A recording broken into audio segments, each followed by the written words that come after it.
Around the World in 80 Days by Jules Verne. First published in 1872. Chapter 1, in which Phileas Fogg and Passepartout accept each other, the one as master, the other as man. Mr. Phileas Fogg lived in 1872 at number 7 Savile Row, Burlington Gardens, the house in which Sheridan died in 1814.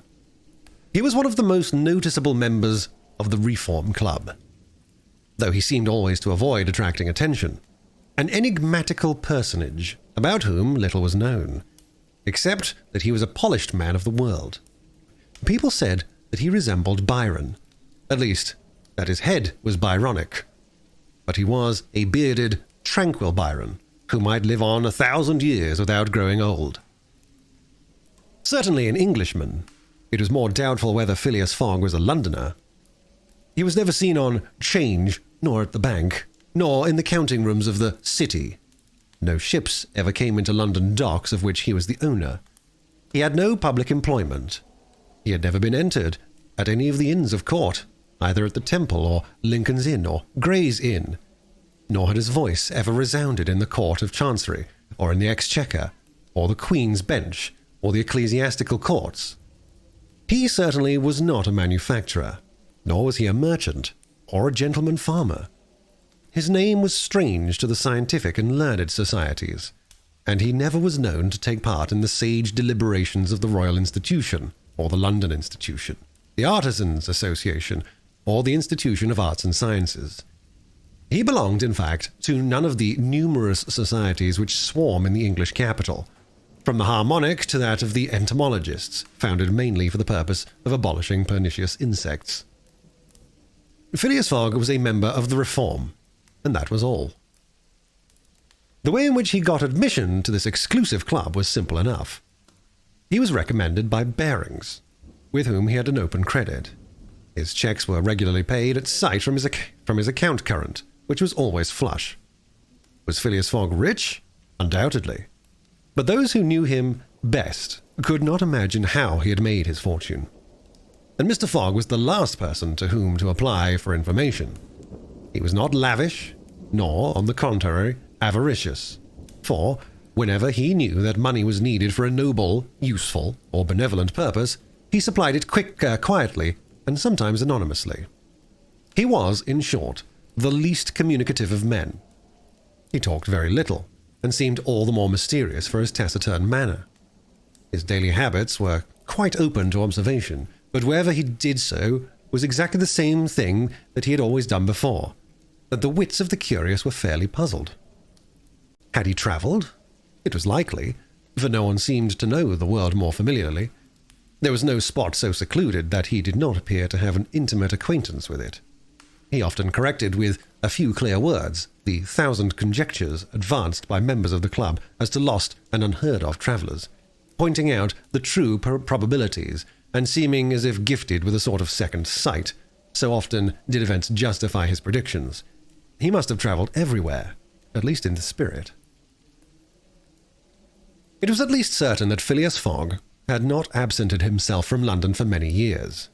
Those who were honoured by a better acquaintance with him than the rest declared that nobody could pretend to have ever seen him anywhere else. His sole pastimes were reading the papers and playing whist. He often won at this game, which, as a silent one, harmonized with his nature. But his winnings never went into his purse, being reserved as a fund for his charities. Mr. Fogg played not to win, but for the sake of playing. The game was in his eyes a contest, a struggle with a difficulty, yet a motionless, unwearying struggle, congenial to his tastes. Phileas Fogg was not known to have either wife or children, which may happen to the most honest people, either relatives or near friends, which is certainly more unusual. He lived alone in his house in Savile Row, with a nun penetrated. A single domestic sufficed to serve him. He breakfasted and dined at the club, at hours mathematically fixed, in the same room, at the same table, never taking his meals with other members, much less bringing a guest with him, and then went home at exactly midnight, only to retire at once to bed. He never used the cosy chambers which the reform provides for its favoured members. He passed 10 hours out of every 24 in Savile Row, either in sleeping or making his toilet. When he chose to take a walk, it was with a regular step in the entrance hall with its mosaic flooring, or in the circular gallery with its dome supported by 20 red periphery ionic columns, and illumined by blue painted windows. When he breakfasted or dined, all the resources of the club, its kitchens and pantries, its buttery and dairy, aided to crowd its table with their most succulent stores. He was served by the gravest waiters, in dress coats and shoes with swanskin soles, who proffered the viands in special porcelain and on the finest linen. Club decanters of a lost mould contained his sherry, his port, and his cinnamon-spiced claret, while his beverages were refreshingly cooled with ice, brought at great cost from the American lakes. If to live in this style is to be eccentric, it must be confessed that there is something good in eccentricity.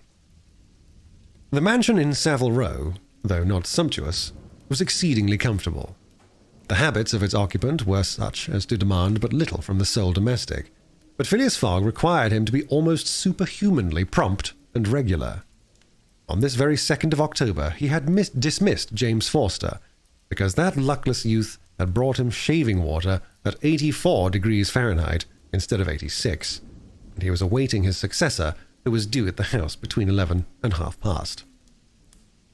Phileas Fogg was seated squarely in his armchair, his feet close together like those of a grenadier on parade, his hands resting on his knees, his body straight, his head erect. He was steadily watching a complicated clock which indicated the hours, the minutes, the seconds, the days, the months, and the years. At exactly 11:30, Mr. Fogg would, according to his daily habit, quit Savile Row and repair to the Reform. A rap at this moment sounded on the door of the cosy apartment where Phileas Fogg was seated, and James Forster, a dismissed servant, appeared. "The new servant," said he. A young man of 30 advanced and bowed. "You are a Frenchman, I believe?" asked Phileas Fogg. "And your name is John?" "Jean, if monsieur pleases," replied the newcomer. "Jean Passepartout, a surname which has clung to me because I have a natural aptness for going out of one business into another. I believe I'm honest, monsieur, but to be outspoken, I've had several trades. I've been an itinerant singer, a circus rider, when I used to vault like Leotard, and dance on a rope like Blondin. Then I got to be a professor of gymnastics so as to make better use of my talents. And then I was a sergeant fireman at Paris, and assisted many a big fire. But I quitted France 5 years ago, and, wishing to taste the sweets of domestic life, took service as a valet here in England. Finding myself out of place, and hearing that Monsieur Phileas Fogg was the most exact and settled gentleman in the United Kingdom, I have come to Monsieur in the hope of living with him a tranquil life, and forgetting even the name of Passepartout." "Passepartout suits me," responded Mr. Fogg. "You are well recommended to me. I hear a good report of you. You know my conditions?" "Yes, monsieur." "Good. What time is it?" 22 minutes after 11, returned Passepartout, drawing an enormous silver watch from the depths of his pocket. "You are too slow," said Mr. Fogg. Pardon me, monsieur. It is impossible. You are 4 minutes too slow. No matter. It's enough to mention the error. Now, from this moment, 29 minutes after 11 a.m., this Wednesday, 2nd of October, you are in my service." Phileas Fogg got up, took his hat in his left hand, put it on his head with an automatic motion, and went off without a word. Passepartout heard the street door shut once. It was his new master going out. He heard it shut again. It was his predecessor, James Forster, departing in his turn. Passepartout remained alone in the house in Savile Row. Chapter 2, in which Passepartout is convinced that he has at last found his ideal. "Faith," muttered Passepartout, somewhat flurried, "I've seen people at Madame Tussaud's as lively as my new master." Madame Tussaud's people, let it be said, are of wax, and are much visited in London. Speech is all that is wanting to make them human. During his brief interview with Mr. Fogg, Passepartout had been carefully observing him. He appeared to be a man about 40 years of age, with fine, handsome features, and a tall, well-shaped figure. His hair and whiskers were light, his forehead compact and unwrinkled, his face rather pale. his teeth magnificent. His countenance possessed in the highest degree what physiognomists call repose in action, a quality of those who act rather than talk. Calm and phlegmatic, with a clear eye, Mr. Fogg seemed a perfect type of that English composure which Angelica Kauffmann has so skillfully represented on canvas. Seen in the various phases of his daily life, he gave the idea of being perfectly well balanced, as exactly regulated as a Leroy chronometer. Phileas Fogg was, indeed, exactitude personified, and this was betrayed even in the expression of his very hands and feet, for in men, as well as in animals, the limbs themselves are expressive of the passions. He was so exact that he was never in a hurry, was always ready, and was economical alike of his steps and his motions. He never took one step too many, and always went to his destination by the shortest cut. He made no superfluous gestures, and was never seen to be moved or agitated. He was the most deliberate person in the world, yet always reached his destination at the exact moment. He lived alone, and, so to speak, outside of every social relation. And as he knew that in this world account must be taken of friction, and that friction retards, he never rubbed against anybody. As for Passepartout, he was a true Parisian of Paris. Since he had abandoned his own country for England, taking service as a valet, he had in vain searched for a master after his own heart. Passepartout was by no means one of those pert dunces depicted with Molière from a bold gaze and a nose held high in the air. He was an honest fellow, with a pleasant face, lips a trifle protruding, soft-mannered and serviceable, with a good round head, such as the one likes to see on the shoulders of a friend. His eyes were blue, his complexion rubicund, his figure almost portly and well-built, his body muscular, and his physical powers fully developed by the exercises of his younger days.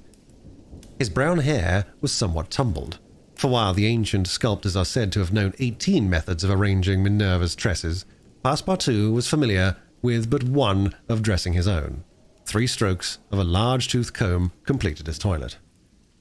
It would be rash to predict how Passepartout's lively nature would agree with Mr. Fogg. It was impossible to tell whether the new servant would turn out as absolutely methodical as his master required.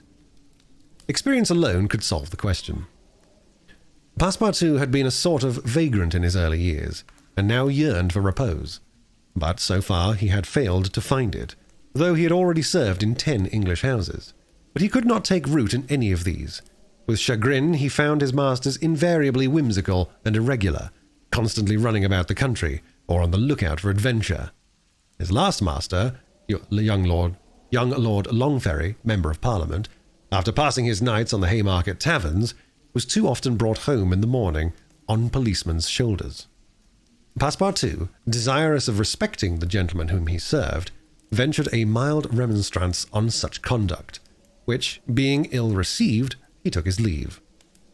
Hearing that Mr. Phileas Fogg was looking for a servant, and that his life was one of unbroken regularity, that he neither travelled nor stayed from home overnight, he felt sure that this would be the place he was after. He presented himself, and was accepted, as has been seen.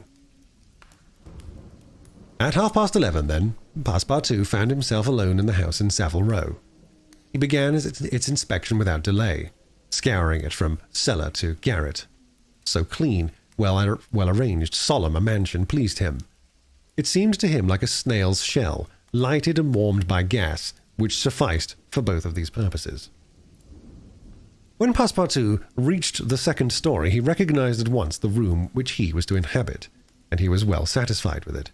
Electric bells and speaking tubes afforded communication with the lower stories, while on the mantel stood an electric clock precisely like that in Mr. Fogg's bedchamber, both beating the same second at the same instant. "That's good. That'll do," said Passepartout to himself. He suddenly observed, hung over the clock, a card which, upon inspection, proved to be a programme of the daily routine of the house. It comprised all that was required of the servant, from 8 in the morning, exactly at which hour Phileas Fogg rose, till 11:30, when he left the house for the Reform Club. All the details of service, the tea and toast at 23 minutes past 8, the shaving water at 37 minutes past 9, and the toilet at 20 minutes before 10. Everything was regulated and foreseen that was to be done from 11:30 a.m. till midnight, the hour at which the methodical gentleman retired. Mr. Fogg's wardrobe was amply supplied, and in the best taste.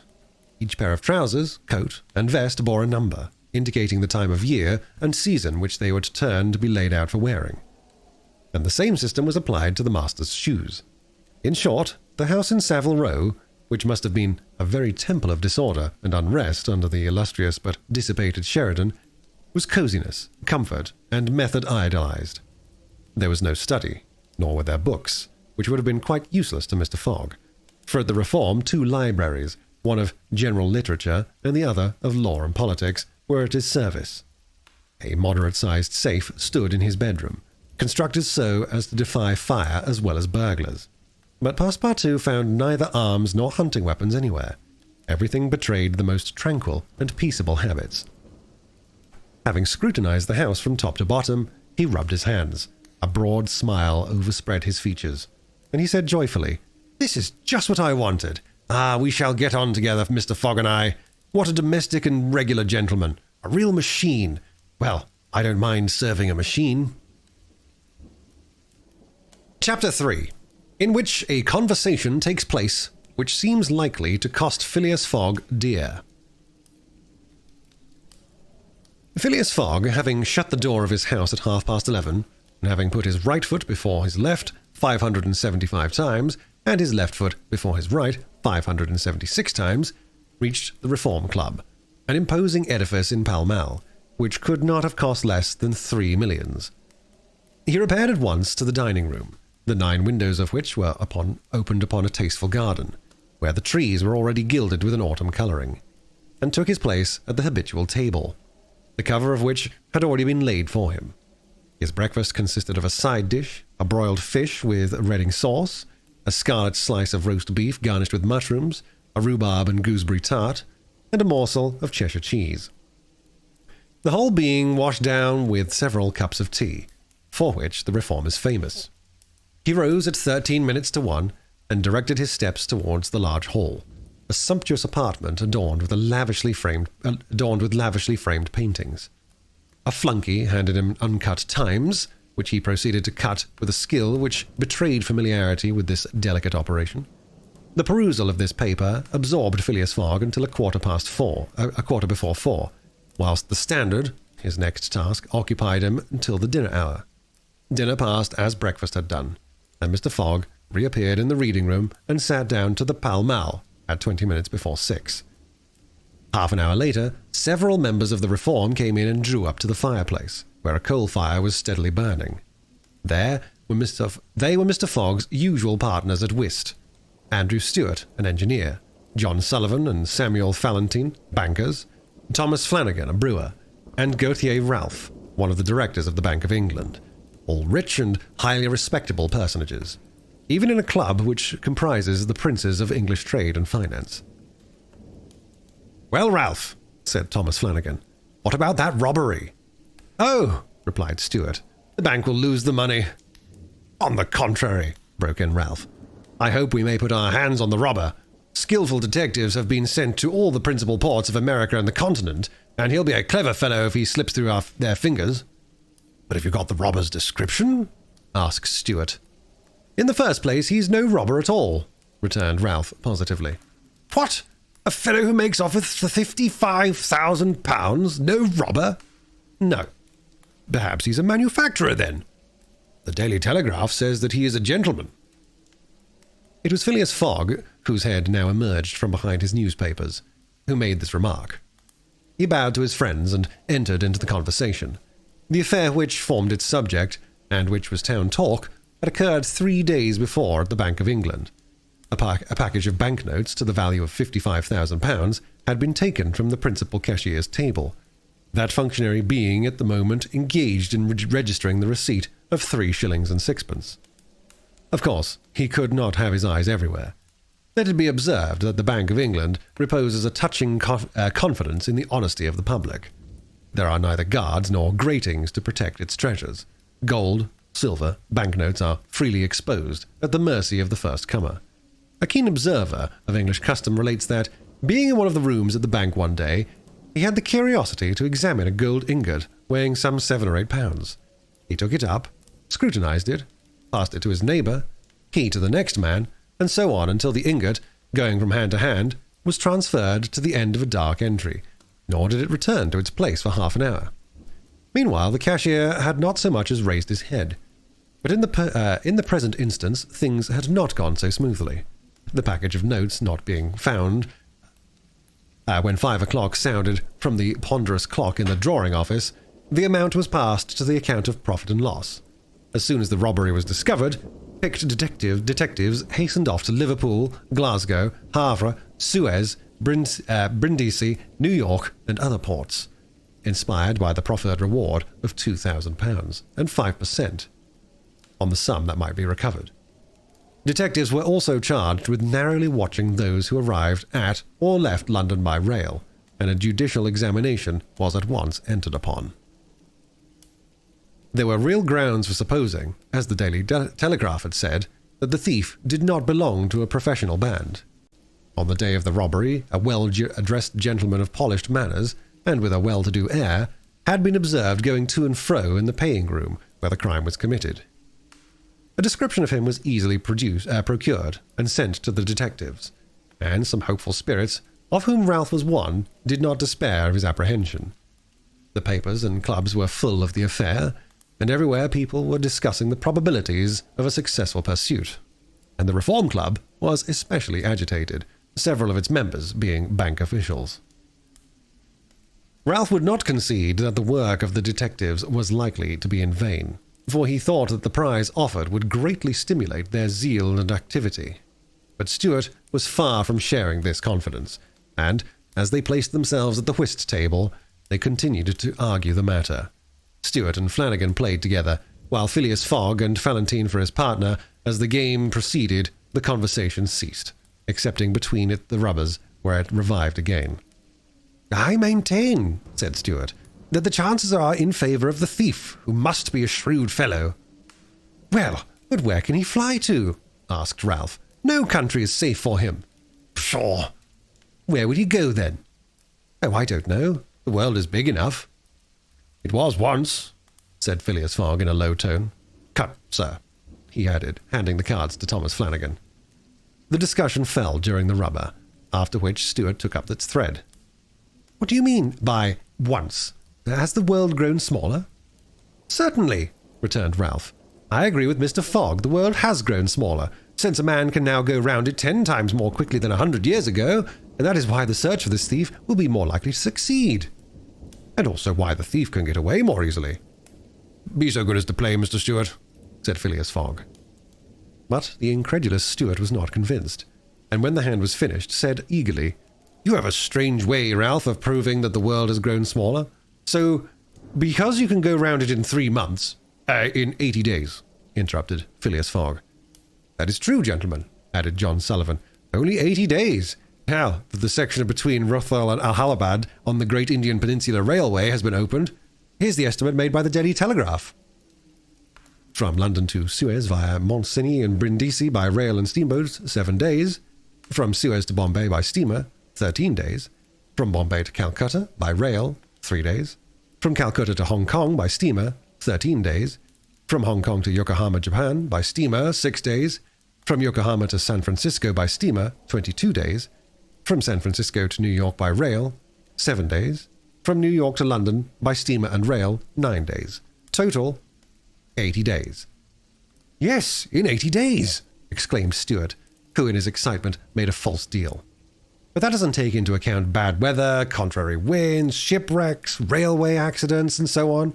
"All included," returned Phileas Fogg, continuing to play despite the discussion. "But suppose the Hindus or Indians pull up the rails," replied Stewart. "Suppose they stop the trains, pillage the luggage vans, and scalp the passengers." "All included," calmly retorted Fogg, adding, as he threw down the cards, "2 trumps." Stewart, whose turn it was to deal, gathered them up and went on. "You are right, theoretically, Mr. Fogg. But practically also, Mr. Stewart. I'd like to see you do it in 80 days. It depends on you. Shall we go?" "Heaven preserve me! but I would wager £4,000 that such a journey made under these conditions is impossible." "Quite possible, on the contrary," returned Mr. Fogg. "Well, make it then." "The journey round the world in 80 days? "Yes." "I should like nothing better." "When?" "At once. I only warn you that I shall do it at your expense." "It's absurd," cried Stuart, who was beginning to be annoyed at the persistency of his friend. "Come, let's get on with the game." "Deal over again, then," said Phileas Fogg. "There's a false deal." Stuart took up the pack with a feverish hand, then suddenly put them down again. "Well, Mr. Fogg," said he, "it shall be so. I will wager the 4,000 on it." "Calm yourself, my dear Stuart," said Valentine. "It's only a joke." "When I say I'll wager," returned Stuart, "I mean it." "All right," said Mr. Fogg, and turning to the others, he continued, "I have a deposit of 20,000 bearings which I will willingly risk upon it."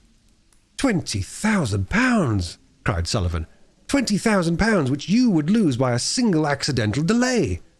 "The unforeseen does not exist," quietly replied Phileas Fogg. "But, Mr. Fogg, 80 days are only the estimate of the least possible time in which the journey can be made." "A well-used minimum suffices for everything." "But in order not to exceed it, you must jump mathematically from the trains upon the steamers, and then from the steamers upon the trains again." "I will jump, mathematically." "You are joking." "A true Englishman doesn't joke when he is talking about so serious a thing as a wager," replied Phileas Fogg solemnly. "I will bet £20,000 against anyone who wishes that I will make the tour of the world in 80 days or less, in 1920 hours or 115,200 minutes. Do you accept?" "We accept," replied Messrs. Stuart, Valentine, Sullivan, Flanagan, and Ralph, after consulting each other. "Good," said Mr. Fogg. "The train leaves for Dover at 9:15. I will take it." "This very evening?" asked Stuart. "This very evening," returned Phileas Fogg. He took out and consulted a pocket almanac, and added, "As today is Wednesday, the 2nd of October, I shall be due in London in this very room of the Reform Club on Saturday, the 21st of December, at 9:15 p.m., or else the £20,000, now deposited in my name at Barings, will belong to you, in fact and in right. Gentlemen, here is a cheque for the amount." A memorandum of the wager was at once drawn up and signed by the 6 parties, during which Phileas Fogg preserved a stoical composure. He certainly did not bet to win, and had only staked the £20,000, half of his fortune, because he foresaw that he might have to expend the other half to carry out this difficult, not to say unattainable project. As for his antagonists, they seemed much agitated, not so much by the value of their stake, as because they had some scruples about betting under conditions so difficult to their friend. The clock struck 7, and the party offered to suspend the game so that Mr. Fogg might make his preparations for departure. "I'm quite ready now," was his tranquil response. "Diamonds are trumps. Be so good as to play, gentlemen." Chapter 4, in which Phileas Fogg astounds Passepartout, his servant. Having won 20 guineas at whist, and taken the leave of his friends, Phileas Fogg at 7:25 left the Reform Club. Passepartout, who had conscientiously studied the programme of his duties, was more than surprised to see his master guilty of the inexactness of appearing at this unaccustomed hour, for, according to rule, he was not due in Savile Row until precisely midnight. Mr. Fogg repaired to his bedroom, and he called out, "Passepartout!" Passepartout did not reply. It could not be he who was called. It was not the right hour. "Passepartout!" repeated Mr. Fogg without raising his voice. Passepartout made his appearance. "I've called you twice," observed his master. "But it is not midnight," responded the other, showing his watch. "I know it. I don't blame you. We start for Dover and Calais in 10 minutes. A puzzled grin overspread Passepartout's round face. Clearly he had not comprehended his master. "Monsieur is going to leave home?" "Yes," returned Phileas Fogg. "We are going around the world." Passepartout opened wide his eyes, raised his eyebrows, held up his hands, and seemed about to collapse, so overcome was he with stupefied astonishment. "Round the world!" he murmured. "In 80 days," responded Mr. Fogg, "so we haven't a moment to lose." But the trunks, gasped Passepartout, unconsciously swaying his head from right to left. "We'll have no trunks, only a carpet bag, with 2 shirts, 3 pairs of stockings for me, and the same for you. We'll buy our clothes on the way. Bring down my mackintosh and travelling cloak, and some stout shoes, though we shall do little walking. Make haste." Passepartout tried to reply, but could not. He went out, mounted to his own room, fell into a chair, and muttered, "That's good, that is. And I, who wanted to remain quiet." He mechanically set about making the preparations for departure. Around the world in 80 days? Was his master a fool? No. Was this a joke, then? They were going to Dover? Good. To Calais? Good again. After all, Passepartout, who had been away from France 5 years, would not be sorry to set foot upon his native soil again. Perhaps they would go as far as Paris, and it would do his eyes good to see Paris once more. But surely a gentleman so chary of his steps would stop there. No doubt, but then it was none the less true that he was going away. This so domestic person hitherto. By 8 o'clock, Passepartout had packed the modest carpet-bag, containing the wardrobes of his master and himself. Then, still troubled in mind, he carefully shut the door of his room and descended to Mr. Fogg. Mr. Fogg was quite ready. Under his arm might have been observed a red-bound copy of Bradshaw's Continental Railway Steam Transit and General Guide with its timetables showing the arrival and departure of steamers and railways. He took the carpet-bag, opened it, and slipped into it a goodly roll of Bank of England notes, which would pass wherever he might go. "You have forgotten nothing?" asked he. "Nothing, monsieur. My mackintosh and cloak? Here they are." "Good. Take this carpet-bag," handing it to Passepartout. "Take good care of it, for there are £20,000 in it."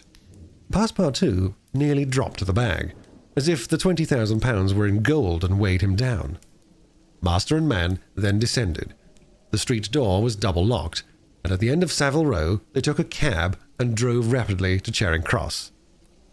The cab stopped before the railway station at 20 minutes past 8. Passepartout jumped off the box and followed his master, who, after paying the cabman, was about to enter the station when a poor beggar-woman, with a child in her arms, her naked feet smeared with mud, her head covered with a wretched bonnet, from which hung a tattered feather, and her shoulders shrouded in a ragged shawl, approached and mournfully asked for alms.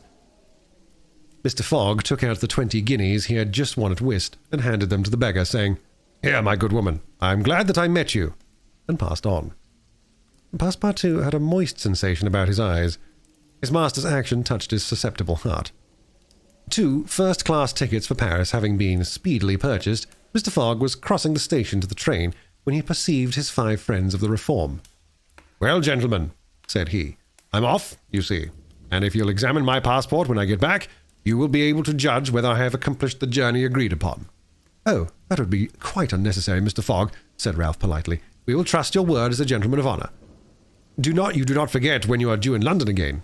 asked Stuart. "In 80 days, on Saturday the 21st of December, 1872, at 9:15 p.m. Goodbye, gentlemen." Phileas Fogg and his servant seated themselves in a first-class carriage at 20 minutes before 9. 5 minutes later, the whistle screamed, and the train slowly glided out of the station. The night was dark, and a fine, steady rain was falling. Phileas Fogg, snugly ensconced in his corner, did not open his lips. Passepartout, not yet recovered from his stupefaction, clung mechanically to the carpet-bag with its enormous treasure. Just as the train was whirling through Sydenham, Passepartout suddenly uttered a cry of despair. "What's the matter?" asked Mr. Fogg. "Alas! In my hurry, I forgot." "What?" "To turn off the gas in my room." "Very well, young man," returned Mr. Fogg coolly. "It will burn. At your expense." Chapter 5, in which a new species of funds unknown to the moneyed men appears on 'Change. Phileas Fogg rightly suspected that his departure from London would create a lively sensation at the West End. The news of the bet spread through the Reform Club and afforded an exciting topic of conversation to its members. From the club it soon got out into the papers throughout England. The boasted tour of the world was talked about, disputed, argued with as much warmth as if the subject were another Alabama claim, Some took sides with Phileas Fogg, but the large majority shook their heads and declared against him. It was absurd, impossible, they declared, that the tour of the world could be made, except theoretically and on paper, in this minimum of time and with the existing means of travelling. The Times, the Standard, the Morning Post, and Daily News, and 20 other highly respectable newspapers scouted Mr. Fogg's project as madness. The Daily Telegraph alone hesitatingly supported him. People in general thought him a lunatic, and blamed his Reform Club friends for having accepted a wager which betrayed the mental aberration of its proposer. Articles no less passionate than logical appeared on the question, for geography is one of the pet subjects of the English, and the columns devoted to Phileas Fogg's venture were eagerly devoured by all classes of readers. At first, some rash individuals, principally of the gentler sex, espoused his cause, which became still more popular when the Illustrated London News came out with his portrait, copied from a photograph in the Reform Club. A few readers of the Daily Telegraph even dared to say, "Why not? After all, stranger things have come to pass." At last, a long article appeared on the 7th of October in the Bulletin of the Royal Geographical Society, which treated the question from every point of view and demonstrated the utter folly of the enterprise. Everything, it said, was against the travellers. Every obstacle imposed alike by man and by nature. A miraculous agreement of the times of departure and arrival, which was impossible, was absolutely necessary to his success. He might perhaps reckon on the arrival of trains at the designated hours in Europe, where the distances were relatively moderate. But when he calculated upon crossing India in 3 days and the United States in 7, could he rely beyond misgiving upon accomplishing his task? There were accidents to machinery, the liability of trains to run off the line, collisions, bad weather, the blocking up by snow. Were not all these against Phileas Fogg? Would he not find himself, when travelling by steamer in winter, at the mercy of the winds and fogs? It is uncommon for the best ocean steamers to be 2 or 3 days behind time. But a single delay would suffice to fatally break the chain of communication. Should Phileas Fogg once miss, even by an hour, a steamer, he would have to wait for the next, and that would irrevocably render his attempt vain. This article made a great deal of noise, and, being copied into all the papers, seriously depressed the advocates of the rash tourist. Everybody knows that England is the world of betting men, who are of a higher class than mere gamblers. To bet is in the English temperament. Not only the members of the Reform, but the general public, made heavy wagers for or against Phileas Fogg, who was set down in the betting books as if he were a racehorse. Bonds were issued and made their appearance on 'Change. Phileas Fogg bonds were offered at par or at a premium, and then a great business was done in them. But 5 days later, after the article in the Bulletin of the Geographical Society appeared, the demand began to subside. Phileas Fogg declined. They were offered by packages, at first of 5, then of 10, until, at last, nobody would take less than 20, 50, 100. Lord Albemarle, an elderly paralytic gentleman, was now the only advocate of Phileas Fogg left. This noble lord, who was fastened to his chair, would have given his fortune to be able to make the tour of the world, if it took 10 years, and he bet £5,000 on Phileas Fogg. When the folly as well as the uselessness of the adventure was pointed out to him, he contented himself with replying, "If the thing is feasible, the first to do it ought to be an Englishman. The first to do it ought to be an Englishman." The Fogg party dwindled more and more. Everybody was going against him, and the bets stood 150 and 200 to 1, and a week after his departure, an incident occurred which deprived him of backers at any price. The Commissioner of Police was sitting in his office at 9 o'clock one evening when the following telegraphic dispatch was put into his hands. "Suez to London. Rowan, Commissioner of Police, Scotland Yard. I've found the bank robber, Phileas Fogg. Send without delay warrant of arrest to Bombay. Fix. Detective." The effect of this dispatch was instantaneous. The polished gentleman disappeared to give place to the bank robber. His photograph, which was hung with those of the rest of the members of the Reform Club, was minutely examined, and it betrayed, feature by feature, the description of the robber which had been provided to the police.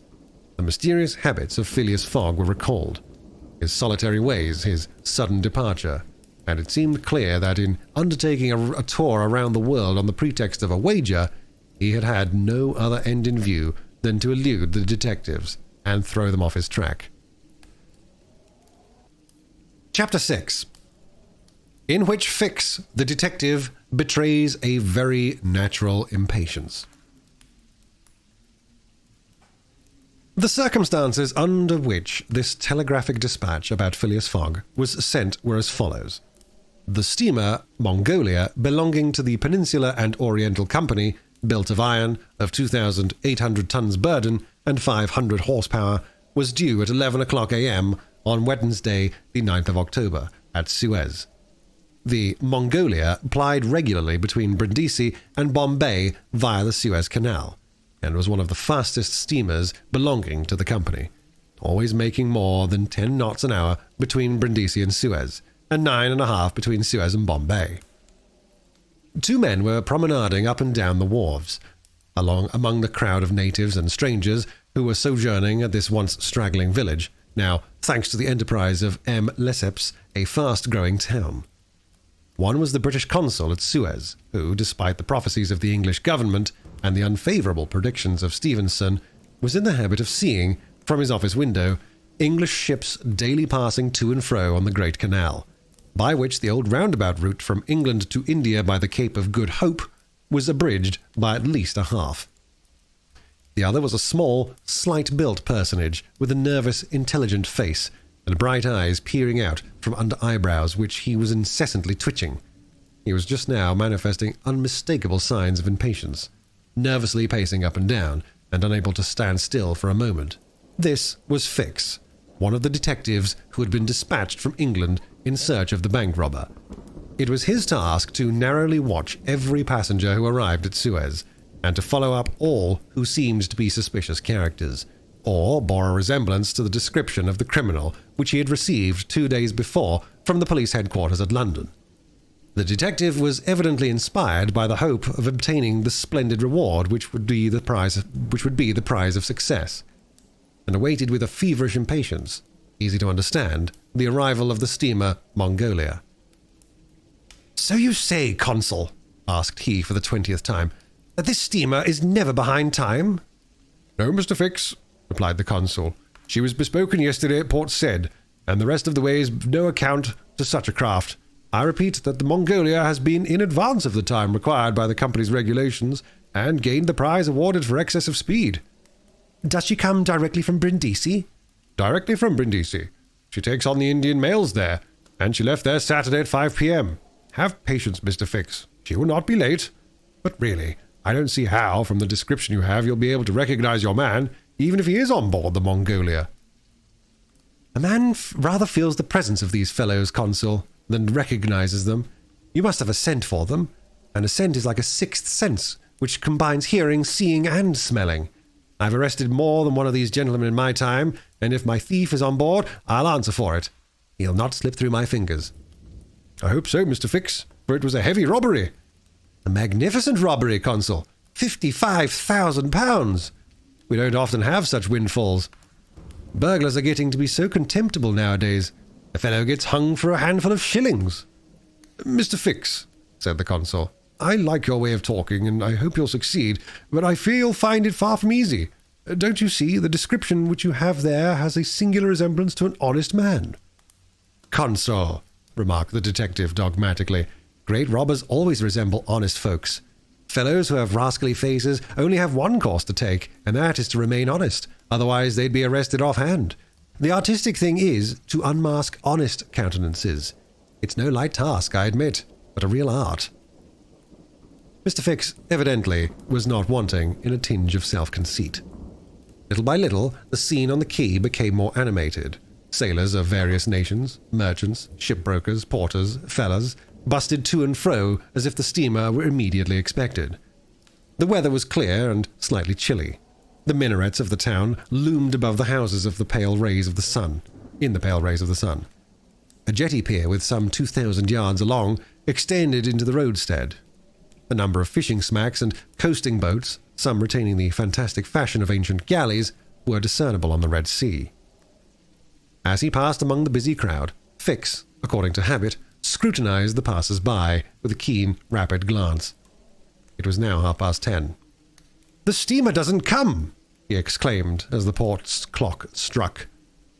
She can't be far off now," returned his companion. "How long will she stop in Suez?"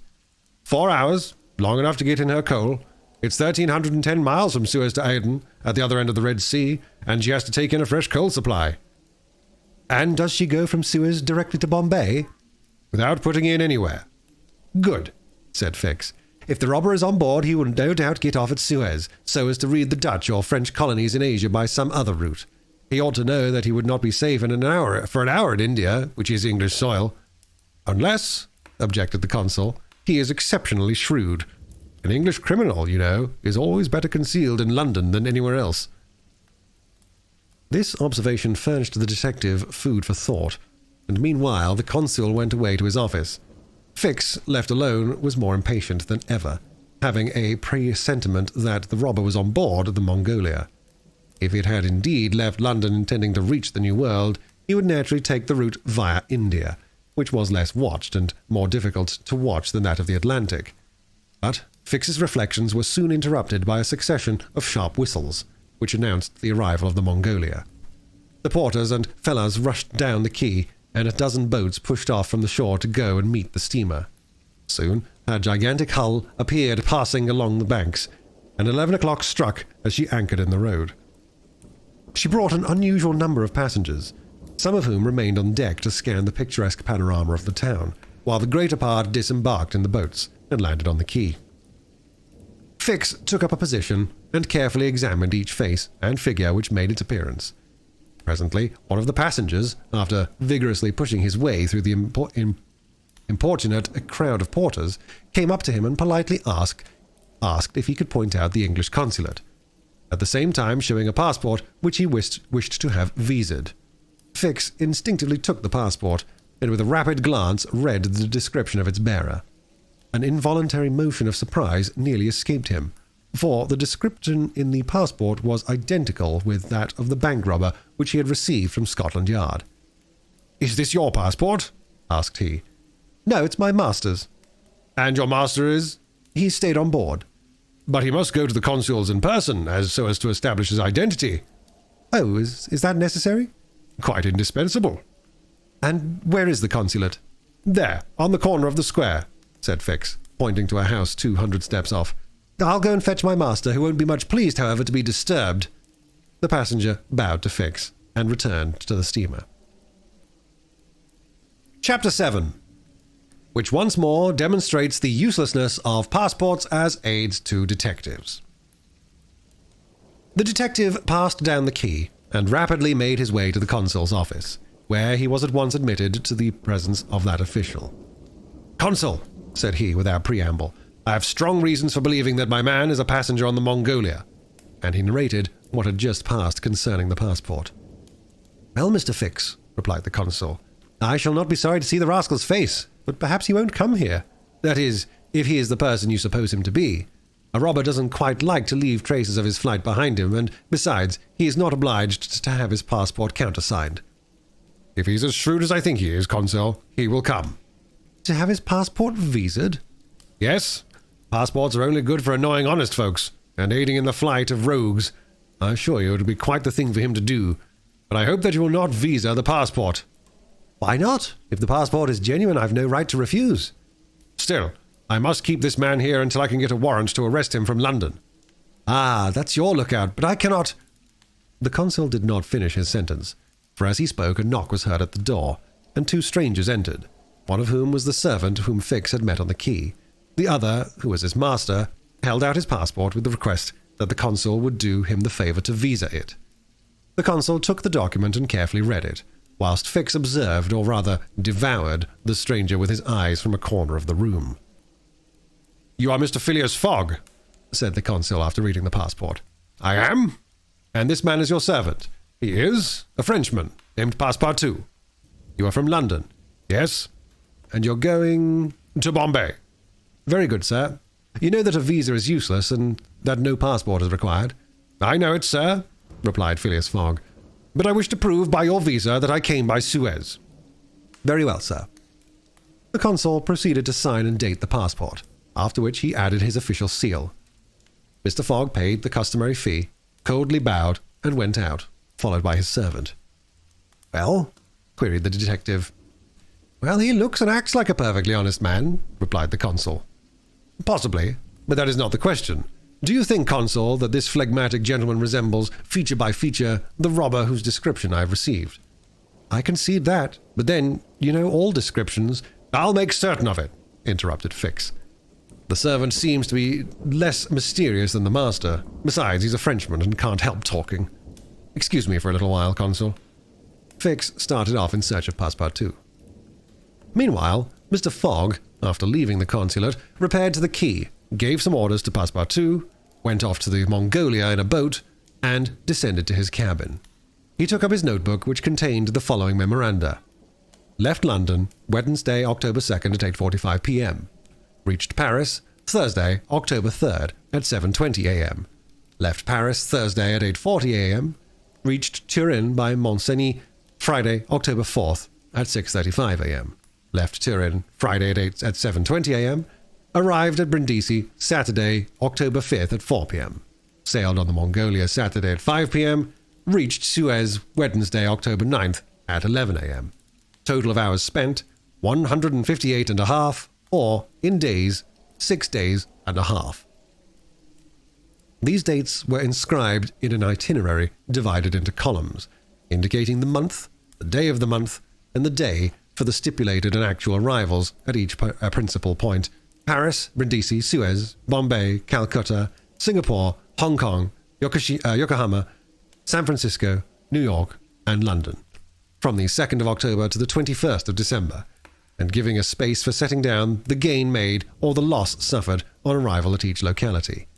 This methodical record thus contained an account of everything needed, and Mr. Fogg always knew whether he was behindhand or in advance of his time.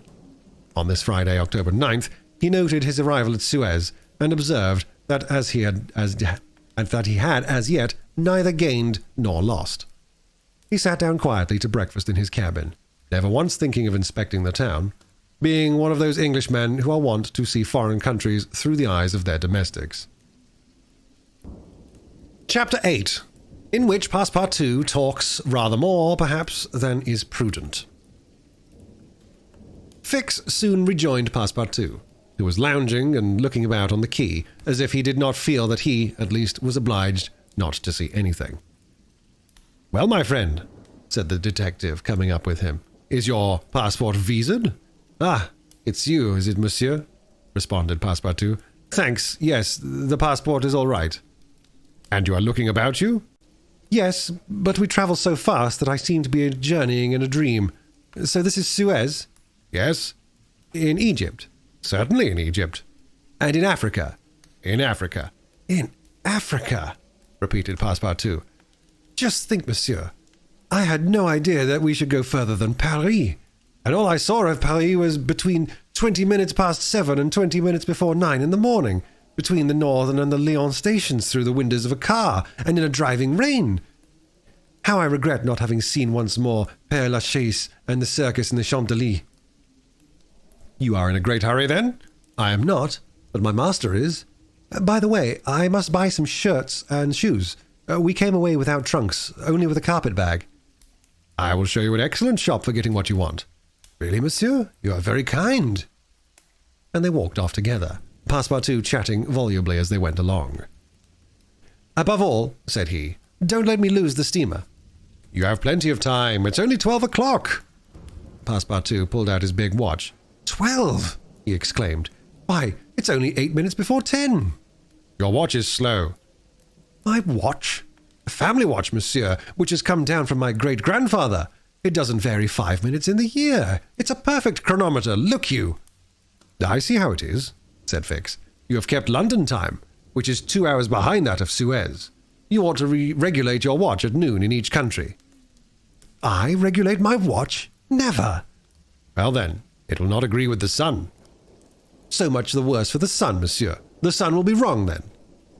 And the worthy fellow returned the watch to its fob with a defiant gesture. After a few minutes' silence, Fix resumed. You left London hastily, then? I rather think so. Last Friday at 8 o'clock in the evening. Monsieur Fogg came home from his club, and 3/4 of an hour afterwards we were off. But where's your master going? Always straight ahead. He's going around the world. Round the world? Cried Fix. Yes, and in 80 days. He says it's on a wager, but between us, I don't believe a word of it. That wouldn't be common sense. There's something else in the wind.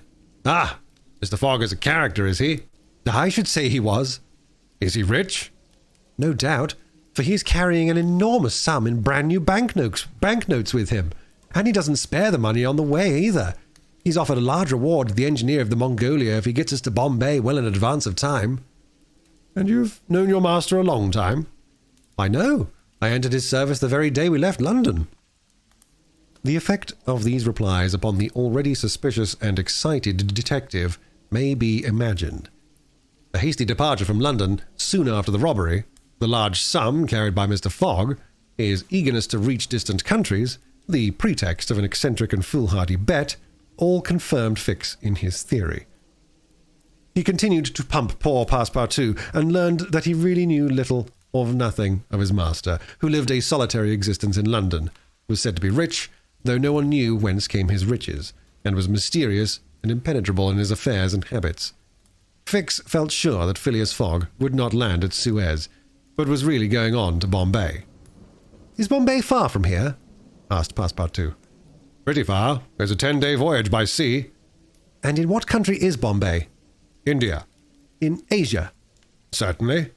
The deuce! I was going to tell you there's one thing that worries me. My burner. What burner?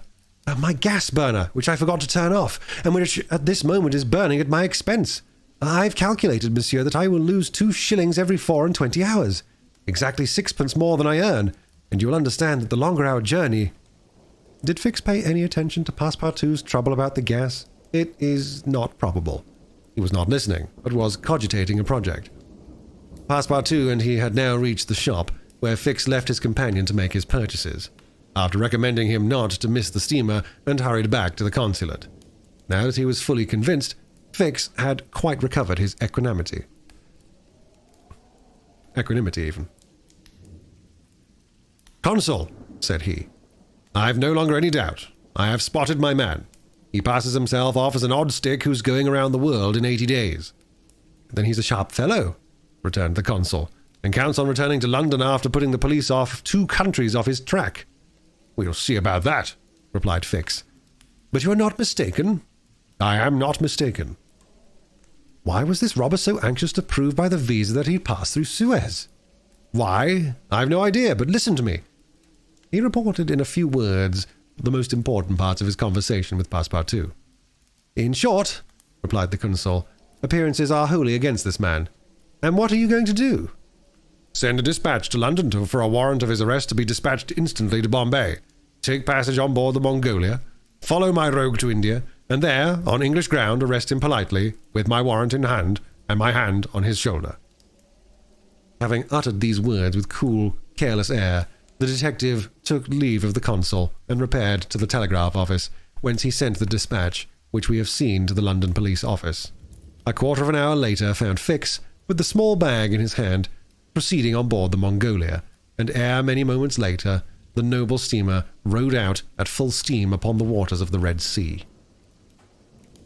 Chapter 9, in which the Red Sea and the Indian Ocean prove propitious to the designs of Phileas Fogg. The distance between Suez and Aden is precisely 1,310 miles, and the regulations of the company allow the steamers 138 hours in which to traverse it. The Mongolia, thanks to the vigorous exertions of the engineer, seemed likely, so rapid was her speed, to reach her destination considerably within that time.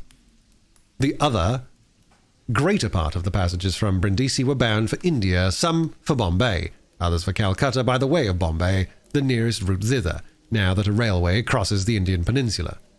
Among the passengers was a number of officials and military officers of various grades, the latter being either attached to the regular British forces or commanding the sepoy troops. and receiving high salaries ever since the central government has assumed the powers of the East India Company. For the sub-lieutenants get £280, brigadiers £2,400, and generals of divisions £4,000. What with the military men, a number of rich young Englishmen on their travels, and the hospitable efforts of the purser, the time passed quickly on the Mongolia. The best of fare was spread upon the cabin tables at breakfast, lunch, dinner, and the 8 o'clock supper, and the ladies scrupulously changed their toilets twice a day, and the hours were whirled away, when the sea was tranquil, with music, dancing, and games.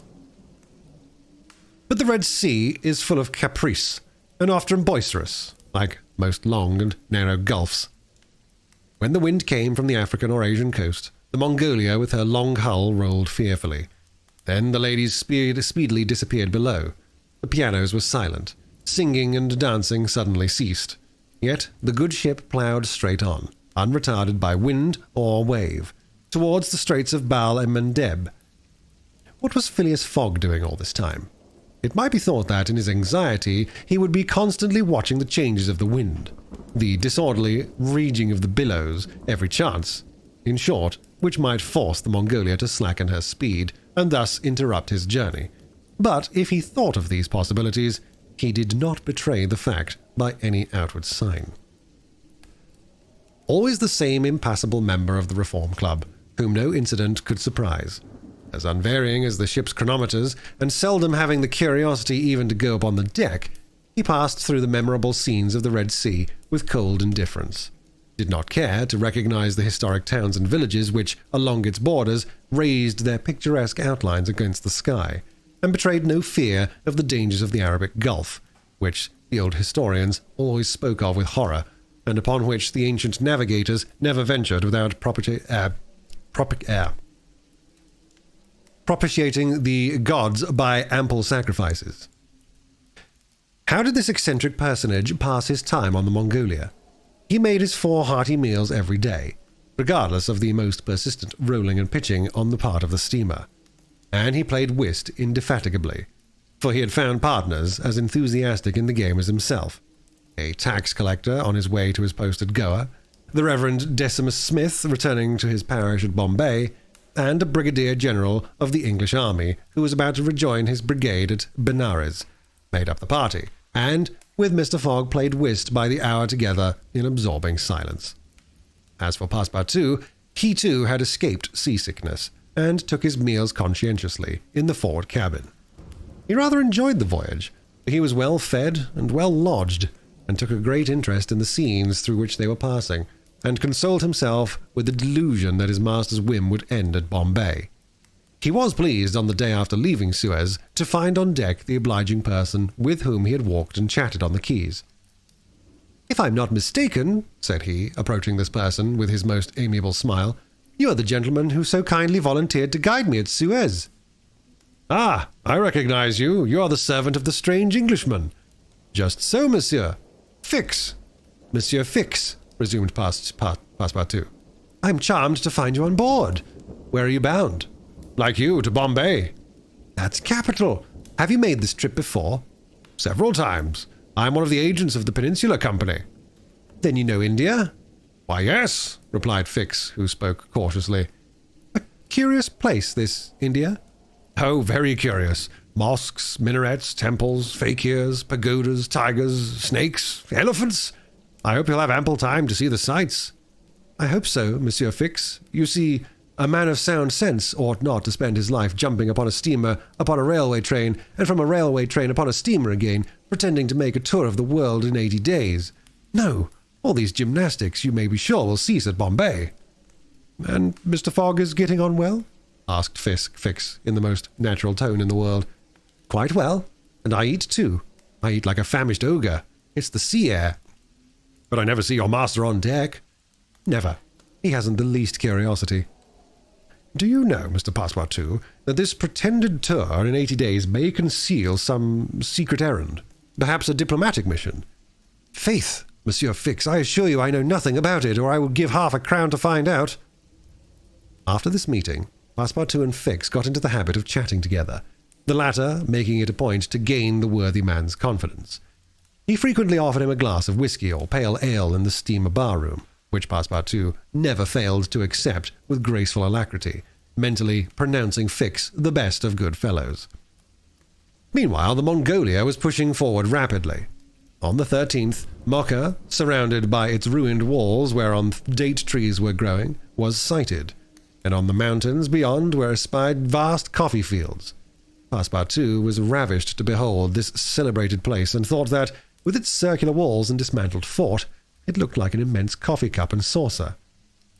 The following night they passed through the Strait of Bab el-Mandeb, which means in Arabic, the Bridge of Tears, and the next day they put in at Steamer Point, northwest of Aden Harbour, to take in coal. This matter of fueling steamers is a serious one at such distances from the coal mines. It costs the Peninsular Company some £800,000 a year. In these distant seas, coal is worth £3 or £4 sterling a ton. The Mongolia still had 1,650 miles to traverse before reaching Bombay, and was obliged to remain 4 hours at Steamer Point to coal up. But this delay, as it was foreseen, did not affect Phileas Fogg's program. Besides, the Mongolia, instead of reaching Aden on the morning of the 15th, when she was due, arrived there on the evening of the 14th, a gain of 15 hours. Mr. Fogg and his servant went ashore at Aden to have the passport again visaed. Fix, unobserved, followed them.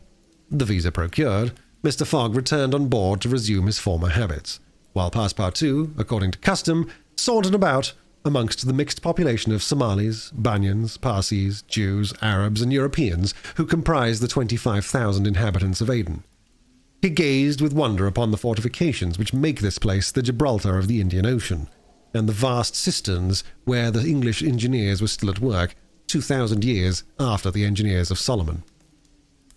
Very curious, said Passepartout to himself upon reaching the steamer.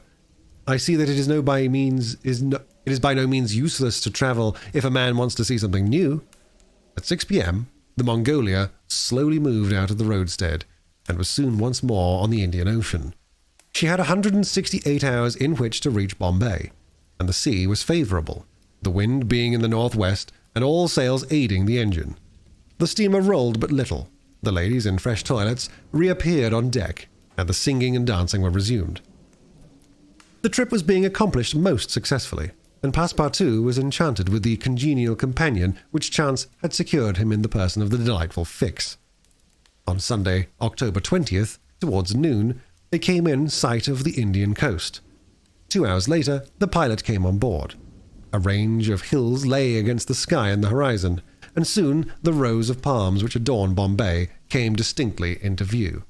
The steamer entered the road formed by the islands in the bay, and at 4:30 she hauled up at the quays of Bombay. Phileas Fogg was in the act of finishing the 33rd rubber of the voyage, and his partner and himself having, by a bold stroke, captured all 13 of the tricks, concluded this fine campaign with a brilliant victory. The Mongolia was due at Bombay on the 22nd. She arrived on the 20th. This was a gain to Phileas Fogg of 2 days since his departure from London, and he calmly entered the fact in the itinerary in the column of gains. Chapter 10, in which Passepartout is only too glad to get off with the loss of his shoes. Everybody knows that the great reversed triangle of land, with its base in the north and its apex in the south, which is called India, embraces 1,400,000 square miles, upon which is spread unequally a population of 180 millions of souls. The British Crown exercises a real and despotic dominion over the larger portion of this vast country, and has a Governor-General stationed at Calcutta, governors at Madras, Bombay, and in Bengal, and a Lieutenant Governor at Agra. But British India, properly so called, only embraces 700,000 square miles, and a population of from 100 to 110 millions of inhabitants. A considerable portion of India is still free from British authority, and there are certain ferocious Rajas in the interior who are absolutely independent. The celebrated East India Company was all-powerful from 1756, when the English first gained a foothold on the spot where now stands the city of Madras, down to the time of the Great Sepoy insurrection. It gradually annexed province after province, purchasing them of the native chiefs, whom it seldom paid, and appointed the Governor-General and his subordinates, civil and military. But the East India Company has now passed away, leaving the British possessions in India directly under control of the Crown. The aspect of the country, as well as the manners and distinctions of race, is daily changing. Formerly one was obliged to travel in India by old cumbrous methods of going on foot or on horseback, in palanquins or unwieldy coaches. Now fast steamboats ply on the Indus and the Ganges, and the great railway with branch lines joining the main line at many points on its route traverses the peninsula from Bombay to Calcutta in 3 days. This railway does not run in a direct line across India. The distance between Bombay and Calcutta as the bird flies is only from 1,000 to 1,100 miles, but the deflections of the road increase this distance by more than a third. The general route of the Great Indian Peninsula Railway is as follows. Leaving Bombay, it passes through Salket, crossing to the continent opposite Tanna, goes over the chain of the Western Ghats, runs thence northeast as far as Burrampore, skirts the nearly independent territory of Bundelkund, ascends to Allahabad, turns thence eastwardly, meeting at the Ganges at Benares, and then departs from the river a little, and descending southeastward by Burdivan and the French town of Chandernagore, has its terminus at Calcutta. The passengers of the Mongolia went ashore at 4:30 p.m. At exactly 8, the train would start for Calcutta. Mr. Fogg, after bidding goodbye to his whist partners, left the steamer, gave his servant several errands to do, urged it upon him to be at the station promptly at 8, and, with his regular step, which beat to the second, like an astronomical clock, directed his steps to the passport office. As for the wonders of Bombay, its famous city hall, its splendid library, its forts and docks, its bazaars, mosques, synagogues, its Armenian churches, and the noble pagoda on Malabar Hill, with its 2 polygonal towers, he cared not a straw to see them. He would not deign to examine even the masterpieces of Elephanta, or the mysterious Hypogeia, concealed southeast from the docks, or those fine remains of Buddhist architecture, the Canarian grottos of the island of Salket. Having transacted his business at the passport office, Phileas Fogg repaired quietly to the railway station, where he ordered dinner. Among the dishes served up to him, the landlord especially recommended a certain giblet of native rabbit, on which he prided himself. Mr. Fogg accordingly tasted the dish, but despite its spiced sauce, found it far from palatable. He rang for the landlord, and, on his appearance, said, fixing his clear eyes upon him, "Is this rabbit, sir?" "Yes, my lord," the rogue boldly replied. "Rabbit from the jungles." "And this rabbit did not mew when he was killed?" "Mew, my lord? What, a rabbit mew? I swear to you—" "Be so good, landlord, as not to swear, but remember this. Cats were formerly considered in India as sacred animals. That was a good time." "For the cats, my lord?" "Perhaps for the travellers as well." After which Mr. Fogg quietly continued his dinner. Fix had gone on shore shortly after Mr. Fogg, and his first destination was the headquarters of the Bombay police. He made himself known as a London detective, told his business at Bombay and the position of affairs relative to the supposed robber, and nervously asked if a warrant had arrived from London. It had not reached the office. Indeed, there had not been time for it to arrive. Fix was sorely disappointed and tried to obtain an order of arrest from the director of the Bombay police. This the director refused, as the matter concerned the London office, which alone could legally deliver the warrant. Fix did not insist, and was fain to resign himself to await the arrival of the important document. But he was determined not to lose sight of the mysterious rogue as long as he stayed in Bombay. He did not doubt for a moment, any more than Passepartout, that Phileas Fogg would remain there, at least until it was time for the warrant to arrive. Passepartout, however, had no sooner heard his master's orders on leaving the Mongolia than he saw at once that they were to leave Bombay as they had done Suez and Paris, and that the journey would be extended at least as far as Calcutta, and perhaps beyond that place.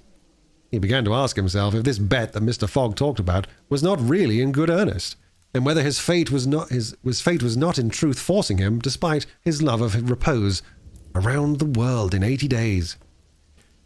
Having purchased the usual quota of shirts and shoes, he took a leisurely promenade about the streets, where crowds of people of many nationalities, Europeans, Persians with pointed caps, Banyas with round turbans, Sindhis with square bonnets, Parsis with black mitres, the long-robed Armenians were collected.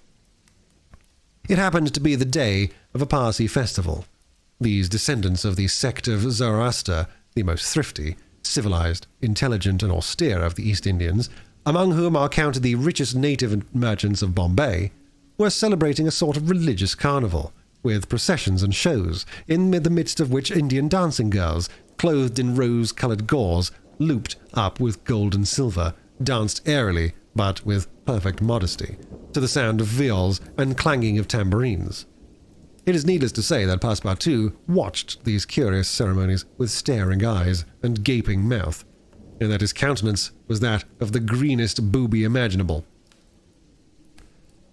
Unhappily for his master, as well as himself, his curiosity drew him unconsciously farther off than he'd intended to go. At last, having seen the Parsi carnival wind away in the distance, he was turning his steps towards the station when he happened to espy this splendid pagoda on Malabar Hill, and was seized with an irresistible desire to see its interior. He was quite ignorant that it is forbidden for Christians to enter certain Indian temples, and that even the faithful must not go in without first leaving their shoes outside the door. It may be said here that the wise policy of the British government severely punishes a disregard of the practices of the native religions. Passepartout, however, thinking no harm, went in like a simple tourist, and was soon lost in admiration of the splendid Brahmin ornamentation which everywhere met his eyes, when of a sudden he found himself sprawling on the sacred flagging. He looked up to behold 3 enraged priests, who forthwith fell upon him, tore off his shoes, and began to beat him with loud, savage exclamations. The agile Frenchman was soon upon his feet again, and lost no time in knocking down 2 of his long-gowned adversaries with his fists and a vigorous application of his toes. Then, rushing out of the pagoda as fast as his legs would carry him, he soon escaped the 3rd priest by mingling with the crowd in the streets. At 5 minutes before 8, Passepartout, hatless, shoeless, and having in the squabble lost his package of shirts and shoes, rushed breathlessly into the station. Fix, who had followed Mr. Fogg to the station and saw that he really was going to leave Bombay, was there upon the platform.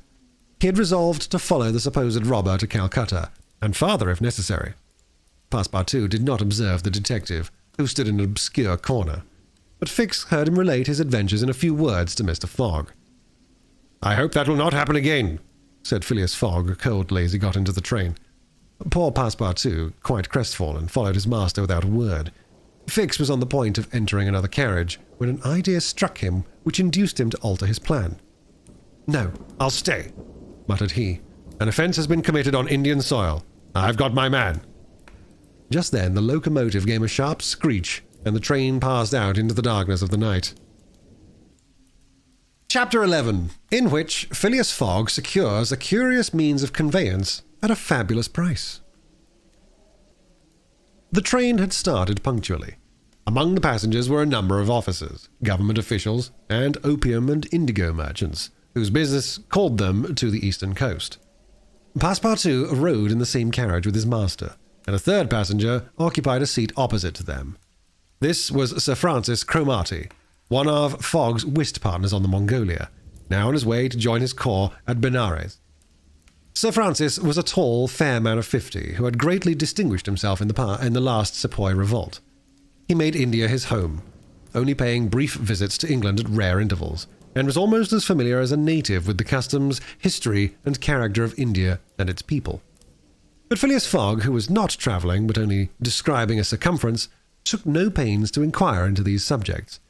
He was a solid body, traversing an orbit around a terrestrial globe according to the laws of rational mechanics. He was at this moment calculating in his mind the number of hours spent since his departure from London, and, had it been in his nature to make a useless demonstration, would have rubbed his hands for satisfaction. Sir Francis Cromarty had observed the oddity of his travelling companion, although the only opportunity he had for studying him had been while he was dealing the cards, and between 2 rubbers, and questioned himself whether a human heart really beat beneath this cold exterior, and whether Phileas Fogg had any sense of the beauties of nature. The Brigadier General was free to mentally confess that, of all the eccentric persons he had ever met, none was comparable to this product of the exact sciences. Phileas Fogg had not concealed from Sir Francis his design of going around the world, nor the circumstances under which he'd set out, and the General only saw in the wager a useless eccentricity and a lack of sound common sense. In the way this strange gentleman was going on, he would leave the world without having done any good to himself or anybody else. An hour after leaving Bombay, the train had passed the viaducts and the island of Salket and had gotten into the open country. At Kalyan, they reached the junction of the branch line which descends towards southeastern India by Kandala and Poona, and, passing Polwell, they entered the defiles of the mountains.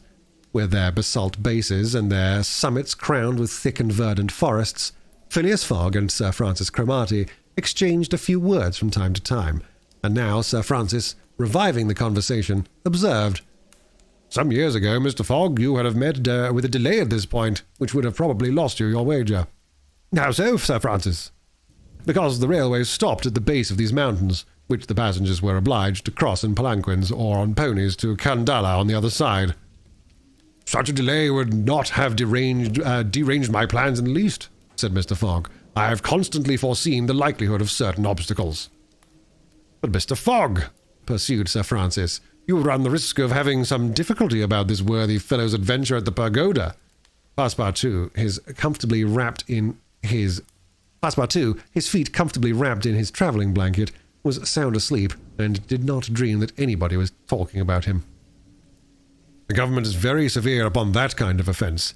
It takes particular care that the religious customs of the Indians should be respected, and if your servant were caught—" "Very well, Sir Francis," replied Mr. Fogg.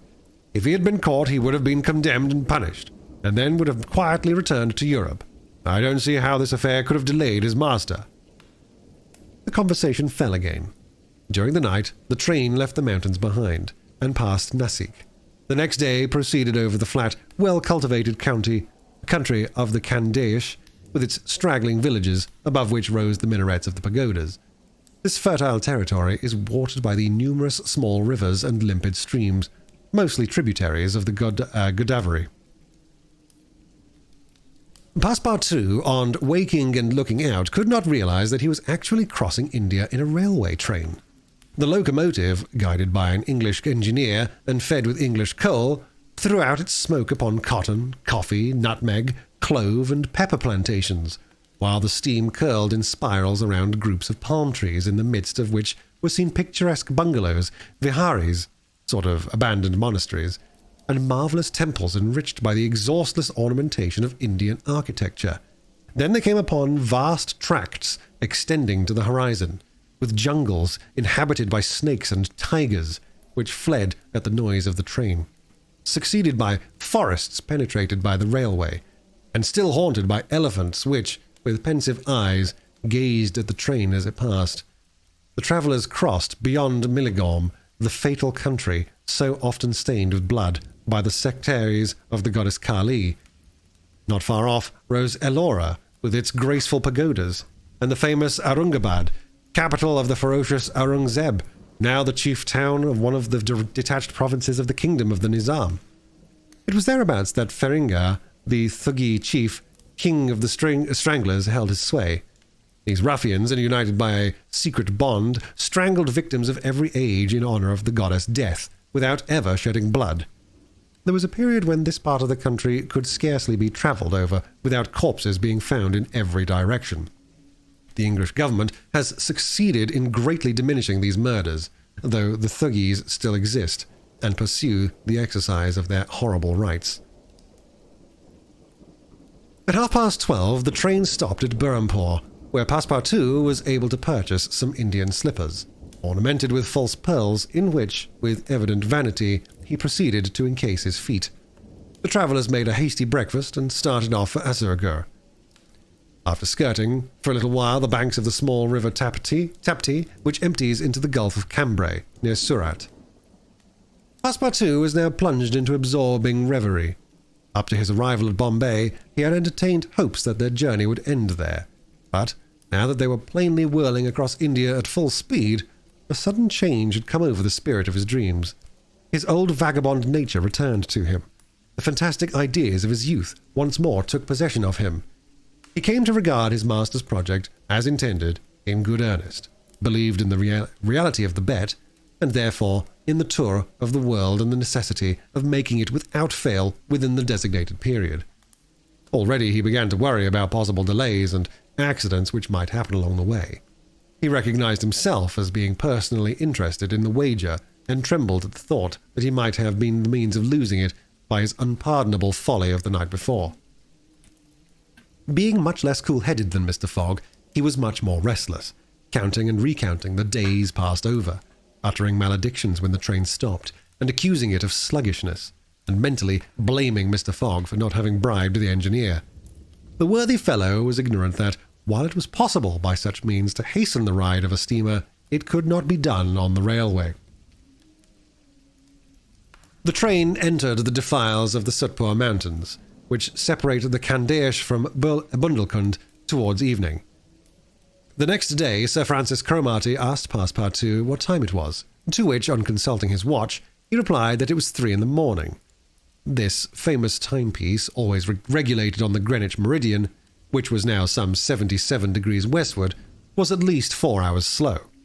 Sir Francis corrected Passepartout's time, whereupon the latter made the same remark that he had done to Fix, and upon the general insisting that the watch should be regulated in each new meridian, since he was constantly going eastward, that is, in the face of the sun, and therefore the days were shorter by 4 minutes for each degree gone over, Passepartout obstinately refused to alter his watch, which he kept at London time. It was an innocent delusion which could harm no one. The train stopped at 8 o'clock in the midst of a glade some 15 miles beyond Rothal, where there were several bungalows and workmen's cabins. The conductor, passing along the carriages, shouted, "Passengers will get out here!" Phileas Fogg looked at Sir Francis Cromarty for an explanation, but the general could not tell what meant a halt in the midst of this forest of dates and acacias. Passepartout, not less surprised, rushed out and speedily returned, crying, "Monsieur, no more railway!" "What do you mean?" asked Sir Francis. "I mean to say that the train isn't going on." The general at once stepped out, while Phileas Fogg calmly followed him, and they proceeded together to the conductor. "Where are we?" asked Sir Francis. "At the hamlet of Colby." "Do we stop here?" "Certainly. The railway isn't finished." "What? Not finished?" "Nope. There's still a matter of 50 miles to be laid from here to Allahabad, where the line begins again." "But the papers announced the opening of the railway throughout." "What would you have, officer? The papers are mistaken."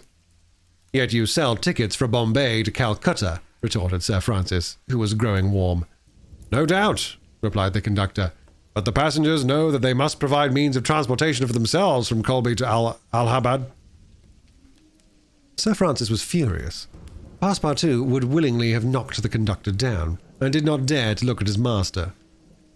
"Sir Francis," said Mr. Fogg quietly, "we will, if you please, look about for some means of conveyance to Allahabad." "Mr. Fogg, this is a delay greatly to your disadvantage." "No, Sir Francis, it was foreseen." "What? You knew that the way—" "Not at all. But I knew that some obstacle or other would sooner or later arise on my route. Nothing, therefore, is lost. I have 2 days which I have already gained to sacrifice. A steamer leaves Calcutta for Hong Kong at noon, on the 25th. This is the 22nd, and we shall reach Calcutta in time." There was nothing to say to so confident a response. It was but too true that the railway came to a termination at this point. The papers were like some watches which have a way of getting too fast, and have been premature in their announcement of the completion of the line. The greater part of the travellers were aware of this interruption, and, leaving the train, they began to engage such vehicles as the village could provide: four-wheeled palkigaris, wagons drawn by zebus, carriages that looked like perambulating pagodas, palanquins, ponies, and what not. Mr. Fogg and Sir Francis Cromarty, after searching the village from end to end, came back without having found anything. "I shall go afoot," said Phileas Fogg. Passepartout, who had now rejoined his master, made a wry grimace, as he thought of his magnificent but too frail Indian shoes. Happily, he too had been looking about him, and after a moment's hesitation said, "Monsieur, I think I have found a means of conveyance." "What?" "An elephant. An elephant that belongs to an Indian who lives but 100 steps from here." "Let's go and see the elephant," replied Mr. Fogg. They soon reached a small hut, near which, enclosed within some high palings, was the animal in question. An Indian came out of the hut, and, at their request, conducted them within the enclosure. The elephant, which its owner had reared, not for a beast of burden, but for warlike purposes, was half domesticated. The Indian had begun already by often irritating him and feeding him every 3 months on sugar and butter, to impart to him a ferocity not in his nature. This method being often employed by those who train the Indian elephants for battle. Happily, however, for Mr. Fogg, the animal's instruction in this direction had not gone far, and the elephant still preserved his natural gentleness. Kiuni, which is the name of this beast, could doubtless travel rapidly for a long time, and, in default of any other means of conveyance, Mr. Fogg resolved to hire him. But elephants are far from cheap in India, where they are becoming scarce. The males, which alone are suitable for circus shows, are much sought, especially as but few of them are domesticated. When therefore Mr. Fogg proposed to the Indian to hire Kiuni, he refused point blank. Mr. Fogg persisted, offering the excessive sum of £10 an hour for the loan of the beast to Allahabad. Refused. £20? Refused also. £40? Still refused. Passepartout jumped at each advance, but the Indian declined to be tempted. Yet the offer was an alluring one, for supposing it took the elephant 15 hours to reach Allahabad, this owner would receive no less than £600 sterling. Phileas Fogg, without getting in the least flurried, then proposed to purchase the animal outright, and at first offered £1,000 for him. The Indian, perhaps thinking he was going to make a great bargain, still refused. Sir Francis Cromarty took Mr. Fogg aside, and begged him to reflect before he went any further, to which that gentleman replied that he was not in the habit of acting rashly, that a bet of £20,000 was at stake, that the elephant was absolutely necessary to him, and that he would secure him if he had to pay 20 times his value. Returning to the Indian, whose small, sharp eyes, glistening with avarice, betrayed that with him it was only a question of how great a price he could obtain, Mr. Fogg offered first £1,200, then £1,500, £1,800, £2,000. Passepartout, usually so rubicund, was fairly white with suspense. At £2,000 the Indian yielded. "Oh, what a price! Good heavens!" cried Passepartout. "For an elephant!" It only remained now to find a guide, which was comparatively easy. A young Parsee with an intelligent face offered his services, which Mr. Fogg accepted, promising so generous a reward as to materially stimulate his zeal. The elephant was laid out and equipped. The Parsee, who was an accomplished elephant driver, covered his back with a sort of saddle-cloth, and attached to each of his flanks some curiously uncomfortable howdahs. Phileas Fogg paid the Indian with some banknotes which he extracted from the famous carpet-bag, a proceeding that seemed to deprive poor Passepartout of his vitals. Then he offered to carry Sir Francis to Allahabad, which the brigadier gratefully accepted. As one traveller, the more would not likely to fatigue this gigantic beast. Provisions were purchased at Colby, and, while Sir Francis and Mr. Fogg took the howdahs on either side, Passepartout got astride the saddle-cloth between them. The Parsee perched himself on the elephant's neck, and at 9 o'clock they set out from the village, the animal marching off through the dense forest of palms by the shortest cut. Chapter 12, in which Phileas Fogg and his companions venture across the Indian forests, and what ensued. In order to shorten the journey, the guide passed to the left of the line where the railway was still in process of being built. This line, owing to the capricious turnings of the Vindhya Mountains, did not pursue a straight course. The Parsee, who was quite familiar with the roads and paths in the district, declared that they would gain 20 miles by striking directly through the forest.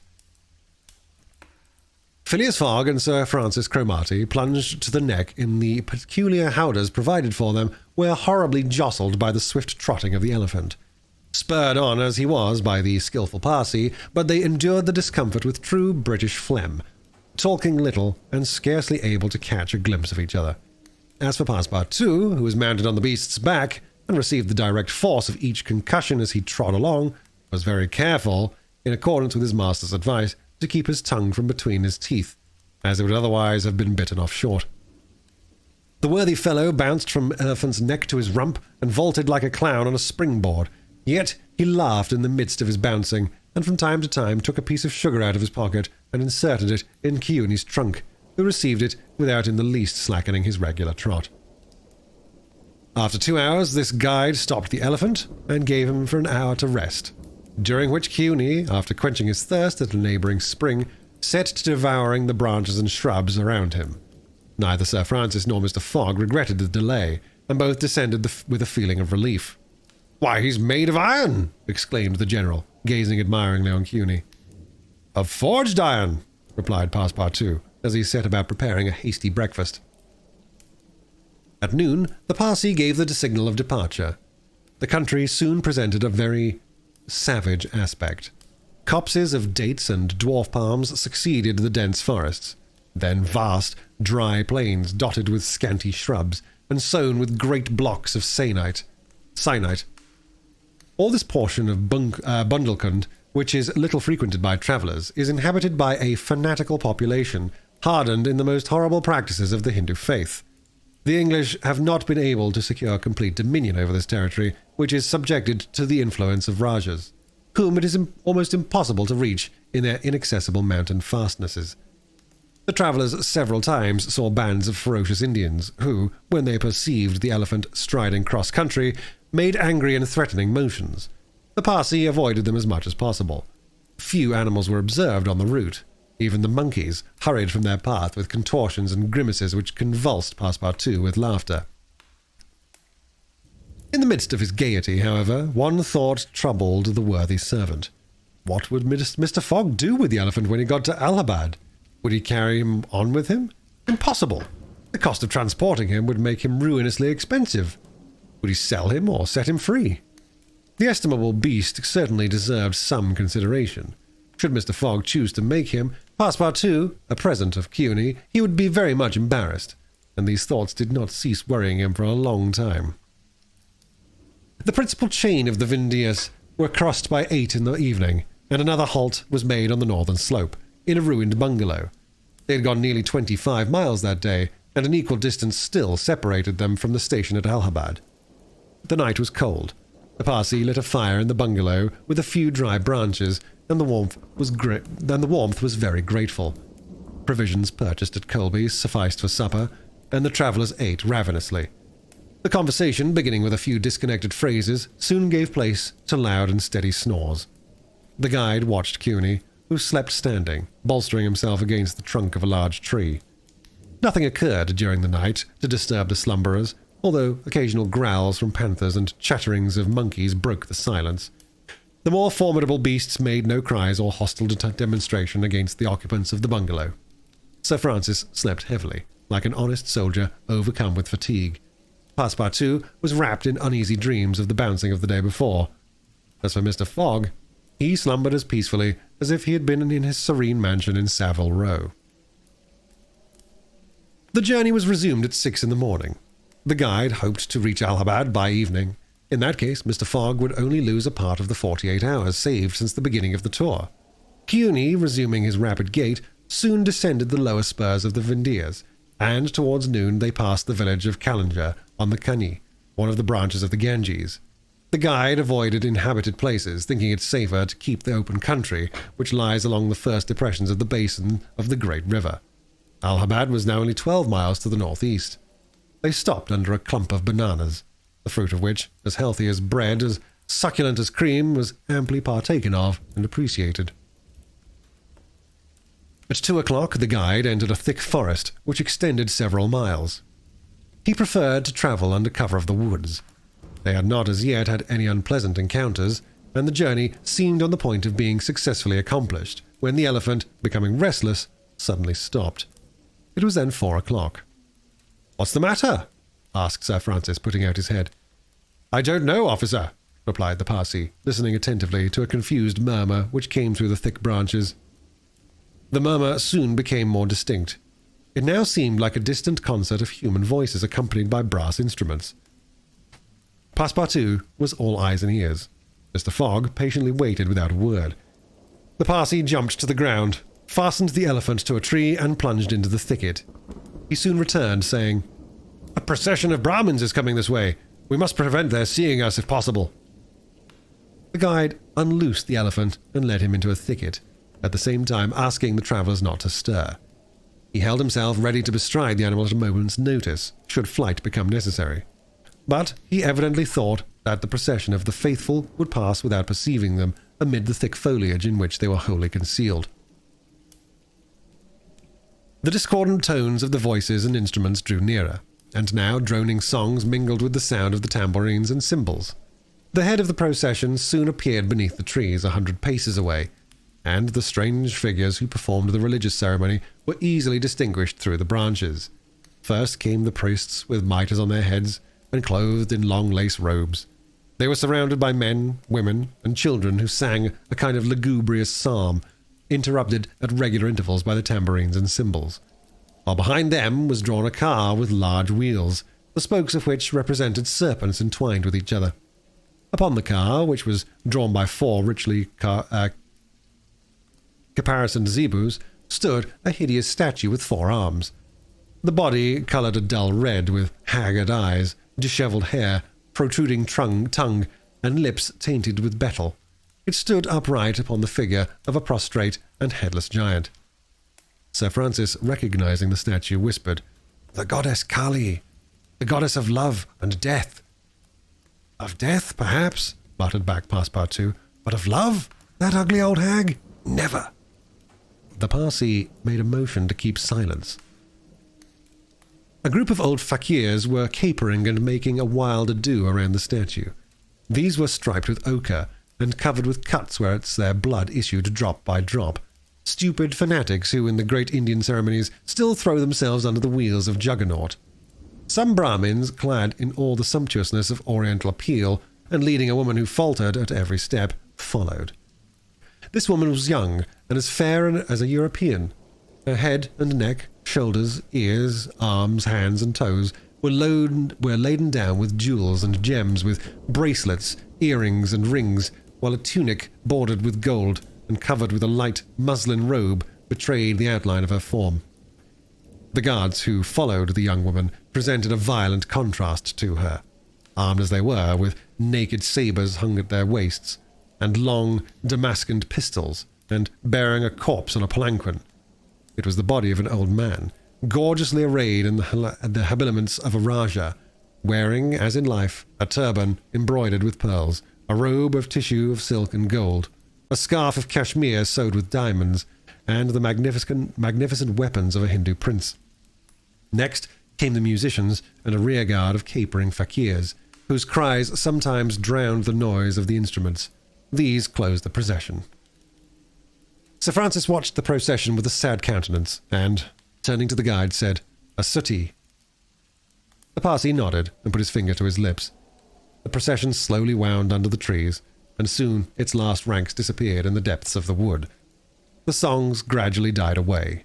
Occasionally, cries were heard in the distance, until at last all was silence again.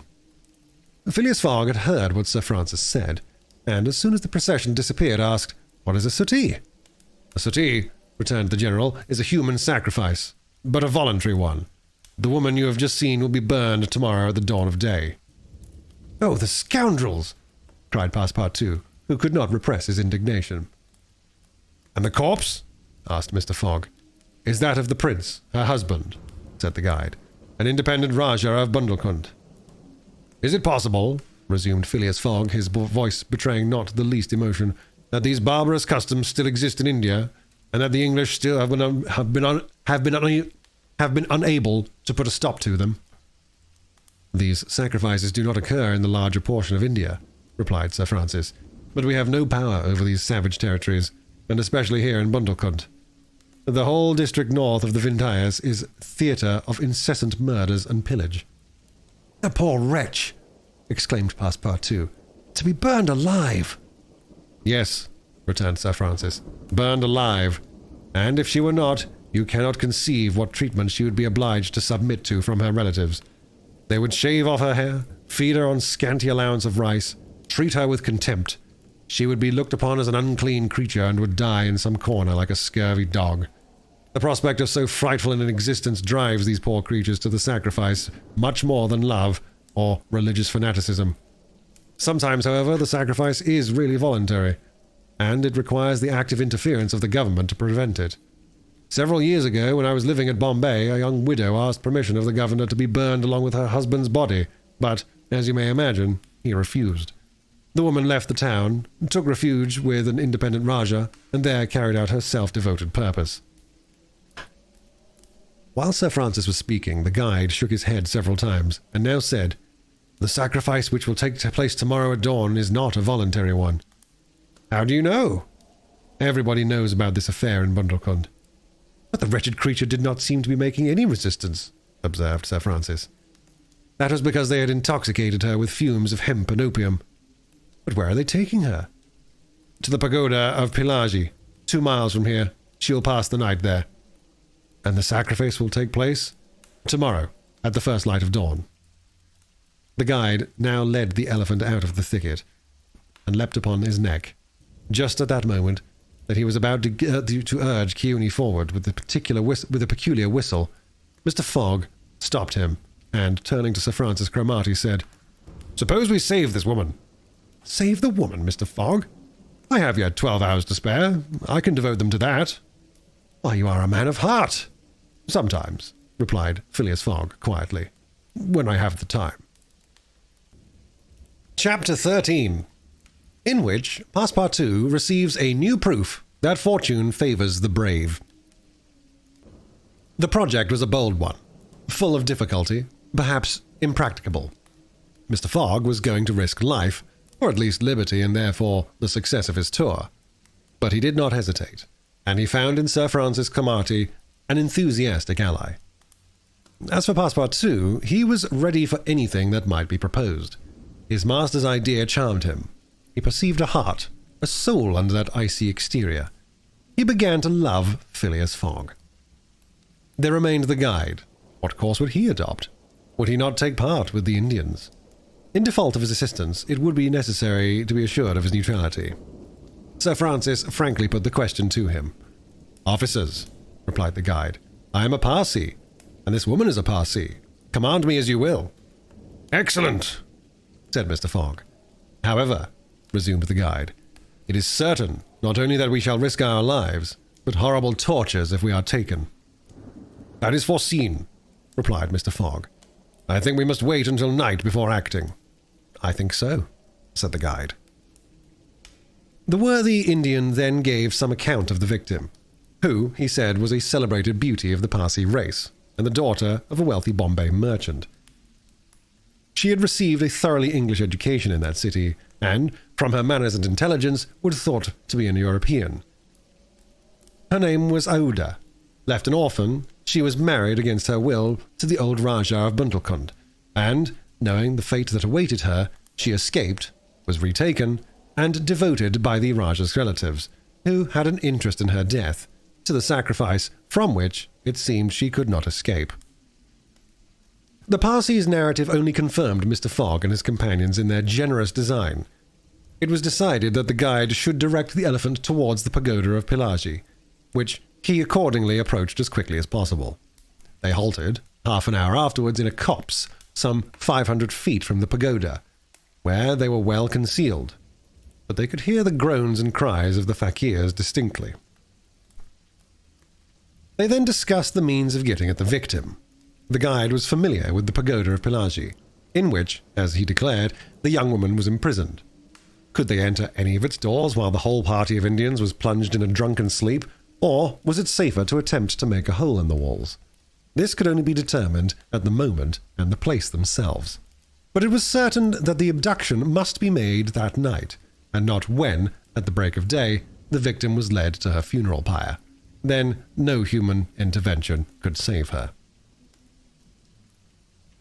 As soon as night fell, about 6 o'clock, they decided to make a reconnaissance around the pagoda. The cries of the fakirs were just ceasing. The Indians were in the act of plunging themselves into the drunkenness caused by liquid opium mingled with hemp, and it might be possible to slip between them to the temple itself. The Parsee, leading the others, noiselessly crept through the wood. and in 10 minutes they found themselves on the banks of a small stream, whence, by the light of the rosin torches, they perceived a pyre of wood, on the top of which lay the embalmed body of the Rajah, which was to be burned with his wife. The pagoda, whose minarets loomed above the trees in a deepening dusk, stood 100 steps away. "Come," whispered the guide. He slipped more cautiously than ever through the brush, followed by his companions.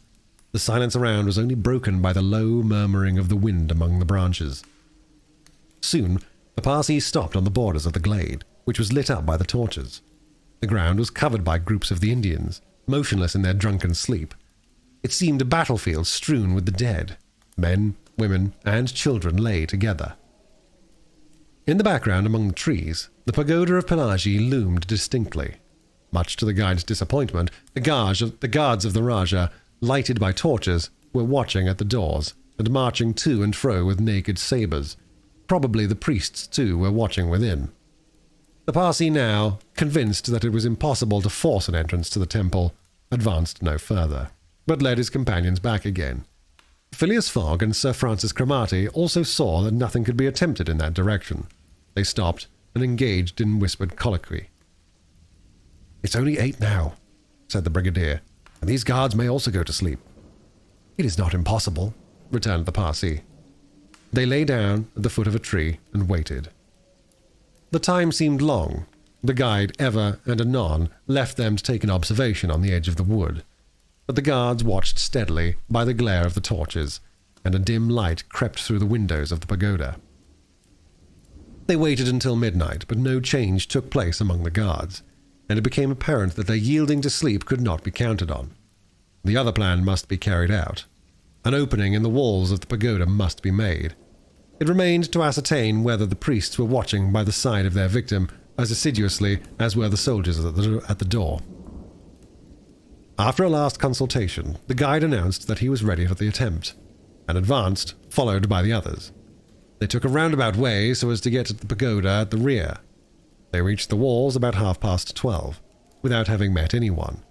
Here there was no guard, nor were there either windows or doors.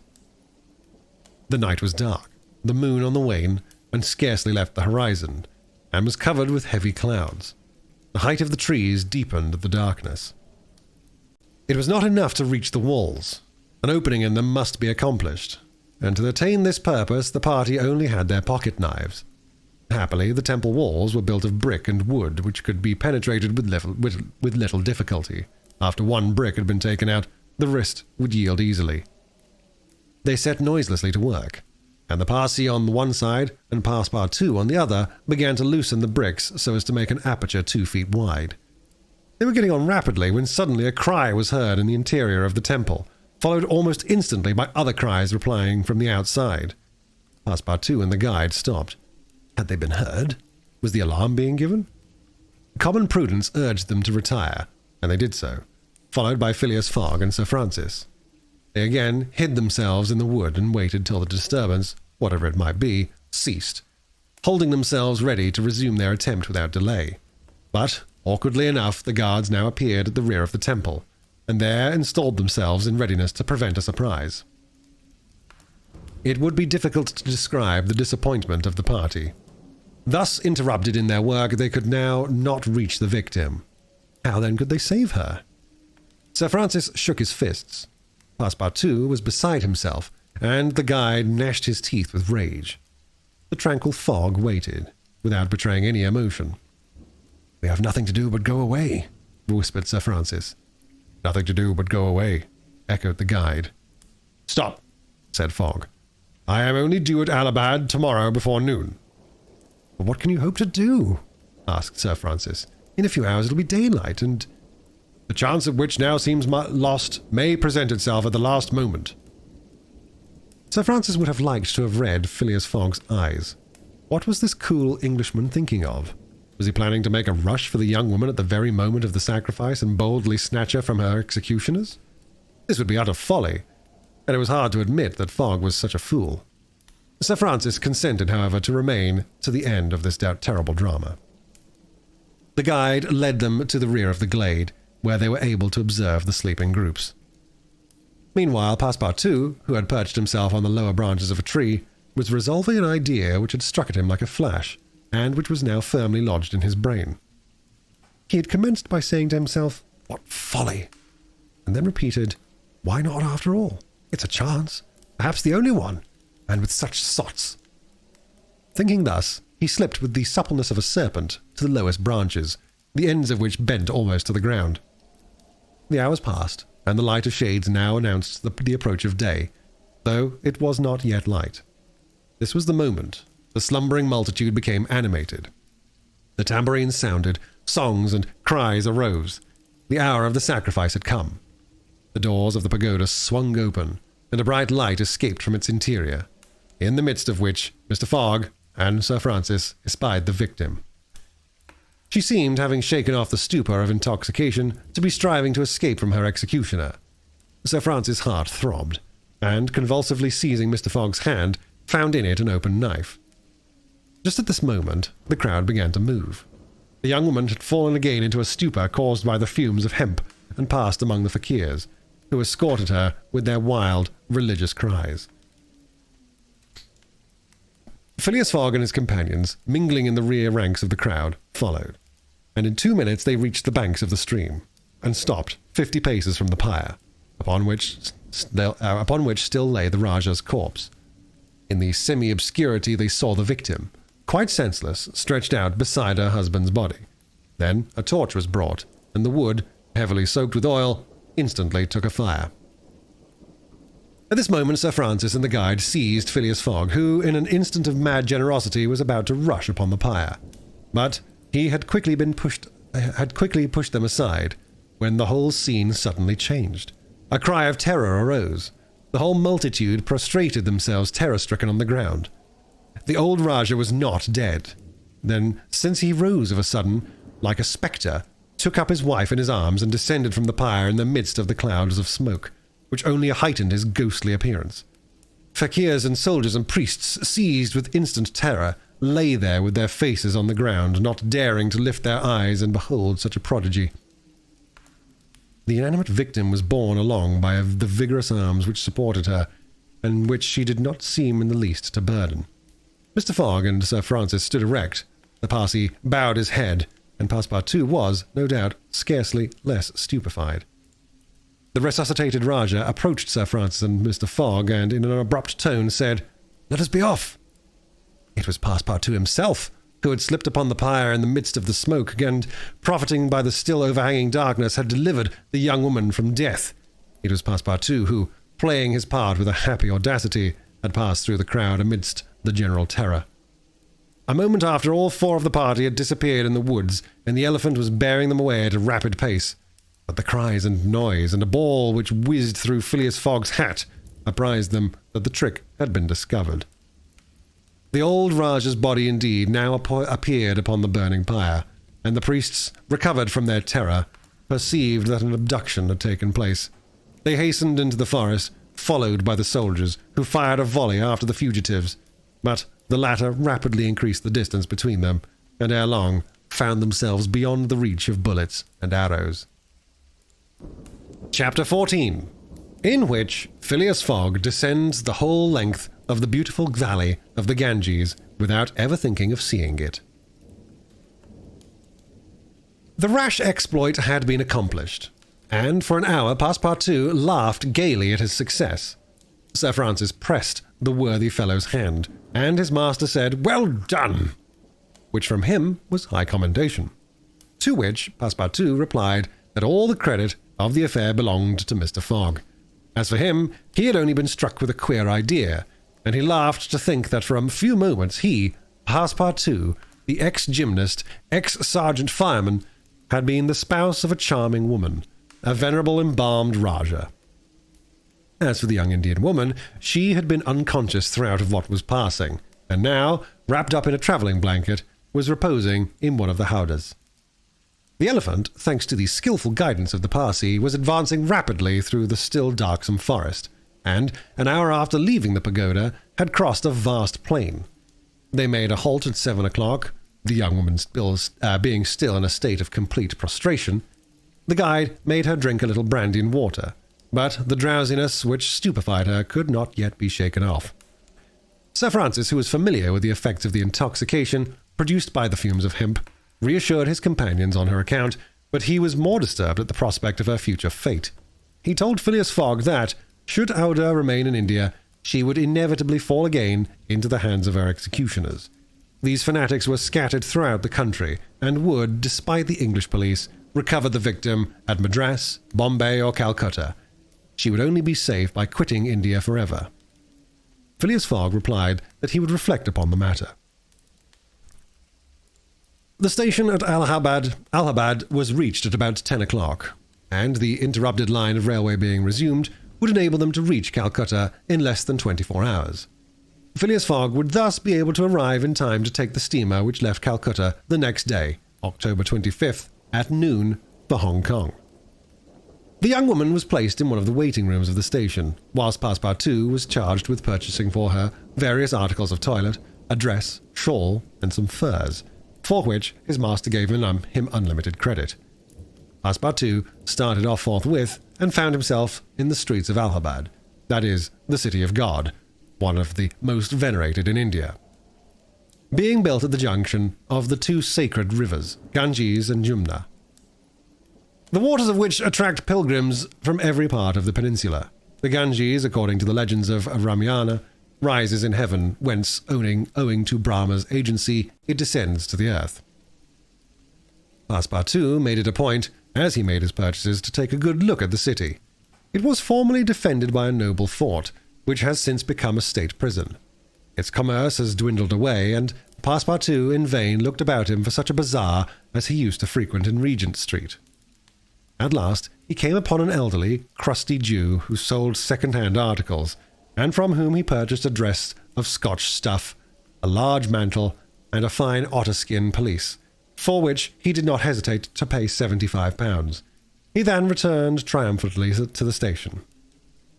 The influence to which the priests of Pelagie had subjected Aouda began gradually to yield, and she became more herself, so that her fine eyes resumed all their soft Indian expression.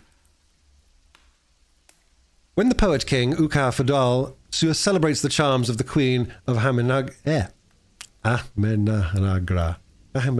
can't remember how to pronounce that. I apologize. He spoke thus.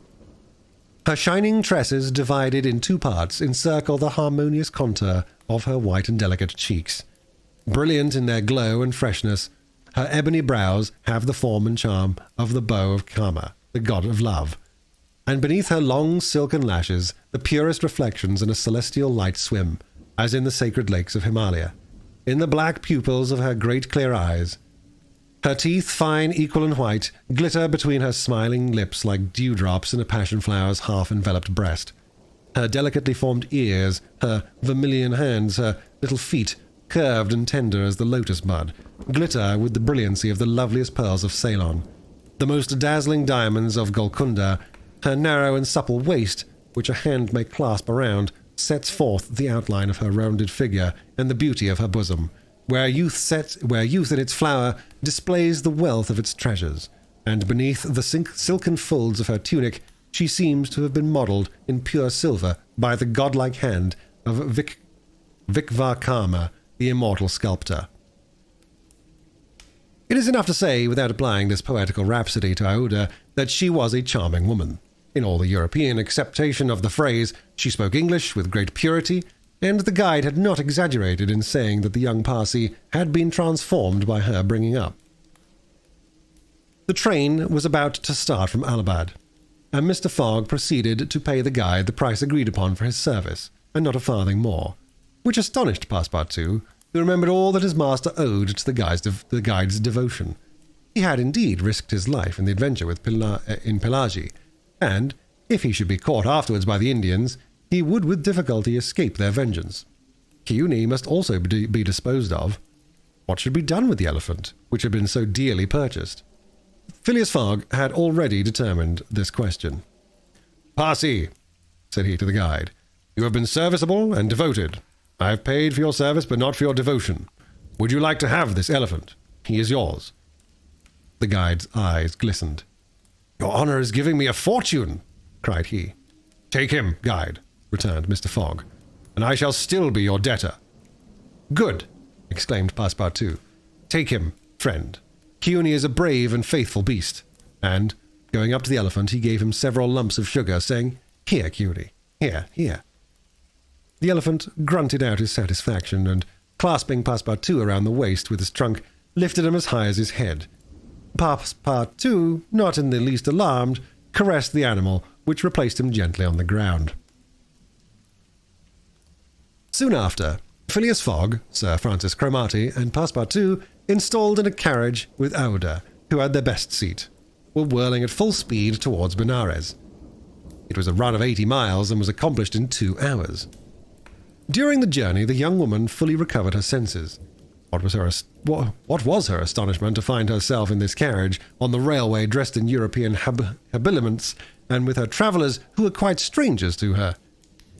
Her companions first set about fully reviving her with a little liquor, and then Sir Francis narrated to her what had passed, dwelling upon the courage with which Phileas Fogg had not hesitated to risk his life to save her, and recounting the happy sequel of the venture, the result of Passepartout's rash idea. Mr. Fogg said nothing, while Passepartout, abashed, kept repeating that it wasn't worth telling. Aouda pathetically thanked her deliverers, rather with tears than words. Her fine eyes interpreted her gratitude better than her lips. Then, as her thoughts strayed back to the scene of the sacrifice, and recalled the dangers which still menaced her, she shuddered with terror. Phileas Fogg understood what was passing in Aouda's mind, and offered, in order to reassure her, to escort her to Hong Kong, where she might remain safely until the affair was hushed up, an offer which she eagerly and gratefully accepted. She had, it seems, a Parsi relation who was one of the principal merchants of Hong Kong, which is wholly an English city, though on an island on the Chinese coast. At 12:30, the train stopped at Benares. The Brahmin legends assert that this city is built on the site of the ancient Kasi, which, like Mahomet's tomb, was once suspended between heaven and earth. Though the Benares of today, which the Orientalists call the Athens of India, stands quite unpoetically on the solid earth. Passepartout caught glimpses of its brick houses and clay huts, giving an aspect of desolation to the place, as the train entered it. Benares was Sir Francis Cromarty's destination, the troops he was rejoining being encamped some miles northward of the city. He bade adieu to Phileas Fogg, wishing him all success, and expressing the hope that he would come that way again in a less original but more profitable fashion.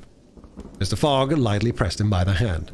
The parting of Aouda, who did not forget what she owed to Sir Francis, betrayed more warmth, and as for Passepartout, he received a hearty shake of the hand from the gallant general.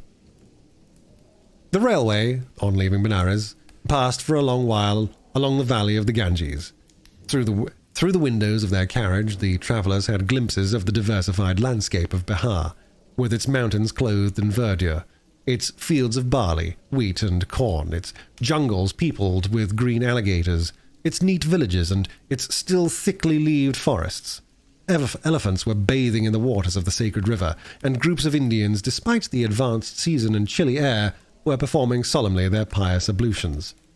These were fervent Brahmins, the bitterest foes of Buddhism, their deities being Vishnu, the solar god, Shiva, the divine impersonation of natural forces, and Brahma, the supreme ruler of priests and legislators. What would these divinities think of India, anglicized as it is today, with steamers whistling and scudding along the Ganges, frightening the gulls which float upon its surface, the turtles swarming along its banks, and the faithful dwelling upon its borders? The panorama passed before their eyes like a flash, save when the steam concealed it fitfully from the view. The travellers could scarcely discern the fort of Chupeni, 20 miles southward from the Benares, the ancient stronghold of the Rajas of Bihar, or Ghazipur and its famous rosewater factories, or the tomb of Lord Cornwallis, rising on the left bank of the Ganges, the fortified town of Buxar or Patna, a huge manufacturing and trading place, where is held the principal opium market of India, or Mongier, a more than European town, for it is as English as Manchester or Birmingham, with its iron foundries, edge tool factories, and high chimneys puffing clouds of black smoke heavenward. Night came on. The train passed on at full speed, in the midst of the roaring of the tigers, bears, and wolves which fled before the locomotive, and the marvels of Bengal, Golconda, ruined Goa, Murshidabad, the ancient capital, Burdwan, Hooghly, and the French town of Chandernagore, where Passepartout would have been proud to see his country's flag flying, were hidden from their view in the darkness. Calcutta was reached at 7 in the morning, and the packet left for Hong Kong at noon, so that Phileas Fogg had 5 hours before him.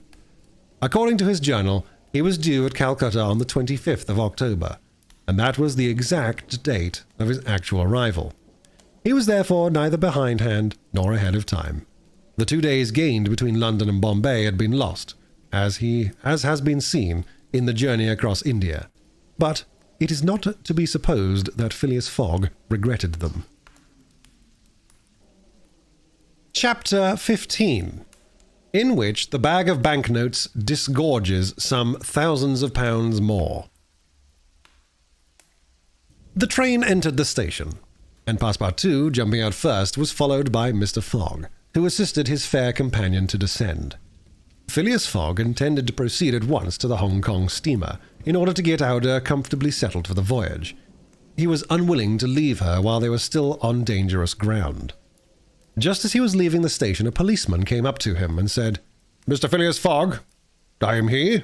Is this man your servant?" added the policeman, pointing to Passepartout. "Yes. Be so good, both of you, as to follow me." Mr. Fogg betrayed no surprise whatsoever. The policeman was a representative of the law, and law is sacred to an Englishman. Passepartout tried to reason about the matter, but the policeman tapped him with his stick, and Mr. Fogg made a signal to obey. "May this young lady go with us?" asked he. "She may," replied the policeman. Mr. Fogg, Aouda, and Passepartout were conducted to a palkigari, a sort of four-wheeled carriage drawn by 2 horses, in which they took their places and were driven away. No one spoke during the 20 minutes which had elapsed before they reached their destination. They first passed through the Black Town, with its narrow streets, its miserable dirty huts and squalid population. Then through the European town, which presented a relief in its bright brick mansions, shaded by coconut trees and bristling with masts, where, although it was early morning, elegantly dressed horsemen and handsome equipages were passing back and forth.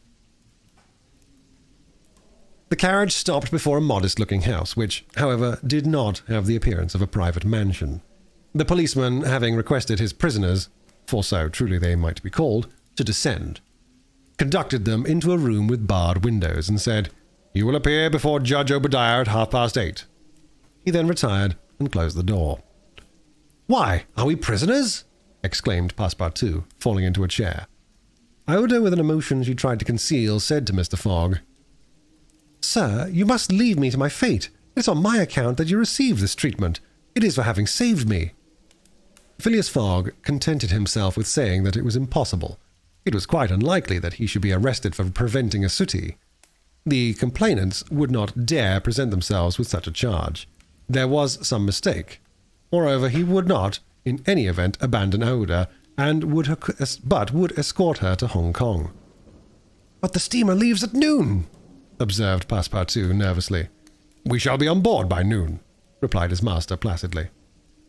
It was said so positively that Passepartout could not help muttering to himself, "Parbleu, that's certain. Before noon we shall be on board." But he was by no means reassured. At 8:30 the door opened. The policeman appeared, and, requesting them to follow him, led the way into an adjoining hall. It was evidently a courtroom, and a crowd of Europeans and natives already occupied the rear of the apartment. Mr. Fogg and his 2 companions took their places on a bench opposite the desks of the magistrate and his clerk. Immediately after, Judge Obadiah, a fat, round man, followed by the clerk, entered. He proceeded to take down a wig which was hanging on a nail, and put it hurriedly on his head. "The first case," said he. Then, putting his hand into his head, he exclaimed, "This is not my wig." "No, your worship," returned the clerk. "It is mine." "My dear Mr. Oysterpuff, how can a judge give a wise sentence in a clerk's wig?" The wigs were exchanged.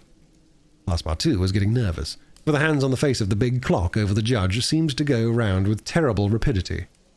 "The first case," repeated Judge Obadiah. "Phileas Fogg?" demanded Oysterpuff. "I am here," replied Mr. Fogg. "Passepartout?" "Present." "Good," said the judge. "You have been looked for prisoners for 2 days on the trains from Bombay." But of what are we accused?" asked Passepartout impatiently. "You are about to be informed." "I am an English subject, sir," said Mr. Fogg, "and I have the right—" "Have you been ill-treated?" "Not at all." "Very well. Let the complainants come in."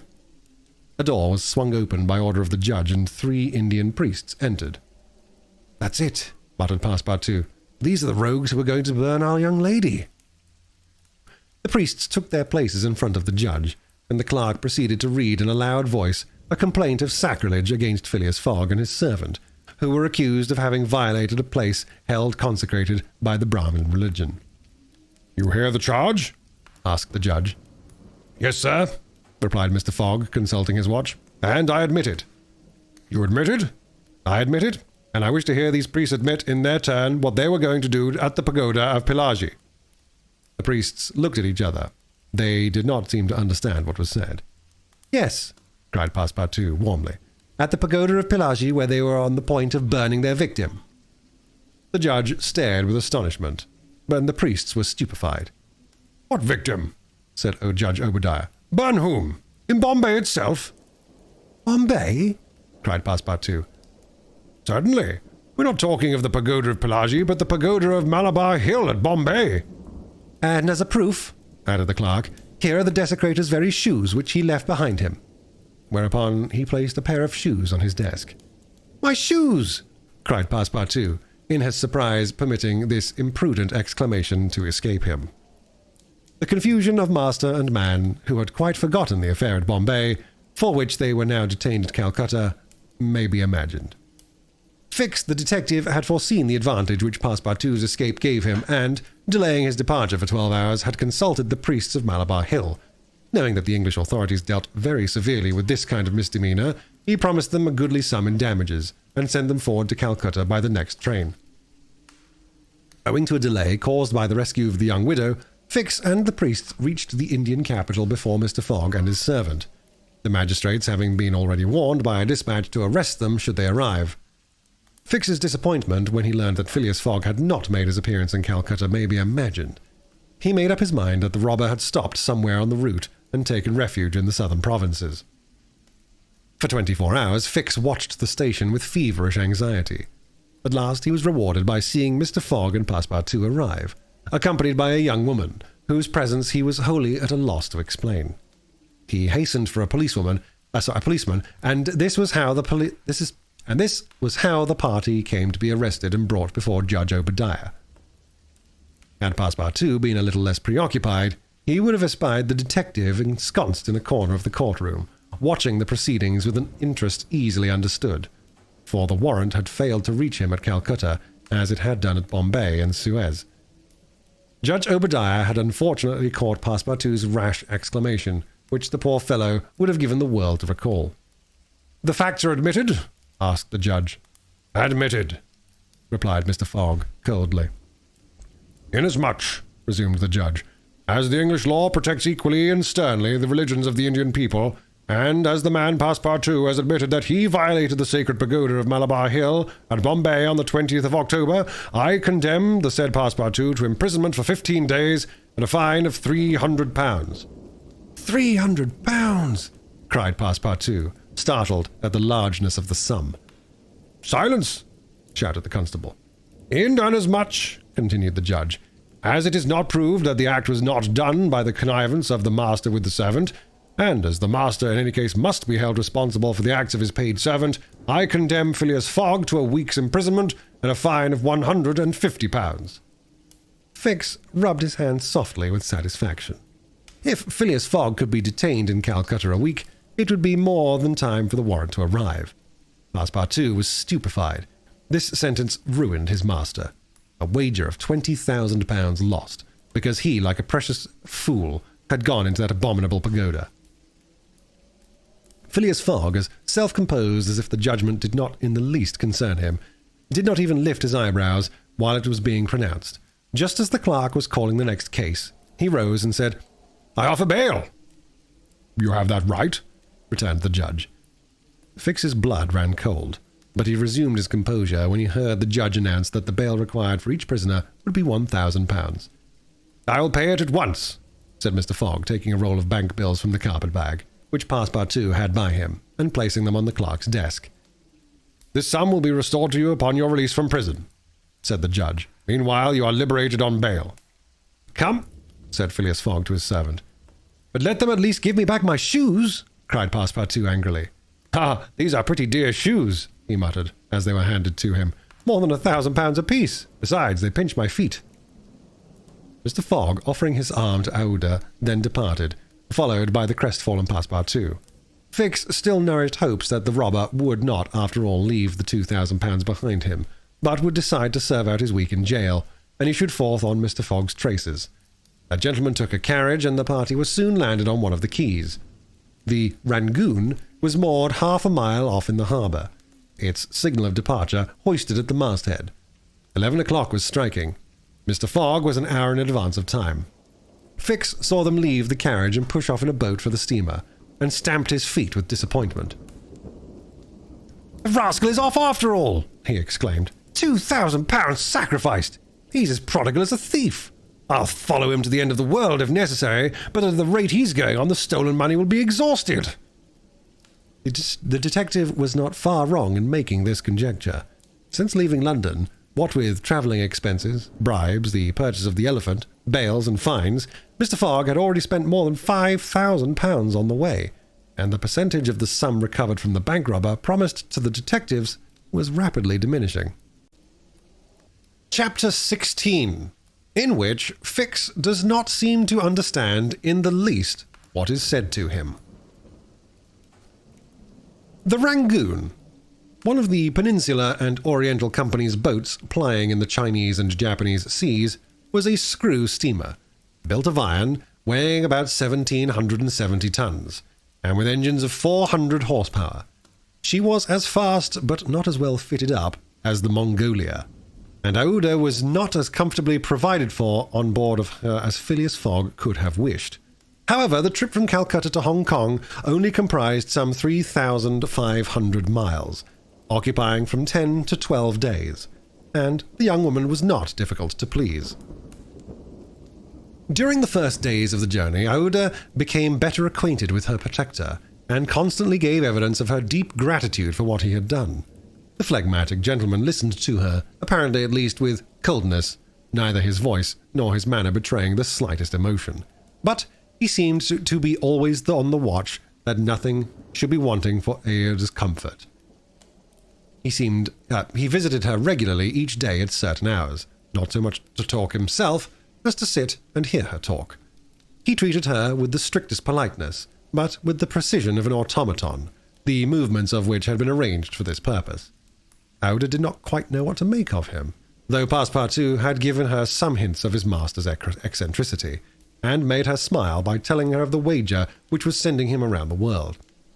After all, she owed Phileas Fogg her life, and she always regarded him through the exalting medium of her gratitude. Aouda confirmed the Parsi guide's narrative of her touching history. She did indeed belong to the highest of the native races of India. Many of the Parsi merchants have made great fortunes by dealing in cotton, and one of them, Sir James T. Jejeeboy, was made a baronet by the English government. Aouda was a relative of this great man, and it was his cousin Jeje whom she had hoped to join at Hong Kong. Whether she would find a protector in him she could not tell. But Mr. Fogg essayed to calm her anxieties, and to assure her that everything would be mathematically, he used the very word, arranged. Aouda fastened her great eyes, clear as the sacred lakes of the Himalaya, upon him. But the intractable Fogg, as reserved as ever, did not seem at all inclined to throw himself into this lake. The first few days of the voyage passed prosperously, amid favourable weather and propitious winds, and they soon came in sight of the great Andaman, the principal of the islands in the Bay of Bengal, with its picturesque Saddle Peak 2,400 feet high, looming above the waters. The steamer passed along near the shores, but the savage Papuans, who are in the lowest scale of humanity, are not, has been asserted, cannibals, did not make their appearance. The panorama of the islands as they steamed by them was superb. Vast forests of palms, arex, bamboo, teakwood, of the gigantic mimosa, and tree-like ferns covered the foreground, while behind the graceful outlines of the mountains were traced against the sky, and along the coasts, swarmed by thousands, the precious swallows whose nests furnish a luxurious dish to the tables of the celestial empire. The varied landscape afforded by the Andaman Isles was soon passed, however, and the Rangoon rapidly approached the Straits of Malacca, which gave access to the China Seas. What was Detective Fix so unluckily drawn on from country to country doing all this while? He had managed to embark on the Rangoon at Calcutta without being seen by Passepartout, after leaving orders that, if the warrant should arrive, it should be forwarded to him at Hong Kong, and he hoped to conceal his presence to the end of the voyage. It would have been difficult to explain why he was on board without awakening Passepartout's suspicions, who thought him still at Bombay, but necessity impelled him, nevertheless, to renew his acquaintance with the worthy servant, as will be seen. All the detective's hopes and wishes were now centered on Hong Kong, for the steamer's stay at Singapore would be too brief to enable him to take any steps there. The arrest must be made at Hong Kong, or the robber would probably escape him forever. Hong Kong was the last English ground on which he would set foot. Beyond, China, Japan, America offered to Fogg an almost certain refuge. If the warrant should at last make its appearance at Hong Kong, Fix could arrest him, give him into the hands of the local police, and there would be no further trouble. But beyond Hong Kong, a simple warrant would be of no avail. An extradition warrant would be necessary, and that would result in delays and obstacles of which the rascal would take advantage of to elude justice. Fix thought over these probabilities during the long hours which he spent in his cabin, and kept repeating to himself, "Now, either the warrant will be at Hong Kong, in which case I shall arrest my man, or it will not be there, and this time it is absolutely necessary that I should delay his departure. I have failed at Bombay, and I have failed at Calcutta. If I fail at Hong Kong, my reputation is lost. Cost what it may, I must succeed. But how shall I prevent his departure, if it should turn out to be my last resource?" Fix made up his mind that, if the worst came to worst, he would make a confidant of Passepartout, tell him what kind of a fellow his master really was. That Passepartout was not Fogg's accomplice, he was very certain. The servant, enlightened by his disclosure, and being afraid of being himself implicated in the crime, would doubtless become an ally of the detective.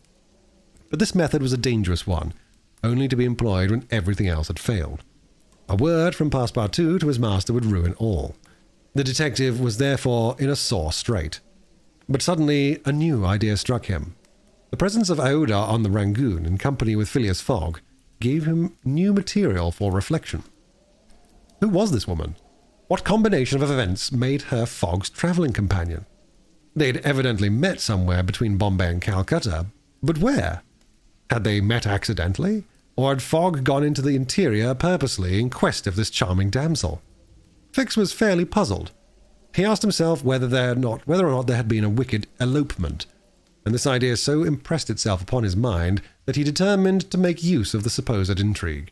Whether the young woman were married or not, he would be able to create such difficulties for Mr. Fogg at Hong Kong that he could not escape by paying any amount of money. But could he even wait until they reached Hong Kong? Fogg had an abominable way of jumping from one boat to another, and, before anything could be effected, might get full under way again for Yokohama. Fix decided that he must warn the English authorities, and signal the Rangoon before her arrival.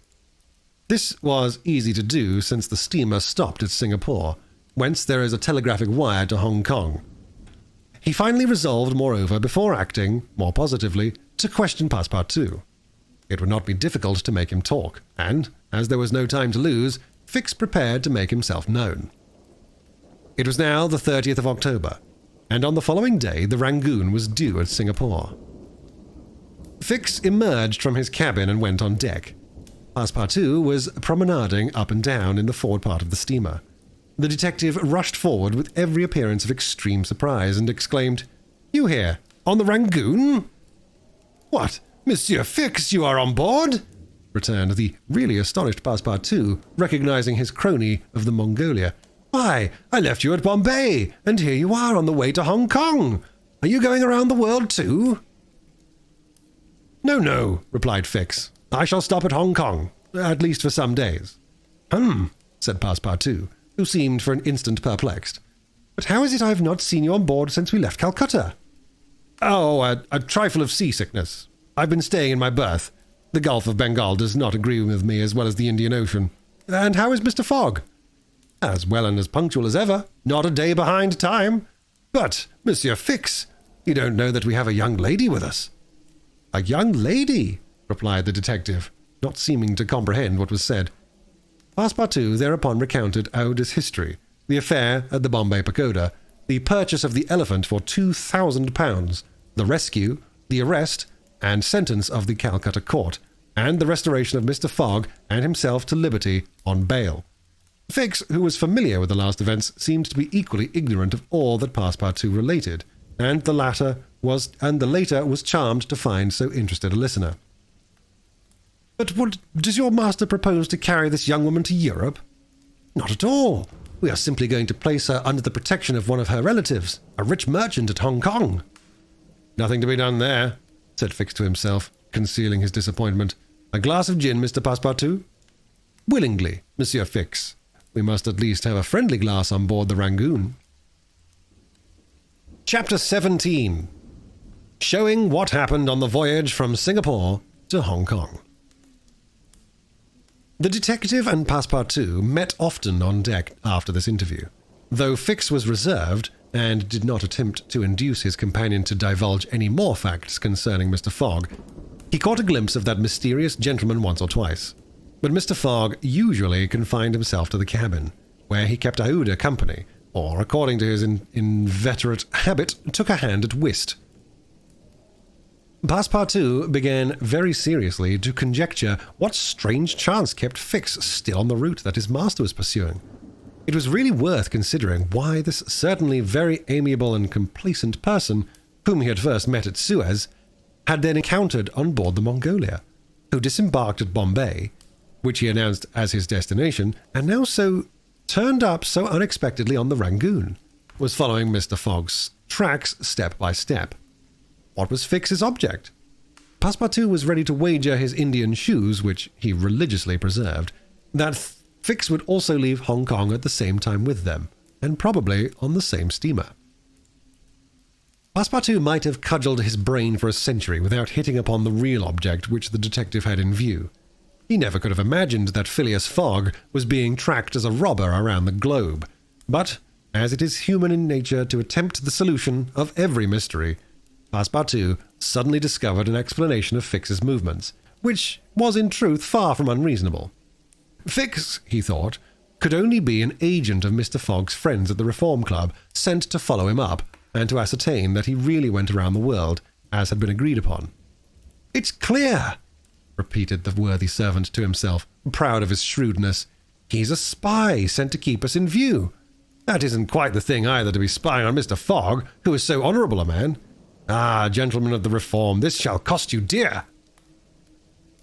Passepartout, enchanted with his discovery, resolved to say nothing to his master, lest he should be justly offended at this mistrust on the part of his adversaries. But he determined to chaff Fix, when he had the chance, with mysterious allusions which, however, need not betray his real suspicions. During the afternoon of Wednesday, 30th of October, the Rangoon entered the Strait of Malacca, which separates the peninsula of that name from Sumatra. The mountainous and craggy islets intercepted the beauties of this noble island from the view of the travellers. The Rangoon weighed anchor at Singapore the next day at 4 a.m. to receive coal, having gained half a day on the prescribed time of her arrival. Phileas Fogg noted this gain in his journal, and then, accompanied by Aouda, who betrayed a desire for a walk on shore, disembarked. Fix, who suspected Mr. Fogg's every movement, followed them cautiously without being himself perceived, while Passepartout, laughing in his sleeve at Fix's manoeuvres, went about his usual errands. The island of Singapore is not imposing in aspect. for there are no mountains, yet its appearance is not without attractions. It is a park checkered by pleasant highways and avenues.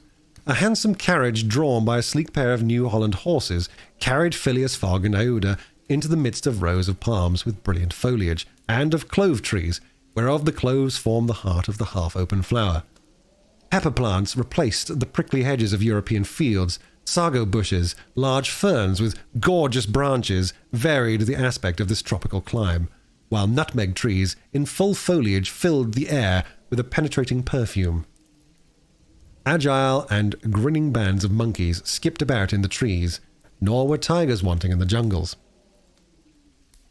After a drive of 2 hours through the country, Aouda and Mr. Fogg returned to the town, which is a vast collection of heavy-looking, irregular houses, surrounded by charming gardens rich in tropical fruits and plants. And at 10 o'clock they re-embarked, closely followed by the detective, who had kept them constantly in sight.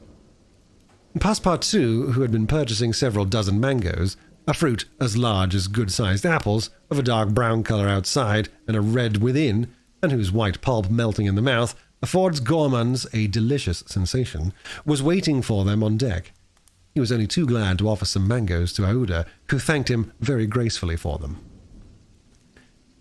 At 11 o'clock, the Rangoon rode out of Singapore harbour, and in a few hours the high mountains of Malacca, with their forests inhabited by the most beautifully furred tigers in the world, were lost to view. Singapore is distant by some 1,300 miles from the island of Hong Kong, which is a little English colony near the Chinese coast. Phileas Fogg hoped to accomplish the journey in 6 days, so as to be in time for the steamer which would leave on the 6th of November for Yokohama, the principal Japanese port.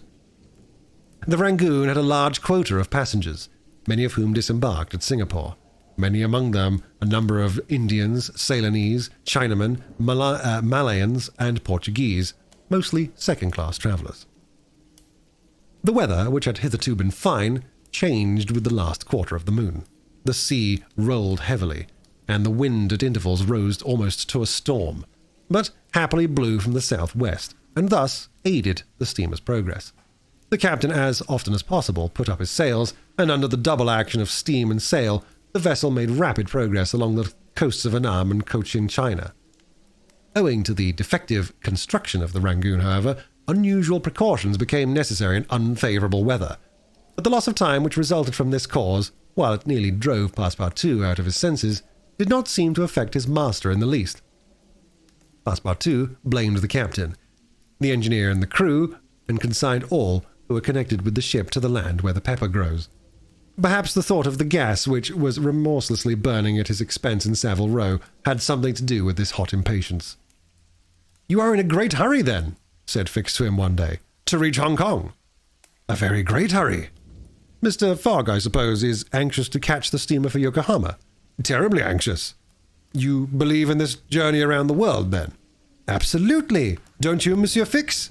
"I don't believe a word of it." "You're a sly dog," said Passepartout, winking at him. This expression rather disturbed Fix, without his knowing why. Had the Frenchman guessed his real purpose? He knew not what to think. But how could Passepartout have discovered that he was a detective? Yet in speaking as he did, the man evidently meant more than he expressed. Passepartout went still further the next day. He could not hold his tongue. "Monsieur Fix," said he, in a bantering tone, "shall we be so unfortunate as to lose you when we get to Hong Kong?" "Why?" responded Fix, a little embarrassed. "I don't know. Perhaps... If you would go only on with us. An agent of the Peninsular Company, you know. Can't stop on the way. You were only going to Bombay, and here you are in China. America is not far off, and from America to Europe is only a step." Fix looked intently at his companion, whose countenance was serene as possible, and laughed with him. But Passepartout persisted in chaffing him by asking him if he made much by his present occupation. "Yes and no," returned Fix. "There is good and bad luck in such things. But you must understand that I don't travel at my own expense." "Oh, I am quite sure of that," cried Passepartout, laughing heartily. Fix, fairly puzzled, descended to his cabin and gave himself up to his reflections. He was evidently suspected. Somehow or other the Frenchman had found out that he was a detective. But had he told his master? What part was he playing in all of this? Was he an accomplice or not? Was the game then up? Fix spent several hours turning these things over in his mind, sometimes thinking that all was lost, then persuading himself that Fogg was ignorant of his presence, and then undecided what course it was best to take. Nevertheless, he preserved his coolness of mind, and at last resolved to deal plainly with Passepartout. If he did not find it practicable to arrest Fogg at Hong Kong, and if Fogg made preparations to leave that last foothold of English territory, he, Fix, would tell Passepartout all. Either the servant was the accomplice of his master, and in this case the master knew of his operations, and should he fail, or else the servant knew nothing about the robbery, and then his interest would be to abandon the robber. Such was the situation between Fix and Passepartout. Meanwhile, Phileas Fogg moved above them in the most majestic and unconscious indifference. He was passing methodically in his orbit around the world, regardless of the lesser stars which gravitated around him. Yet there was nearby what the astronomers would call a disturbing star, which might have produced an agitation in this gentleman's heart. But no! The charms of Iota failed to act, to Passepartout's great surprise, and the disturbances, if they existed, would have been more difficult to calculate than those of Uranus which led to the discovery of Neptune. It was every day an increasing wonder to Passepartout, who read in Ioda's eyes the depths of her gratitude to his master. Phileas Fogg, though brave and gallant must be, he thought, quite heartless. As to the sentiment which this journey might have awakened in him, there was clearly no trace of such a thing, while poor Passepartout existed in perpetual reveries. One day, he was leaning on the railing of the engine-room and was observing the engine, when a sudden pitch of the steamer threw the screw out of the water. The steam came hissing out of the valves, and this made Passepartout indignant. "The valves are not sufficiently charged," he exclaimed. "We are not going. Oh, these English! If this was an American craft, we should blow up, perhaps. But we should all, in all events, go faster." Chapter 18, in which Phileas Fogg, Passepartout, and Fix go each about his business. The weather was bad during the latter days of the voyage. The wind, obstinately remaining in the northwest, blew a gale, and retarded the steamer. The Rangoon rolled heavily, and the passengers became impatient of the long, monstrous waves which the wind raised before their path. A sort of tempest arose on the 3rd of November, the squall knocking the vessel about with fury, and the waves running high. The Rangoon reefed all her sails, and even the rigging proved too much, whistling and shaking amid the squall. The steamer was forced to proceed slowly, and the captain estimated that she would reach Hong Kong 20 hours behind time, and more if the storm lasted.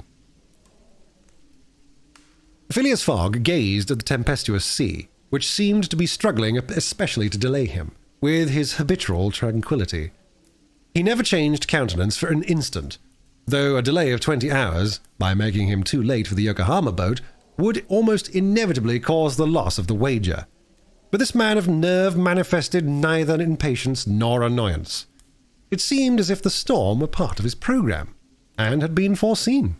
Iota was amazed to find him as calm as he had been for the first time she saw him.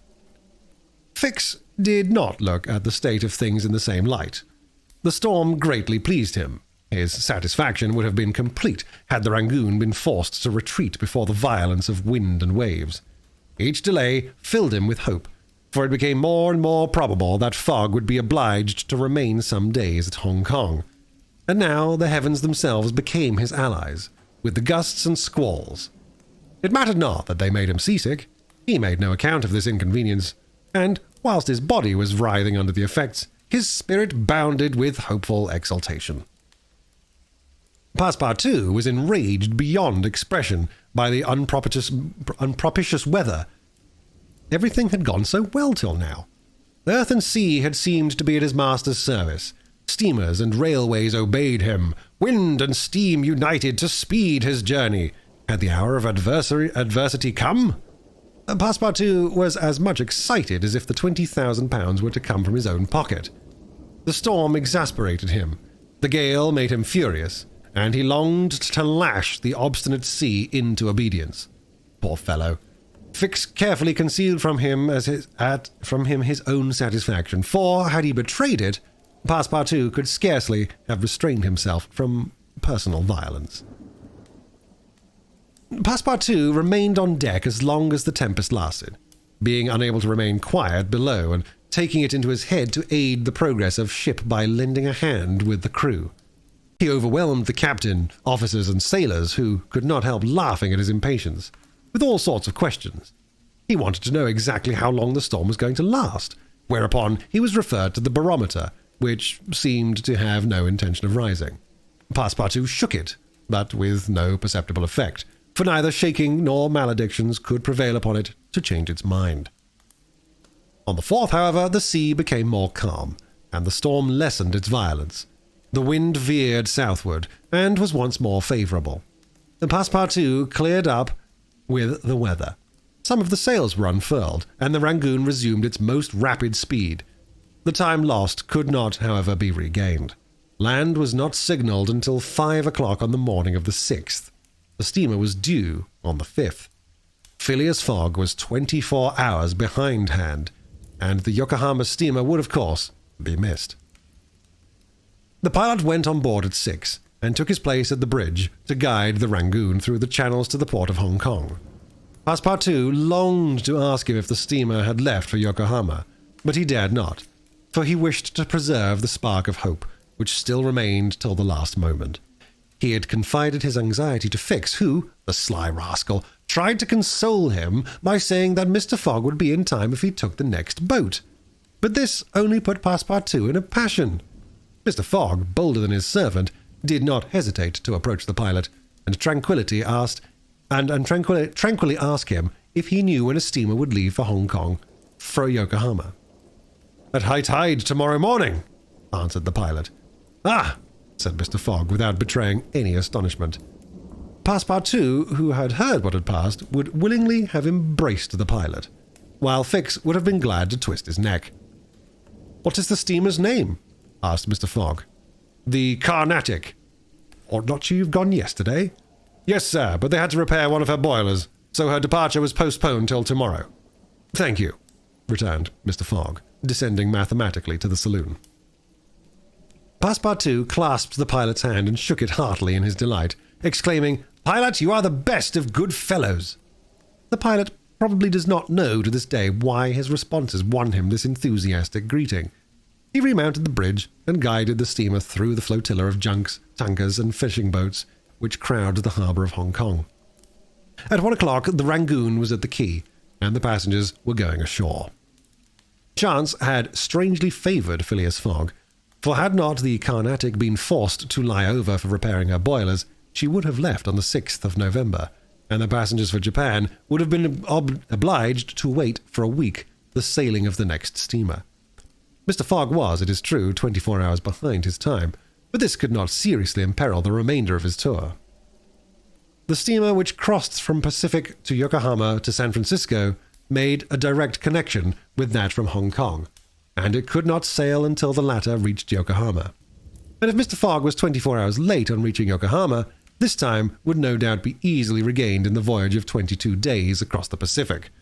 He found himself then about 24 hours behindhand, 35 days after leaving London. The Carnatic was announced to leave Hong Kong at 5 the next morning. Mr. Fogg had 16 hours in which to attend his business there, which was to deposit Aouda safely with her wealthy relative. On landing, he conducted her to a palanquin which they had repaired to the club hotel.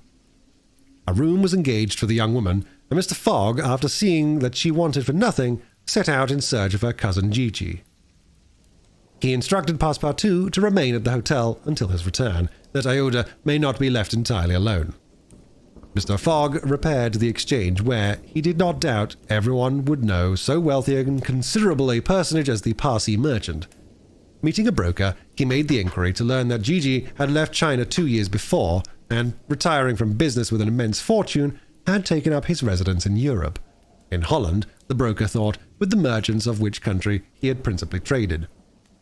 Phileas Fogg returned to the hotel, begged a moment's conversation with Aouda, and without more ado, apprised her that Gigi was no longer at Hong Kong, but probably in Holland. Aouda at first said nothing. She passed her hand across her forehead and reflected a few moments. Then, in her sweet, soft voice, she said, "What ought I to do, Mr. Fogg?" "It's very simple," responded the gentleman.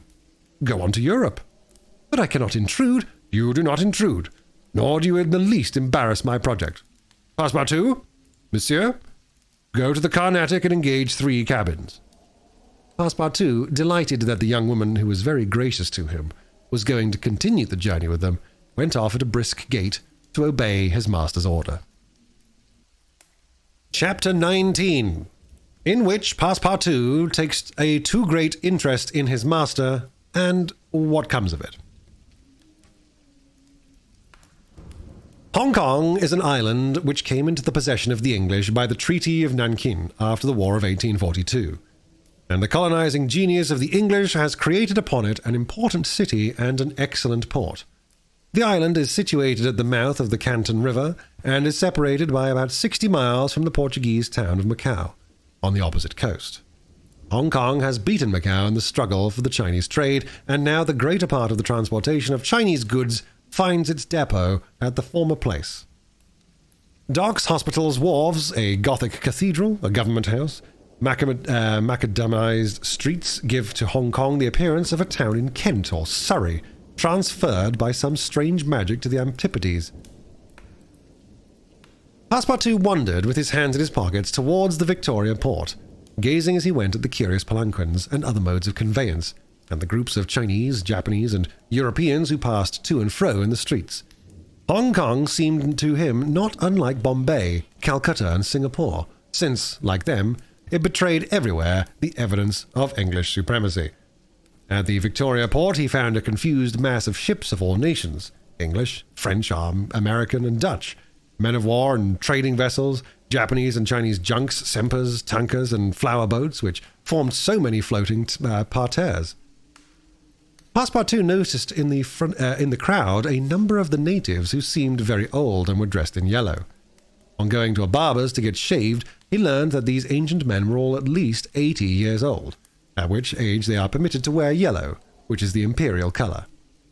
Passepartout, without knowing exactly why, thought this very funny. On reaching the quay, where they were to embark on the Carnatic, he was not astonished to find Fix walking up and down. The detective seemed very much disturbed and disappointed.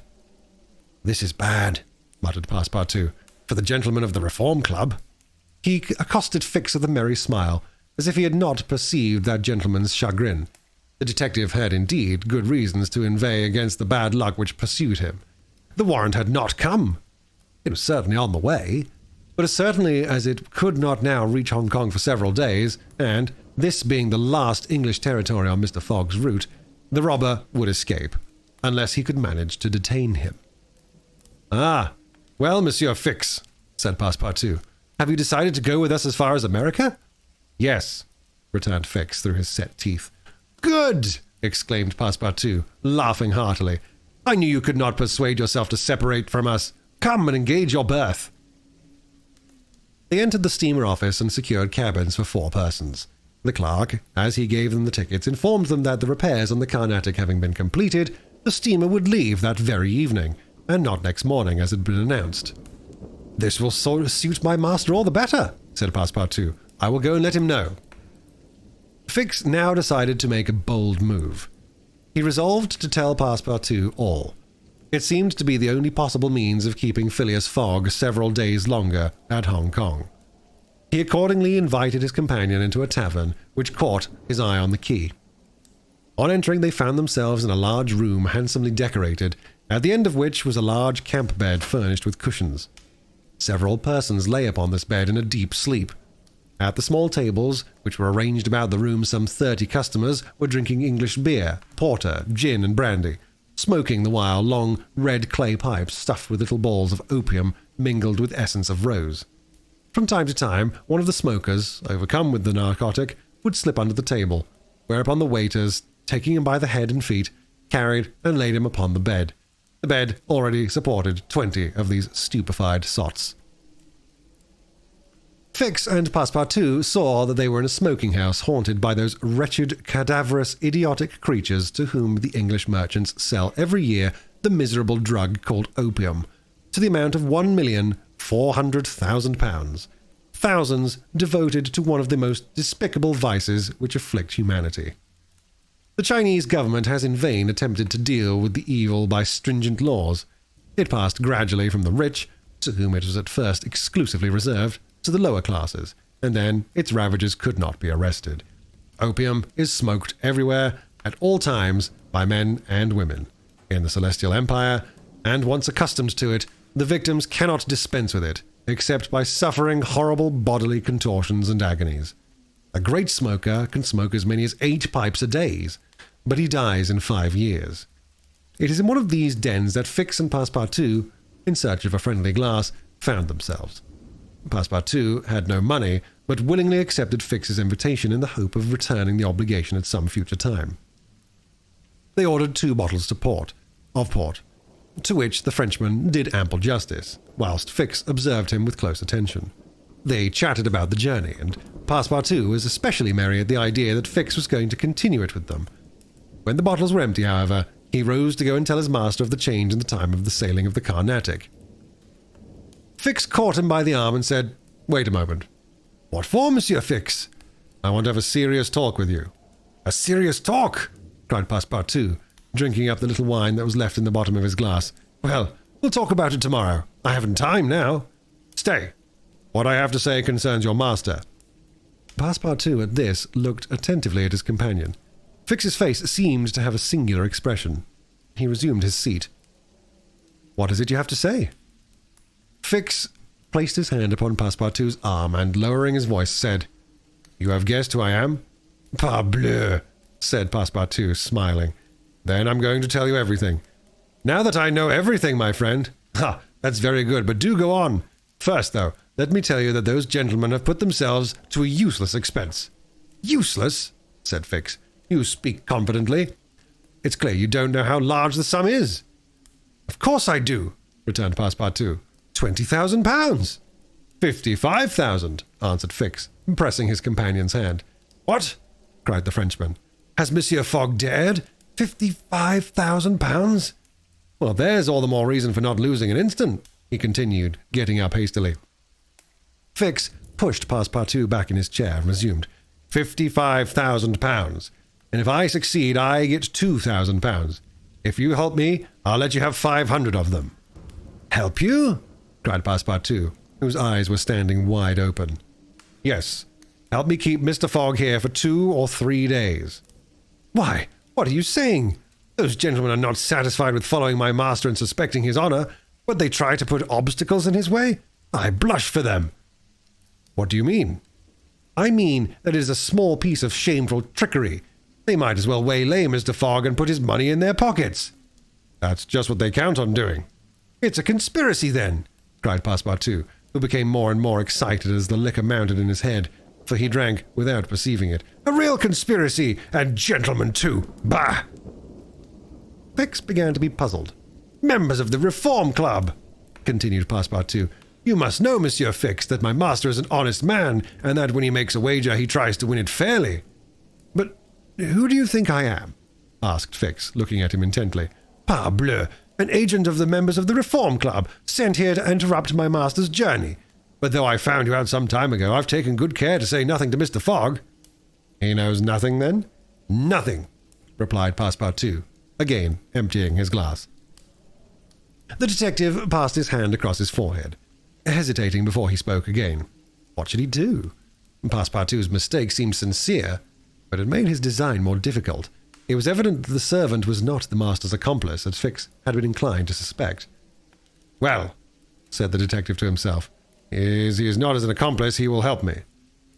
He had no time to lose.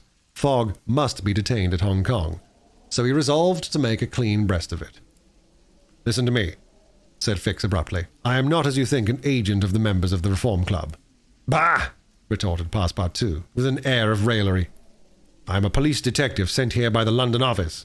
"You? A detective?" "I'll prove it. Here is my commission." Passepartout was speechless with astonishment when Fix displayed this document, the genuineness of which could not be doubted. "Mr. Fogg's wager," resumed Fix, "is only a pretext of which you and the gentlemen of the Reform are dupes. He had a motive for securing your innocent complicity." "But why?" "Listen. On the 28th of last September, a robbery of £55,000 was committed at the Bank of England by a person whose description was fortunately secured. Here is his description. It answers exactly to that of Mr. Phileas Fogg." "What nonsense!" cried Passepartout, striking the table with his fist. "My master is the most honourable of men." "How can you tell? You know scarcely anything about him. You went into his service the day he came away, and he came away on a foolish pretext, without trunks and carrying a large amount in banknotes, and yet you are bold enough to assert that he's an honest man?" "Yes, yes," repeated the poor fellow, mechanically. "Would you like to be arrested as his accomplice?" Passepartout, overcome by what he had heard, held his head between his hands, and did not dare to look at the detective. Phileas Fogg, the saviour of Aouda, that brave and generous man, a robber?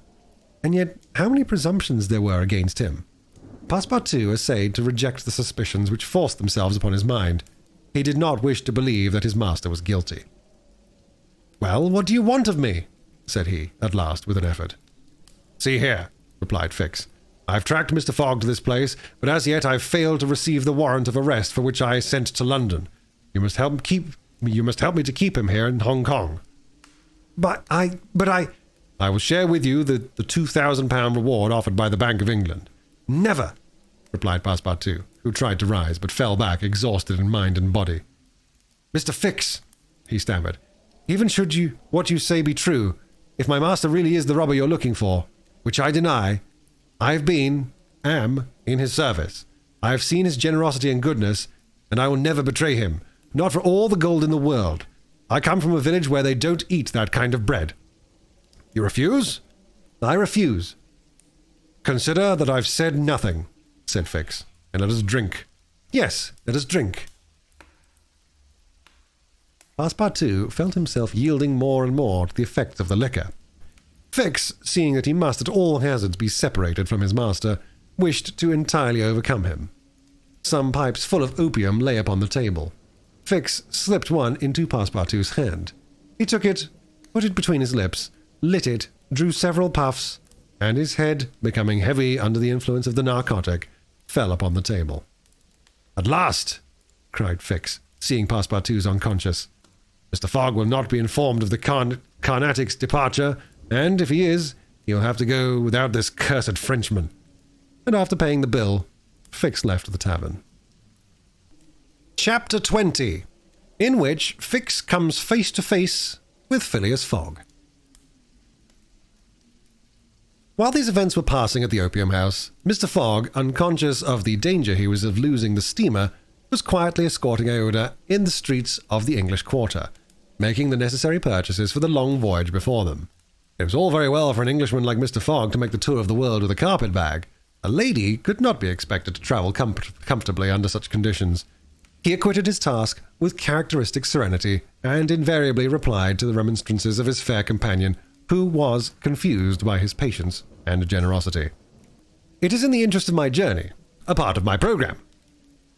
The purchases made, they returned to the hotel, where they dined at a sumptuously served table d'hôte, after which Aouda, shaking hands with her protector after the English fashion, retired to her room for rest. Mr. Fogg absorbed himself throughout the evening in the perusal of the Times and Illustrated London News. Had he been capable of being astonished at anything, it would have been not to see his servant return at bedtime.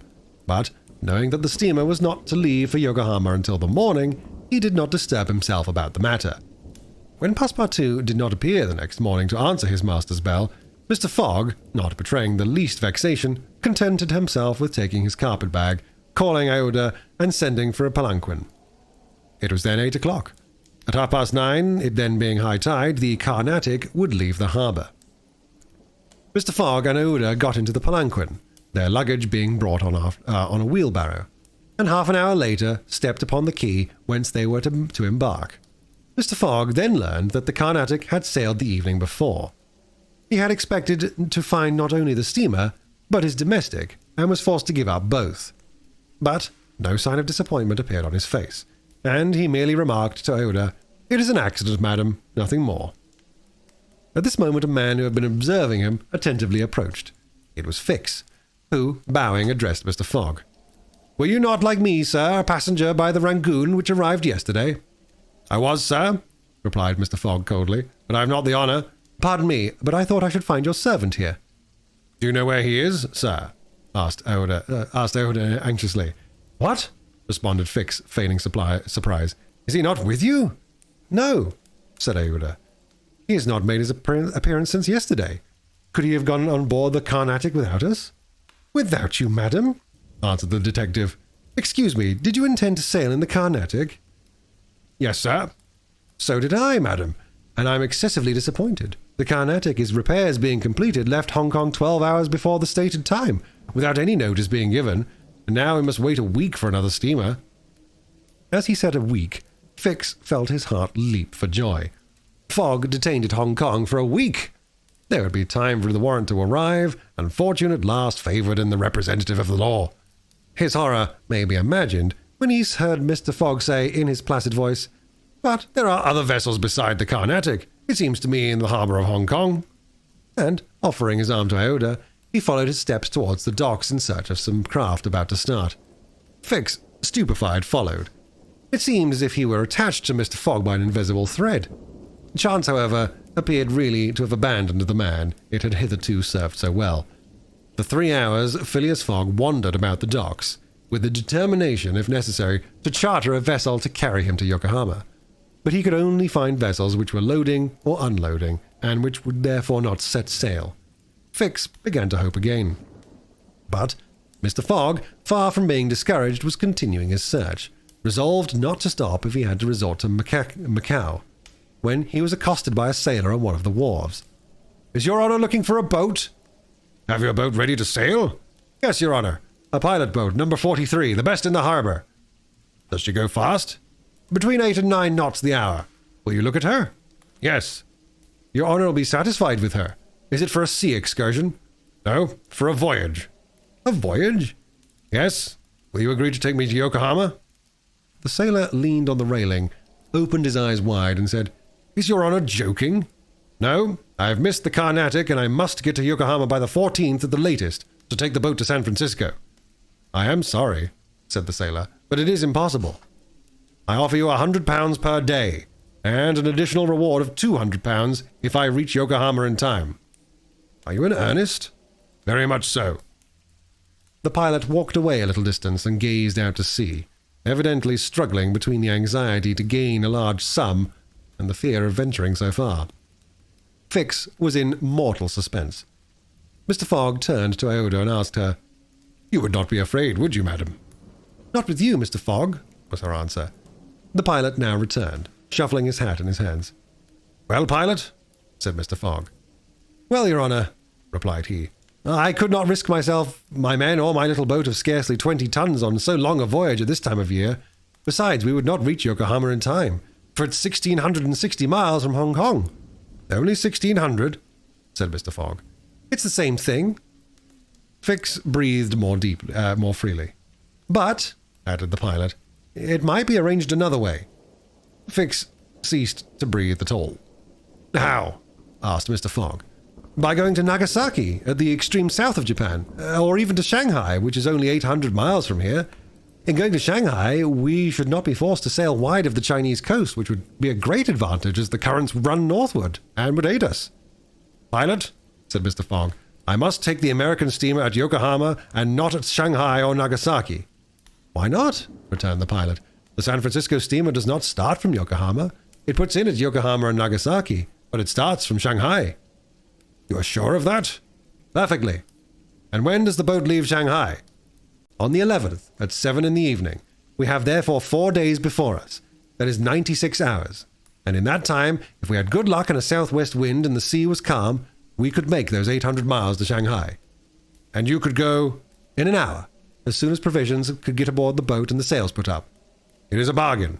Are you the master of the boat?" "Yes, John Bunsby, master of the Tankadere." "Would you like some earnest money?" "If you would not put your honour out, here are £200 on account, sir," added Phileas Fogg, turning to Fix. "If you'd like to take advantage—" "Thanks, sir. I was about to ask the favour." "Very well. In half an hour we shall go aboard." "But poor Passepartout," urged Oda, who was much disturbed by the servant's disappearance. "I shall do all I can to find him," replied Phileas Fogg. While Fix, in a feverish, nervous state, repaired to the pilot boat, the others directed their course to the police station at Hong Kong. Phileas Fogg there gave Passepartout's description and left a sum of money to be spent in the search for him, the same formalities having been gone through at the French consulate, and the palanquin having stopped at the hotel for the luggage which had been sent back there, they returned to the wharf. It was now 3 o'clock, and pilot boat number 43, with its crew on board and its provisions stored away, was ready for departure. The Tankadere was a neat little craft of 20 tons, as gracefully built as if she were a racing yacht. Her shining copper sheathing, her galvanized ironwork, her deck, white as ivory, betrayed the pride taken by John Bunsby in making her presentable. Her 2 masts leaned a little trifle backward. She carried brigantine, foresail, storm jib, and standing jib, and was well rigged for running before the wind. And she seemed capable of brisk speed, which, indeed, she had already proved by gaining several prizes in pilot boat races. The crew of the Tankadere were composed of John Bunsby, the master, and 4 hardy mariners, who were familiar with the Chinese seas. John Bunsby, himself a man of 45 or thereabouts, vigorous, sunburnt, and with a sprightly expression of the eye, and energetic and self-reliant countenance, would have inspired confidence in the most timid. Phileas Fogg and Oda went on board, where they found Fix already installed. Below deck was a square cabin, of which the walls bulged out in the form of cots, above a circular divan. In the center was a table provided with a swinging lamp. The accommodation was confined, but neat. "I'm sorry I have nothing better to offer you," said Mr. Fogg to Fix, who bowed without responding. The detective had a feeling akin to humiliation in profiting by the kindness of Mr. Fogg. "It's certain," thought he. "Though rascal he's a polite one." The sails and the English flag were hoisted at 10 minutes past 3. Mr. Fogg and Aouda, who were seated on deck, cast a last glance at the quay, in the hope of espying Passepartout. Fix was not without his fears lest chance should direct the steps of the unfortunate servant, whom he had so badly treated, in this direction, in which an explanation the reverse of satisfactory to the detective must have ensued. But the Frenchman did not appear, and without doubt was still lying under the stupefying influence of the opium. John Bunsby, master, at length gave the order to start, and the Tankadere, taking the wind under her brigantine, foresail, and standing jib, bounded briskly forward over the waves.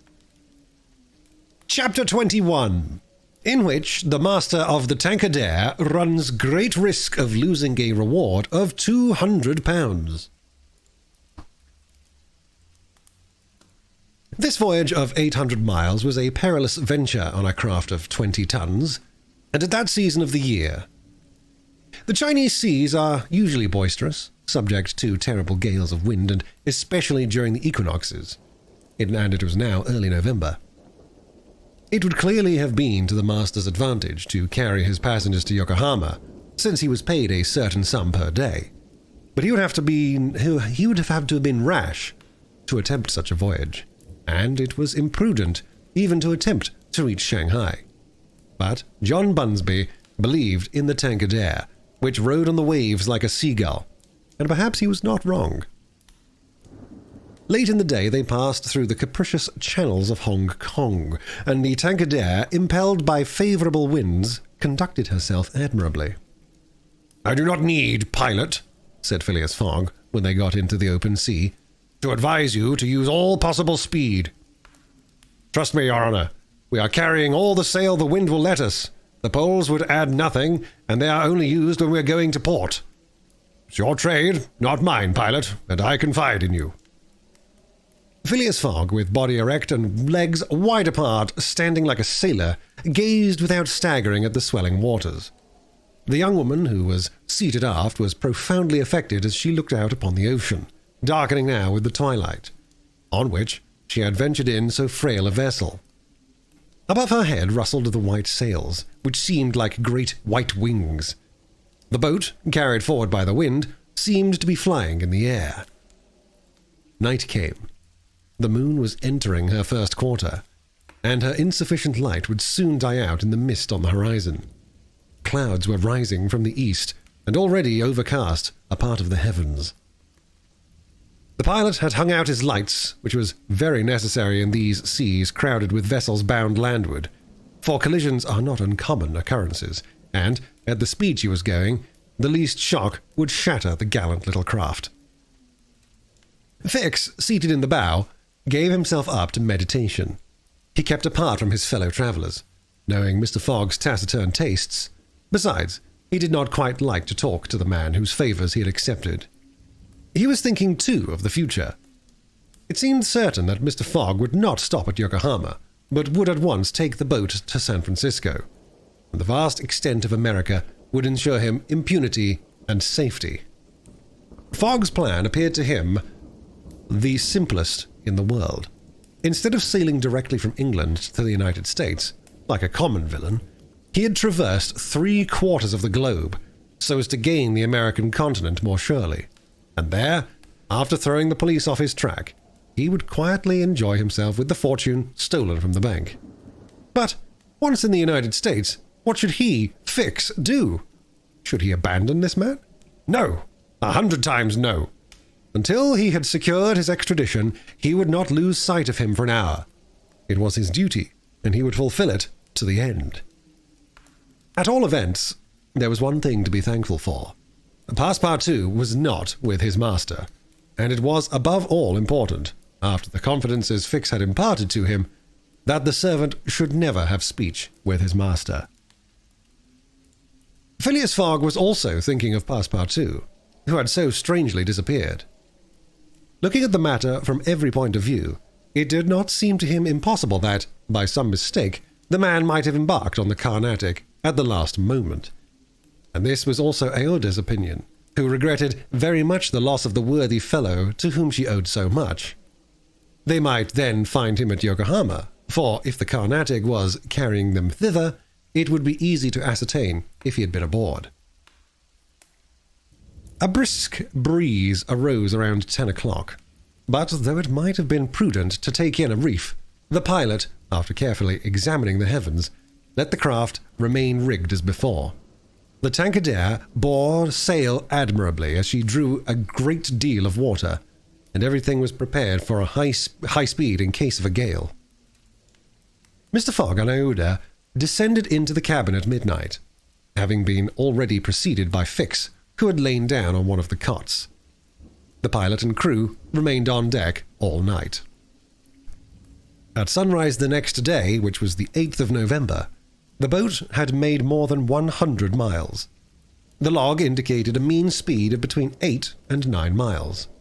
The Tankadere still carried all sail, and was accomplishing her greatest capacity of speed. If the wind held as it was, the chances would be in her favor. During the day she kept along the coast, where the currents were favorable. The coast, irregular in profile, and visible sometimes across the clearings, was at most 5 miles distant. The sea was less boisterous, since the wind came off land, a fortunate circumstance for the boat, which would suffer, owing to its small tonnage, by a heavy surge on the sea. The breeze subsided a little towards noon, and set in from the southwest. The pilot put up his poles, but took them down again within 2 hours, as the wind freshened up anew. Mr. Fogg and Aouda, happily unaffected by the roughness of the sea, ate with a good appetite, Fix being invited to share their repast, which he accepted with secret chagrin. To travel at this man's expense and live upon his provisions was not palatable to him. Still, he was obliged to eat, and so he ate. When the meal was over, he took Mr. Fogg apart and said, "Sir," this "sir" scorched his lips, and he had to control himself to avoid collaring this gentleman. "Sir, you have been very kind to give me passage on this boat, but though the means will not admit of my expending them as freely as you, I must ask to pay my share." "Let us not speak of that, sir," replied Mr. Fogg. "But if I insist—" "No, sir," repeated Mr. Fogg in a tone which did not admit of a reply. "This enters into my general expenses." Fix, as he bowed, had a stifled feeling, and, going forward where he ensconced himself, did not open his mouth for the rest of the day. Meanwhile, they were progressing famously, and John Bunsby was in high hope. He several times assured Mr. Fogg that they would reach Shanghai in time, to which that gentleman responded that he counted upon it. The crew set to work in good earnest, inspired by the reward to be gained. There was not a sheet which was not tightened, not a sail which was not vigorously hoisted, not a lurch could be charged to the man at the helm. They worked as desperately as if they were contesting in a royal yacht regatta. By evening, the log showed that 220 miles had been accomplished from Hong Kong, and Mr. Fogg might hope that he would be able to reach Yokohama without recording any delay in his journal, in which case the many misadventures which had overtaken him since he left London would not seriously affect his journey. The Tankadere entered the Straits of Fokien, which separated the island of Formosa from the Chinese coast, in the small hours of the night, and crossed the Tropic of Cancer. The sea was very rough in the straits, full of eddies formed by the countercurrents, and the chopping waves broke her course, whilst it became very difficult to stand on deck. At daybreak, the wind began to blow hard again, and the heavens seemed to predict a gale. The barometer announced a speedy change, the mercury rising and falling capriciously. The sea also in the southeast raised long surges which indicated a tempest. The sun had set the evening before in a red mist, in the midst of the phosphorescent scintillations of the ocean. John Bunsby long examined the threatening aspect of the heavens, muttering indistinctly between his teeth. At last he said in a low voice to Mr. Fogg, "Shall I speak out to you, Your Honour?" "Of course. Well, we are going to have a squall." "Is the wind north or south?" asked Mr. Fogg quietly. "South. Look, a typhoon is coming up." "Glad it's a typhoon from the south, for it'll carry us forward." "Oh, if you take it that way," said John Bunsby. "I've nothing more to say." John Bunsby's suspicions were confirmed. At a less advanced season of the year, the typhoon, according to a famous meteorologist, would have passed away like a luminous cascade of electric flame. But in the winter equinox, it was to be feared that it would burst upon them with great violence. The pilot took his precautions in advance. He reefed all sail, the pole-masts were dispensed with, all hands went forward to the bows. A single triangular sail of strong canvas was hoisted as a storm jib, so as to hold the wind from behind. Then they waited. John Bunsby had requested his passengers to go below, but this imprisonment in so narrow a space, with little air, and the boat bouncing in the gale, was far from pleasant. Neither Mr. Fogg, Fix, nor Aouda consented to leave the deck. The storm of rain and wind descended upon them towards 8 o'clock. With but its bit of sail, the Tankadere was lifted like a feather by a wind, an idea of whose violence can scarcely be given. To compare her speed to 4 times that of a locomotive going on full steam would be below the truth. The boat scudded thus northward during the whole day, borne on by monstrous waves, preserving always, fortunately, a speed equal to theirs. 20 times she seemed almost to be submerged by those mountains of water which rose behind her. But the adroit management of the pilot saved her. The passengers were often bathed in spray, but they submitted to it philosophically. Fix cursed it, no doubt, but Aouda, with her eyes fastened upon her protector, whose coolness amazed her, showed herself worthy of him, and bravely weathered the storm. As for Phileas Fogg, it seemed just as if the typhoon were a part of his program. Up to this time, the Tankadere had always held her course to the north, but towards evening the wind, veering 3/4, bore down from the northwest. The boat, now lying in the trough of the waves, shook and rolled terribly. The sea struck her with fearful violence. At night, the tempest increased in violence. John Bunsby saw the approach of darkness, and the rising of the storm with dark misgivings. He thought a while, and then asked of his crew if it was not time to slacken speed. After a consultation, he approached Mr. Fogg and said, "I think, Your Honour, that we would do well to make one of the ports on the coast." "I think so too." "Ah," said the pilot, "but which one?" "I know of but one," returned Mr. Fogg tranquilly. "And that is?" "Shanghai." The pilot at first did not seem to comprehend. He could scarcely realize so much determination and tenacity. Then he cried, "Well, yes, Your Honour is right. To Shanghai! So, the Tankadere kept steadily on her northward track. The night was really terrible. It would be a miracle if the craft did not founder. Twice, it could have been all over with her crew if the crew had not been constantly on the watch. Iota was exhausted, but did not utter a complaint. More than once, Mr. Fogg rushed to protect her from the violence of the waves. Day reappeared. The tempest still raged with undiminished fury, but the wind now returned to the southeast. It was a favorable change, and the Tankadere once again bounded forward on the mountainous sea. Though the waves crossed each other and imparted shocks and countershocks which would have crushed a craft less solidly built, from time to time the coast was visible through the broken mist, but no vessel was in sight. The Tankadere was alone upon the sea. There were some signs of a calm at noon, and these became more distinct as the sun descended towards the horizon. The tempest had been as brief as terrific. The passengers, thoroughly exhausted, could now eat a little and take some repose. The night was comparatively quiet. Some of the sails were again hoisted, and the speed of the boat was very good. The next morning at dawn they espied the coast, and John Bunsby was able to assert that they were not 100 miles from Shanghai. 100 miles, and only one day to traverse them. That very evening, Mr. Fogg was due at Shanghai, if he did not wish to miss the steamer to Yokohama. There had been no storm, during which several hours were lost. They would be at this moment within 30 miles of their destination. The wind grew decidedly calmer, and happily the sea fell with it. All sails were now hoisted, and at noon the Tankadere was within 45 miles of Shanghai. There remained yet 6 hours in which to accomplish that distance. All on board feared that it could not be done, and every one, Phileas Fogg, no doubt excepted, felt his heart beat with impatience. The boat must keep up an average of 9 miles an hour, and the wind was becoming calmer every moment. It was a capricious breeze coming from the coast, and after it passed the sea became smooth. Still, the Tankadere was so light, and her fine sails caught the fickle zephyrs so well, that with the aid of the currents John Bunsby found himself at 6 o'clock not more than 10 miles from the mouth of the Shanghai River. Shanghai itself is situated at least 12 miles up the stream.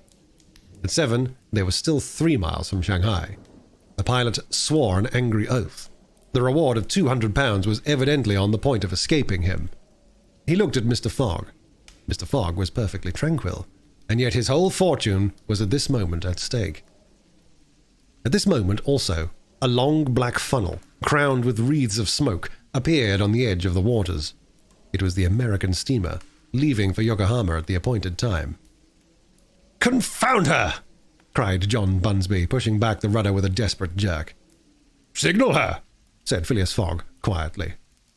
A small brass cannon stood on the forward deck of the Tankadere, for making signals in the fogs. It was loaded to the muzzle, but just as the pilot was about to apply a red-hot coal to the touch-hole, Mr. Fogg said, "Hoist your flag!" The flag was run up at half-mast, and, this being the signal of distress, it was hoped that the American steamer, perceiving it, would change her course a little, so as to succour the pilot boat. "Fire!" said Mr. Fogg, and the booming of the little cannon resounded in the air. Chapter 22, in which Passepartout finds out that, even at the Antipodes, it is convenient to have some money in one's pocket.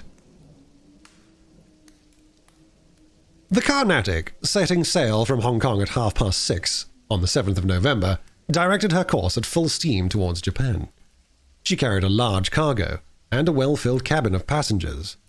2 staterooms in the rear were, however, unoccupied, those which had been engaged by Phileas Fogg. The next day, a passenger with a half-stupefied eye, staggering gait, and disordered hair was seen to emerge from the second cabin, and to totter to a seat on deck. It was Passepartout, and what had happened to him was as follows. Shortly after Fix left the opium den, 2 waiters had lifted the unconscious Passepartout and had carried him to the bed reserved for the smokers. 3 hours later, pursued even in his dreams by a fixed idea, the poor fellow awoke and struggled against the stupefying influence of the narcotic.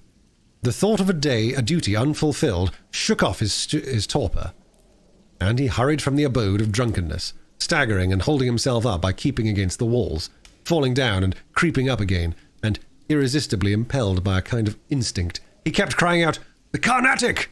The Carnatic!" The steamer lay puffing alongside the quay, on the point of starting. Passepartout had but a few steps to go, and, rushing upon the plank, he crossed it and fell unconscious on the deck, just as the Carnatic was moving off. Several sailors, who were evidently accustomed to this sort of scene, carried the poor Frenchman down to the second cabin, and Passepartout did not wake until they were 150 miles away from China. Thus he found himself the next morning on the deck of the Carnatic, and eagerly inhaling the exhilarating sea breeze. The pure air sobered him, and began to collect his senses, which he found a difficult task. But at last he recalled the events of the evening before, Fix's revelation, and the opium house. "It is evident," said he to himself, "that I have been abominably drunk. What will Mr. Fogg say? At least I have not missed the steamer, which is the most important thing." Then, as Fix occurred to him, "As for that rascal, I hope we are well rid of him, and that he has not dared, as he proposed, to follow us on board the Carnatic." A detective on the track of Mr. Fogg, accused of robbing the Bank of England. Pshaw! Mr. Fogg is no more a robber than I am a murderer. Should he divulge Fix's real errand to his master? Would it do to tell the part the detective was playing? Would it not be better to wait until Mr. Fogg reached London again, and then impart to him that an agent of the Metropolitan Police had been following him around the world, and have a good laugh over it?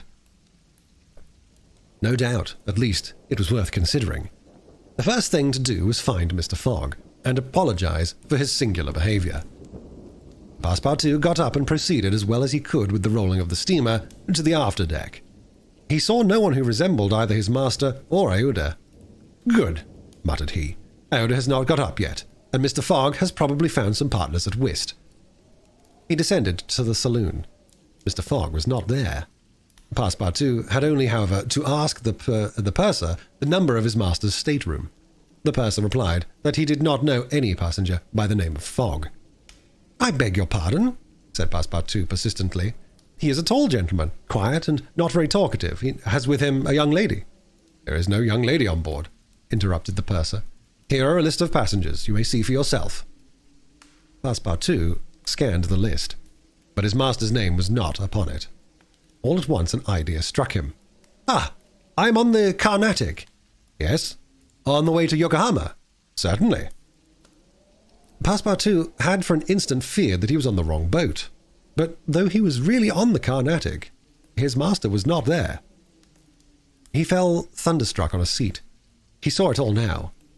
He remembered that the time of sailing had been changed, that he should have informed his master of that fact, and that he had not done so. It was his fault, then, that Mr. Fogg and Aouda had missed the steamer.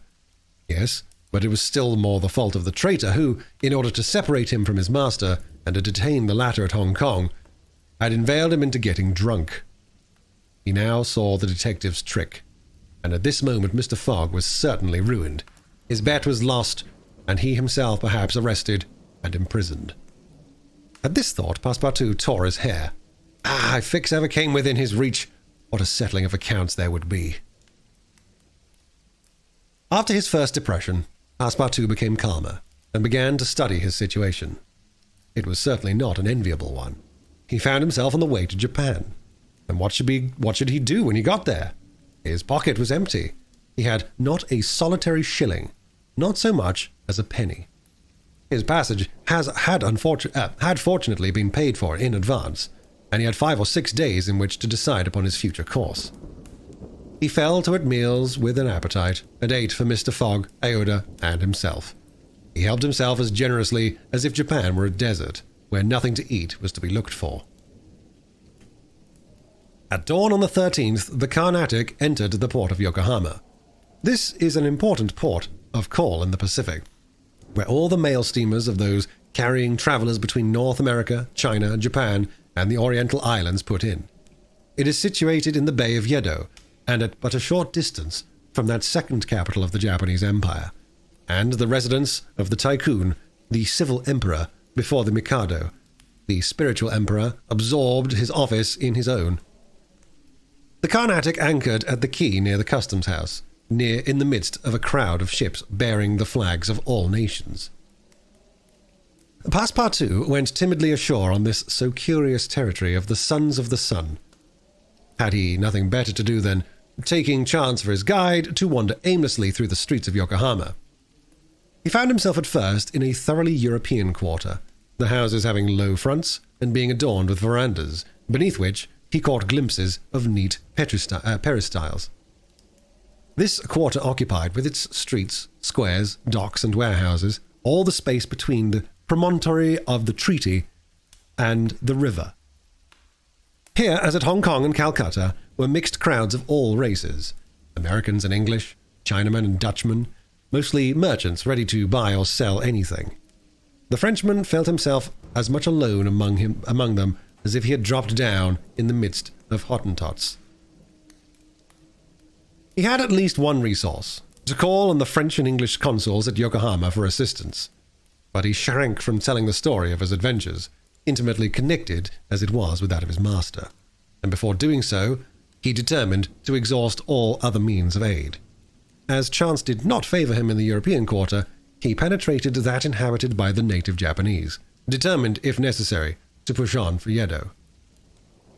The Japanese quarter of Yokohama is called Benten, after the goddess of the sea, who is worshipped on the islands round about. There, Passepartout beheld beautiful fir and cedar groves, sacred gates of a singular architecture, bridges half hid in the midst of bamboo and reeds, temples shaded by immense cedar trees, holy retreats where were sheltered Buddhist priests and sectaries of Confucius, and interminable streets where a perfect harvest of rose-tinted and red-cheeked children who looked as if they had been cut out of Japanese screens, and who were playing in the midst of short-legged poodles and yellowish cats, might have been gathered. The streets were crowded with people. Priests were in passing in processions, beating their dreary tambourines. Police and custom house officers with pointed hats encrusted with lac and carrying 2 sabers hung to their waists. Soldiers clad in blue cotton with white stripes and bearing guns.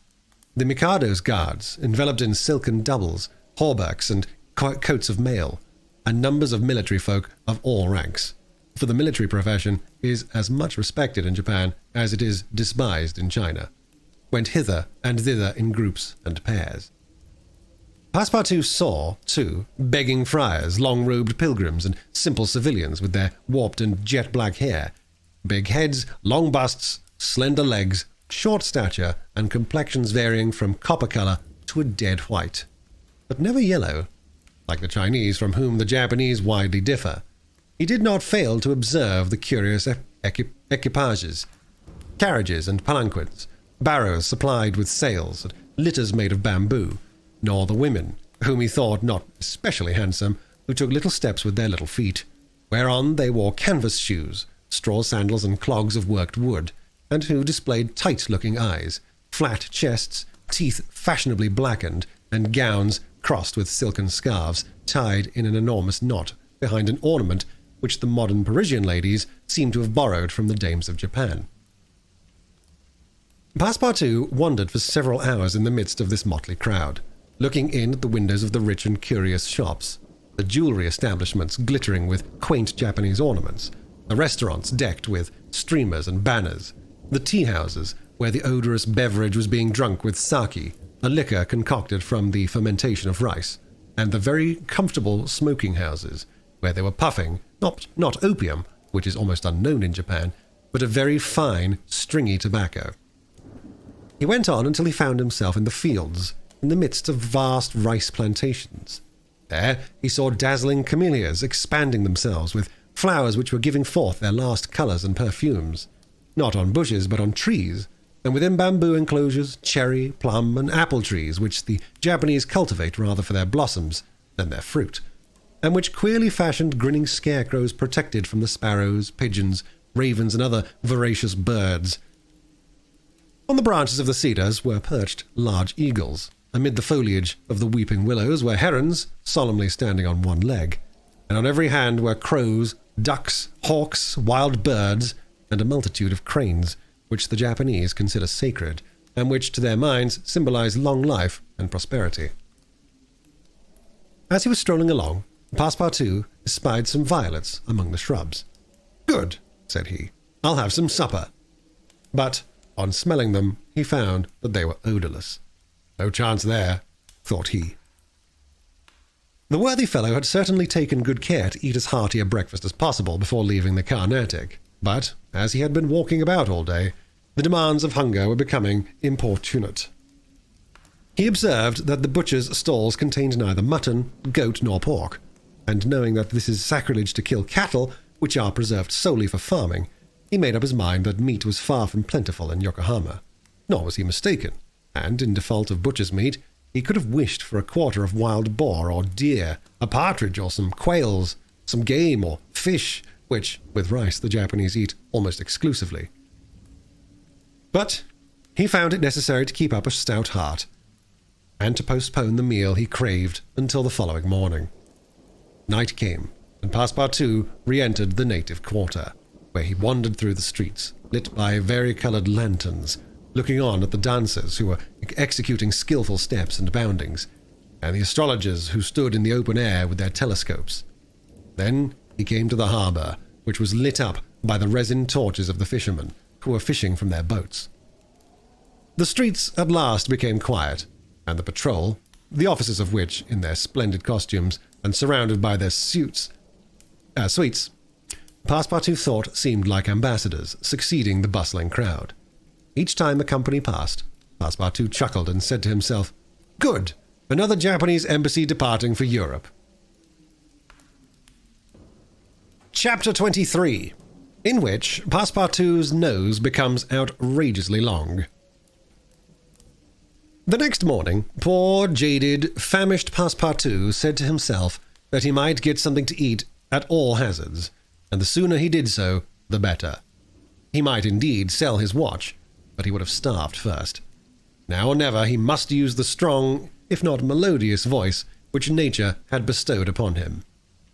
He knew several French and English songs, and resolved to try them upon the Japanese, who must be lovers of music, since they were forever pounding on their cymbals, tam-tams and tambourines, and could not but appreciate European talent. It was perhaps rather early in the morning to get up a concert, and the audience, prematurely aroused from their slumbers, might not possibly pay their entertainer with coin bearing the Mikado's features. Passepartout therefore decided to wait several hours, and, as he was sauntering along, it occurred to him that he would seem rather too well dressed for a wandering artist. The idea struck him to change his garments for clothes more in harmony with his project, by which he might also get a little money to satisfy the immediate cravings of hunger. The resolution taken, it remained to carry it out. It was only after a long search that Passepartout discovered a native dealer in old clothes, to whom he applied for an exchange. The man liked the European costume, and ere long Passepartout issued from his shop accoutred in an old Japanese coat and a sort of one-sided turban, faded with long use. A few small pieces of silver, moreover, jingled in his pocket. "Good," thought he. "I will imagine I'm at the carnival." His first care, after thus being Japanesed, was to enter a tea-house of modest appearance, and, upon half a bird and a little rice, to breakfast like a man for whom dinner was as yet a problem to be solved. "Now," thought he, when he had eaten heartily, "I mustn't lose my head. I can't sell this costume again for one still more Japanese. I must consider how to leave the country of the sun, of which I shall not retain the most delightful of memories, as quickly as possible." It occurred to him to visit the steamers which were about to leave for America. He would offer himself as a cook or servant in payment of his passage and meals. Once at San Francisco, he would find some means of going on. The difficulty was how to traverse the 4,700 miles of Pacific which lay between Japan and the New World. Passepartout was not the man to let an idea go begging, and directed his steps towards the docks. But, as he approached them, his project, which at first seemed so simple, began to grow more and more formidable into his mind. What need would they have of a cook or servant on an American steamer? And what confidence would they put in him dressed as he was? What references could he give? As he was reflecting in this wise, His eyes fell upon an immense placard, which a sort of clown was carrying through the streets. This placard, which was in English, read as follows: Acrobatic Japanese Troupe, Honorable William Batulcar, Proprietor. Last representations prior to their departure to the United States of the Long Noses, under the direct patronage of the god Tingu. Great attraction. The United States, said Passepartout. That's just what I want. He followed the clown and soon found himself once more in the Japanese quarter. A quarter of an hour later, he stopped before a large cabin, adorned with several clusters of streamers, the exterior walls of which were designed to represent in violent colours and without perspective a company of jugglers. This was the Honourable William Batulcar's establishment. That gentleman was a sort of Barnum, the director of a troupe of mountebanks, jugglers, clowns, acrobats, equilibrists, and gymnasts, who, according to the placard, was giving his last performances before leaving the Empire of the Sun for the States of the Union. Passepartout entered and asked for Mr. Batulcar, who straightway appeared in person. "What do you want?" said he to Passepartout, whom he at first took for a native. "Would you like a servant, sir?" asked Passepartout. "A servant?" cried Mr. Batulcar, caressing the thick grey beard which hung from his chin. "I already have 2 who are obedient and faithful, have never left me and served me with their nourishment, and here they are," added he, holding out his 2 robust arms, furrowed with veins as large as the strings of a bass viol. "So I can be of no use to you?" "None." "The devil! I should so like to cross the Pacific with you." "Ah," said the Honourable Mr. Batulcar, "you are no more a Japanese than I am a monkey. Why are you dressed up in that way?" "A man dresses as he can." "That's true. You are a Frenchman, aren't you?" "Yes, a Parisian of Paris." "Then you ought to know how to make grimaces." "Why," replied Passepartout, a little vexed that his nationality should cause this question, "we Frenchmen know how to make grimaces. It is true, but not any better than the Americans do." "True? Well, if I can't take you as a servant, I can as a clown. You see, my friend, in France they exhibit foreign clowns, and in foreign parts, French clowns." "Ah! You are pretty strong, eh?" "Especially after a good meal." "And can you sing?" "Yes," returned Passepartout, who had formerly been wont to sing in the streets. "But can you sing standing on your head, with a top spinning on your left foot, and a sabre balanced on your right?" "I think so," replied Passepartout, recalling the exercises of his younger days. "Well, that's enough," said the Honourable William Batulcar. The engagement was concluded there and then. Passepartout had at last found something to do. He was engaged to act in the celebrated Japanese troupe. It was not a very dignified position, but within a week he would be on his way to San Francisco. The performance so noisily announced by the Honourable Mr. Batulcar was to commence at 3 o'clock, and soon the deafening instruments of a Japanese orchestra resounded at the door. Passepartout, though he had not been able to study or rehearse a part, was designated to lend the aid of his sturdy shoulders in the great exhibition of the Human Pyramid, executed by the long noses of the god Tingu. This great attraction was to close the performance. Before 3 o'clock, the large shed was invaded by the spectators, comprising Europeans and natives, Chinese and Japanese men, women and children, who precipitated themselves upon the narrow benches and into the boxes opposite the stage. The musicians took up a position inside, and were vigorously performing on their gongs, tam-tams, flutes, bones, tambourines, and immense drums. The performance was much like all acrobatic displays, but it must be confessed that the Japanese are the first equilibrists in the world. One, with a fan and some bits of paper, performed the graceful trick of the butterflies and the flowers. Another traced in the air, with the odorous smoke of his pipe, a series of blue words, which composed a compliment to the audience, while a third juggled with some lighted candles, which he extinguished successively as they passed his lips, and relit again without interrupting for an instant his juggling. Another reproduced the most singular combinations with a spinning top. In his hands, the revolving tops seemed to be animated with a life of their own in their interminable whirling. They ran over pipe stems, the edges of sabres, wires, and even hairs stretched across the stage. They turned around on the edges of large glasses, crossed bamboo ladders, dispersed into all the corners, and produced strange musical effects by the combination of their various pitches of tone. The jugglers tossed them in the air, threw them like shuttlecocks with wooden battledores, and yet they kept on spinning. They put them into their pockets and took them out, still whirling as before. It is useless to describe the astonishing performances of the acrobats and gymnasts. The turning on ladders, poles, balls, barrels, and so on was executed with wonderful precision. But the principal attraction was the exhibition of the long noses, a show to which Europe is as yet a stranger. The long noses form a peculiar company, under the direct patronage of the god Tingo. Attired after the fashion of the Middle Ages, they bore upon their shoulders a splendid pair of wings. But what especially distinguished them was the long noses which were fastened to their faces, and the uses which they made of them. These noses were made of bamboo, and were 5, 6, and even 10 feet long, some straight, others curved, some ribboned, and some having imitation warts upon them. It was upon these appendages, fixed tightly on their real noses, that they performed their gymnastic exercises. A dozen of these sectaries of Tingo lay flat upon their backs, while others, dressed to represent lightning rods, came and frolicked on their noses, jumping from one to another, and performing the most skillful leapings and somersaults.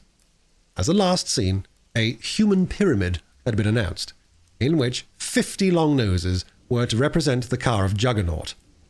But, instead of forming a pyramid by mounting each other's shoulders, the artists were to group themselves on top of the noses. It happened that the performer who had hitherto formed the base of the car had quitted the troupe, and as, to fill this part, only strength and adroitness were necessary, Passepartout had been chosen to take his place. The poor fellow really felt sad when, melancholy reminiscence of his youth, he donned his costume, adorned with vari-coloured wings and fastened to his natural feature a false nose 6 feet long. But he cheered up when he thought that his nose was winning him something to eat. He went upon the stage, and took his place beside the rest, who were to compose the base of the car of Juggernaut. They all stretched themselves on the floor, their noses pointing to the ceiling. A second group of artists disposed themselves on these long appendages, with a third above these, then a fourth, until a human monument reaching to the very cornices of the theatre soon arose on top of the noses. This elicited loud applause, in the midst of which the orchestra was just striking up a deafening air. When the pyramid tottered, the balance was lost, one of the lower noses vanished from the pyramid, and the human monument was shattered like a castle built of cards. It was Passepartout's fault.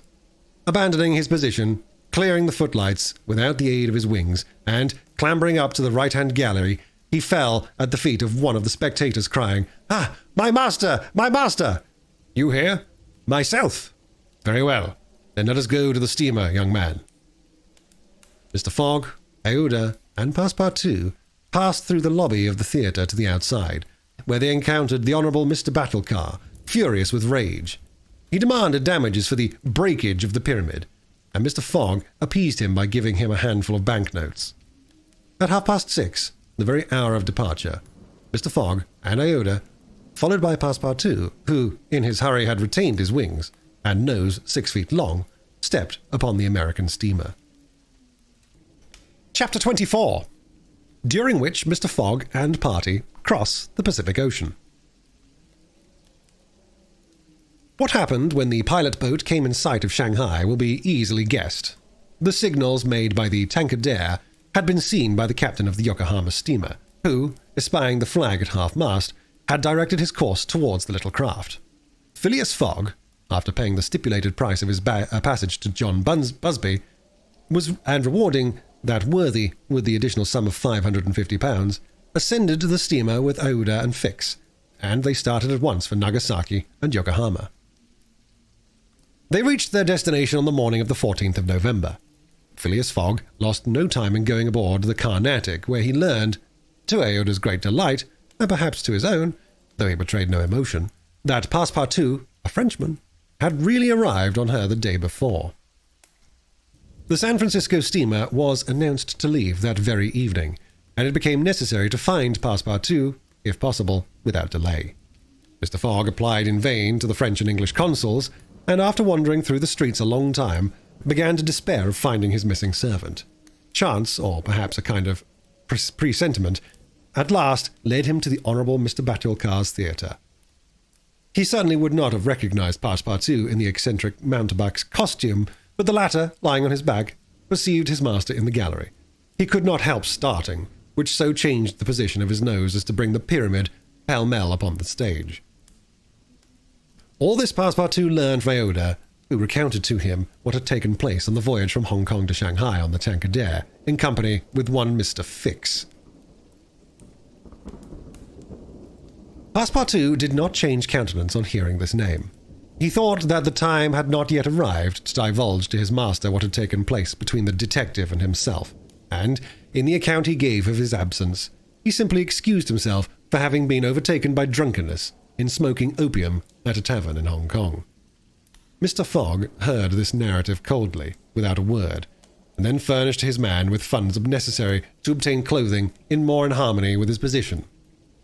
Within an hour, the Frenchman had cut off his nose and parted with his wings, and retained nothing about him which recalled the secretary of the god Tingo. The steamer, which was about to depart from Yokohama to San Francisco, belonged to the Pacific Mail Steamship Company and was named the General Grant. She was a large paddle-wheel steamer of 2,500 tons, well-equipped and very fast. The massive walking beam rose and fell above the deck. At one end, a piston rod worked up and down, and at the other was a connecting rod which, in changing the rectilinear motion to a circular one, was directly connected with the shaft of the paddles. The General Grant was rigged with 3 masts, giving a large capacity for sails, and thus materially aiding the steam power. By making 12 miles an hour, she would cross the ocean in 21 days. Phileas Fogg was therefore justified in hoping that he would reach San Francisco by the 2nd of December, New York by the 11th, and London on the 20th, thus gaining several hours on the final date of the 21st of December. There was a full complement of passengers on board, among them English, many Americans, a large number of coolies on their way to California, and several East Indian officers, who were spending their vacation in making the tour of the world. Nothing of moment happened on the voyage. The steamer, sustained on its large paddles, rolled but little, and the Pacific almost justified its name. Mr. Fogg was as calm and taciturn as ever. His young companion felt herself more and more attached to him by other ties than gratitude. His silent but generous nature impressed her more than she thought, and it was almost unconsciously that she yielded to emotions which did not seem to have the least effect upon her protector.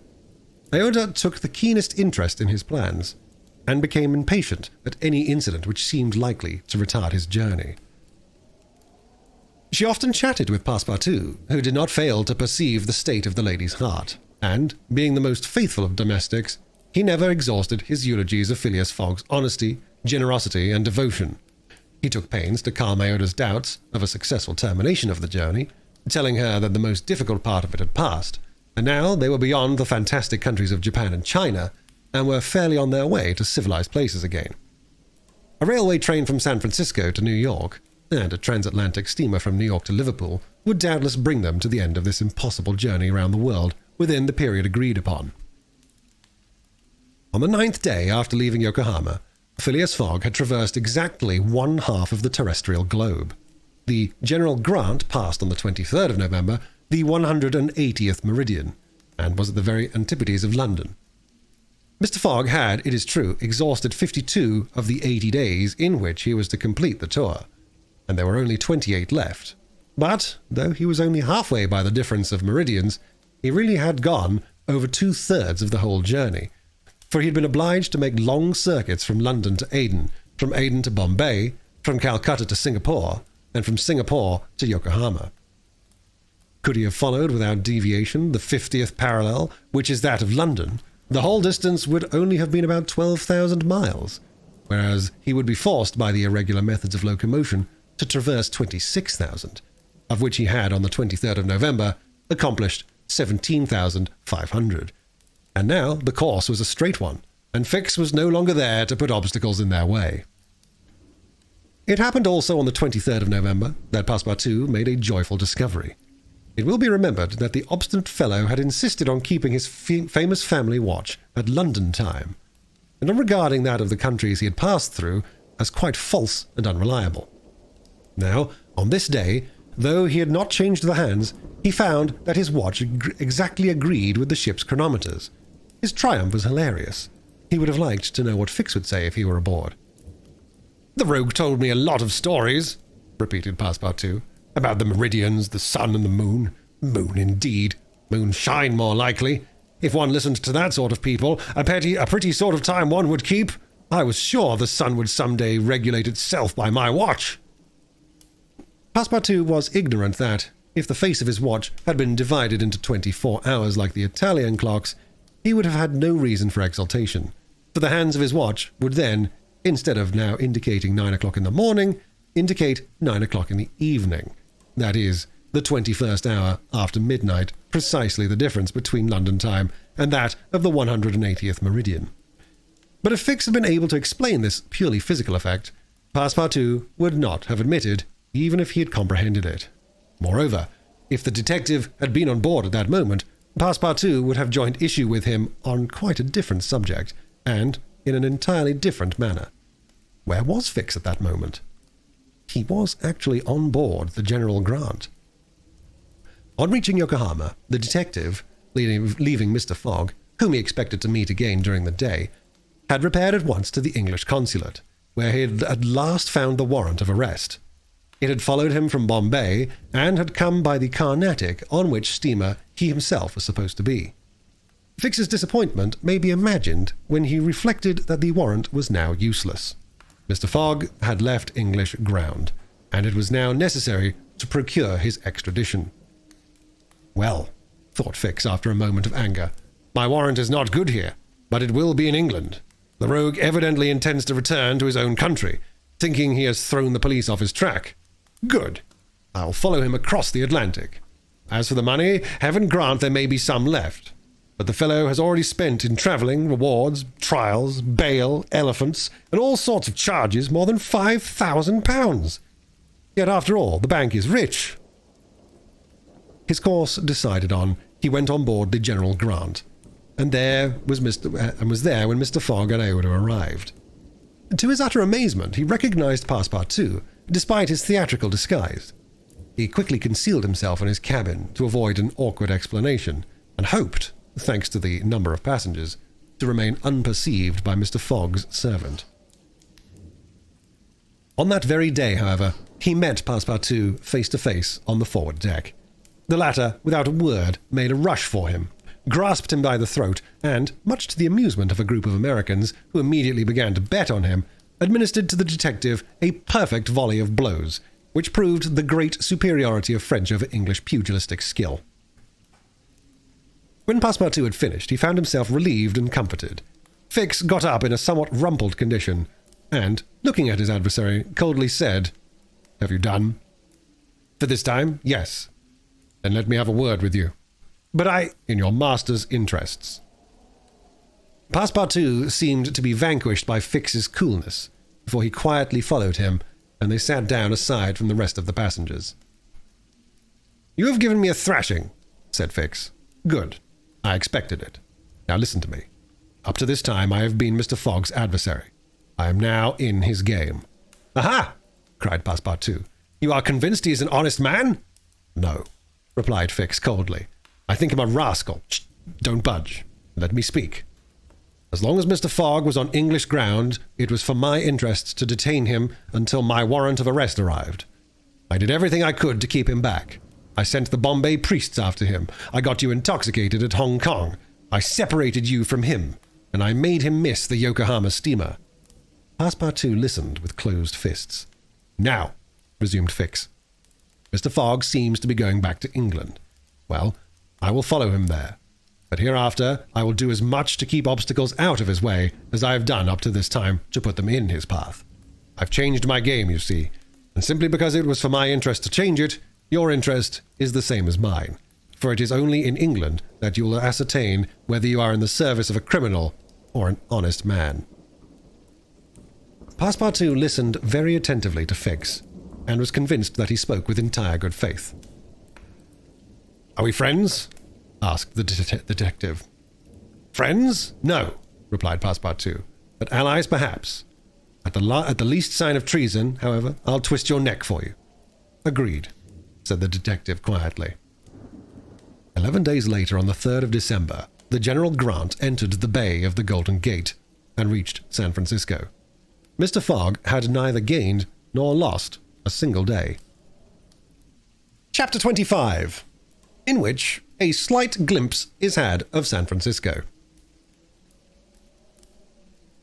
It was 7 in the morning when Mr. Fogg, Aouda, and Passepartout set foot upon the American continent, if this name can be given to the floating quay upon which they disembarked.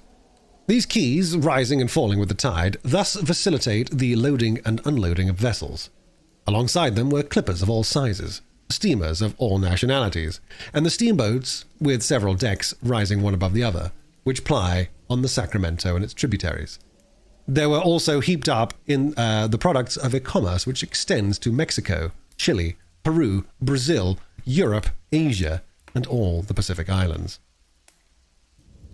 Passepartout, in his joy on reaching at last the American continent, thought he would manifest it by executing a perilous vault in fine style. But, tumbling upon some worm-eaten planks, he fell through them. Put out of countenance by the manner in which he thus set foot upon the New World, he uttered a loud cry, which so frightened the innumerable cormorants and pelicans that are always perched upon these movable quays that they flew noisily away. Mr. Fogg, on reaching shore, proceeded to find out at what hour the first train left for New York, and learned that this was at 6 o'clock p.m. He had therefore an entire day to spend in the Californian capital. Taking a carriage at a charge of $3, he and Aouda entered it, while Passepartout mounted the box beside the driver, and they set out for the International Hotel. From his exalted position, Passepartout observed with much curiosity the wide streets, the low, evenly ranged houses, the Anglo-Saxon Gothic churches, the great docks, the palatial wooden and brick warehouses, the numerous conveyances, omnibuses, horse cars, and upon the sidewalks not only Americans and Europeans, but Chinese and Indians. Passepartout was surprised at all he saw. San Francisco was no longer the legendary city of 1849, a city of banditti, assassins, and incendiaries, who had flocked hither in crowds in pursuit of plunder. A paradise of outlaws, where they gambled with gold dust, a revolver in one hand and a bowie knife in the other. It was now a great commercial emporium. The lofty tower of its city hall overlooked the whole panorama of streets and avenues, which cut each other at right angles, and in the midst of what appeared pleasant, verdant squares, while beyond appeared the Chinese quarter seemingly imported from the Celestial Empire in a toy box, sombreros and red shirts and plumed Indians were rarely to be seen. But there were silk hats and black coats everywhere worn by a multitude of nervously active, gentlemanly-looking men. Some of the streets, especially Montgomery Street, which is to San Francisco what Regent Street is to London, the Boulevard des Italiens de Paris, and Broadway to New York, were lined with splendid and spacious stores, which exposed in their windows the products of the entire world. When Passepartout reached the International Hotel, it did not seem to him as if he had left England at all. The ground floor of the hotel was occupied by a large bar, a sort of restaurant freely open to all passers-by who might partake of dried beef, oyster soup, biscuits, and cheese without taking out their purses. Payment was made only for the ale, porter, or sherry which was drunk. This seemed very American to Passepartout. The hotel refreshment rooms were comfortable, and Mr. Fogg and Aouda, installing themselves at a table, were abundantly served on diminutive plates. After breakfast, Mr. Fogg, accompanied by Aouda, started for the English consulate to have his passport visaed. As he was going out, he met Passepartout, who asked him if it would not be well, before taking the train, to purchase some dozens of Enfield rifles and Colt's revolvers. He had been listening to stories of attacks upon the trains by the Sioux and Pawnees. Mr. Fogg thought it a useless precaution, but told him to do as he thought best, and went on to the consulate. He had not proceeded 200 steps, however, when, by the greatest chance in the world, he met Fix. The detective seemed wholly taken by surprise. What? Had Mr. Fogg and himself crossed the Pacific together, and not met on the steamer? At least Fix felt honoured to behold once more the gentleman to whom he owed so much, and, as his business recalled him to Europe, he should be delighted to continue the journey in such pleasant company. Mr. Fogg replied that the honour would be his, and the detective, who was determined not to lose sight of him, begged permission to accompany them in their walk about San Francisco, a request which Mr. Fogg readily granted. They soon found themselves in Montgomery Street, where a great crowd was collected. The sidewalks, street, horse-car rails, the shop doors, the windows of the houses, and even the roofs were full of people. Men were going about carrying large posters, and flags and streamers were floating in the wind, while loud cries were heard on every hand. "Hurrah for Cammerfield! Hurrah for Manderboy!" It was a political meeting. At least, so Fix conjectured. Who said to Mr. Fogg, "Perhaps we had better not mingle with the crowd. There may be danger in it." "Yes," returned Mr. Fogg, "and blows, even if they are political, are still blows." Fix smiled at this remark, and in order to be able to see without being jostled about, the party took up a position on the top of a flight of steps situated at the upper end of Montgomery Street. Opposite them, on the other side of the street, between a coal wharf and a petroleum warehouse, a large platform had been erected in the open air, towards which the current of the crowd seemed to be directed. For what purpose was this meeting? What was the occasion of this excited assemblage? Phileas Fogg could not imagine. Was it to nominate some high official, a governor or member of Congress? It was not improbable, so agitated was the multitude before them. Just at this moment, there was an unusual stir in the human mass. All the hands were raised in the air. Some, tightly closed, seemed to disappear suddenly in the midst of the cries, an energetic way, no doubt, of casting a vote. The crowd swayed back. The banners and flags wavered, disappeared in an instant, then reappeared in tatters. The undulations of the human surge reached the steps, while all the heads floundered on the surface like a sea agitated by a squall. Many of the black hats disappeared, and the greater part of the crowd seemed to have diminished in height. "It is evidently a meeting," said Fix, "and its object must be an exciting one. I should not wonder if it were about the Alabama, despite the fact that the question is settled." "Perhaps," replied Mr. Fogg simply. "At least there are two champions in presence of each other, the Honourable Mr. Cammerfield and the Honourable Mr. Manderboy." Aouda, leaning upon Fogg's arm, observed the tumultuous scene with surprise, while Fix asked a man near him what the cause of it all was. Before the man could reply, a fresh agitation arose. Hurrahs and excited shouts were heard. The staffs of the banners began to be used as offensive weapons, and fists flew about in every direction. Thumps were exchanged from the tops of the carriages and omnibuses, which had been blocked up in the crowd. Boots and shoes went whirling through the air, and Mr. Fogg thought he even heard the crack of revolvers mingling in the din. The rout approached the stairway, and flowed over the lower step. One of the parties had evidently been repulsed, but the mere lookers-on could not tell whether Manderboy or Cammerfield had gained the upper hand. "It would be prudent for us to retire," said Fix, who was anxious that Mr. Fogg should not receive any injury, at least until they got back to London. "If there is any question about England in all of this, and we were recognized, I fear it would go hard with us." "An English subject," began Mr. Fogg. He did not finish his sentence, for a terrific hubbub now arose on the terrace beyond the flight of steps where they stood, and there were frantic shouts of "Hurrah for Manderboy! Hip, hip, hurrah!" It was a band of voters coming to the rescue of their allies, and taking the Cammerfield forces in flank, Mr. Fogg, Aouda, and Fix found themselves between two fires. It was too late to escape. The torrent of men, armed with loaded canes and sticks, was irresistible. Phileas Fogg and Fix were roughly hustled in their attempts to protect their fair companion. The former, as cool as ever, tried to defend himself with the weapons with which nature has placed at the end of every Englishman's arm, but in vain. A big, brawny fellow with a red beard, flushed face, and broad shoulders, who seemed to be the chief of the band, raised his clenched fist to strike Mr. Fogg, whom he would have given a crushing blow had Fix not rushed in and received it in his stead. An enormous bruise immediately made its appearance under the detective's silk hat, which was completely smashed in. "Yankee!" exclaimed Mr. Fogg, darting a contemptuous look at the ruffian. "Englishman," returned the other. "We'll meet again."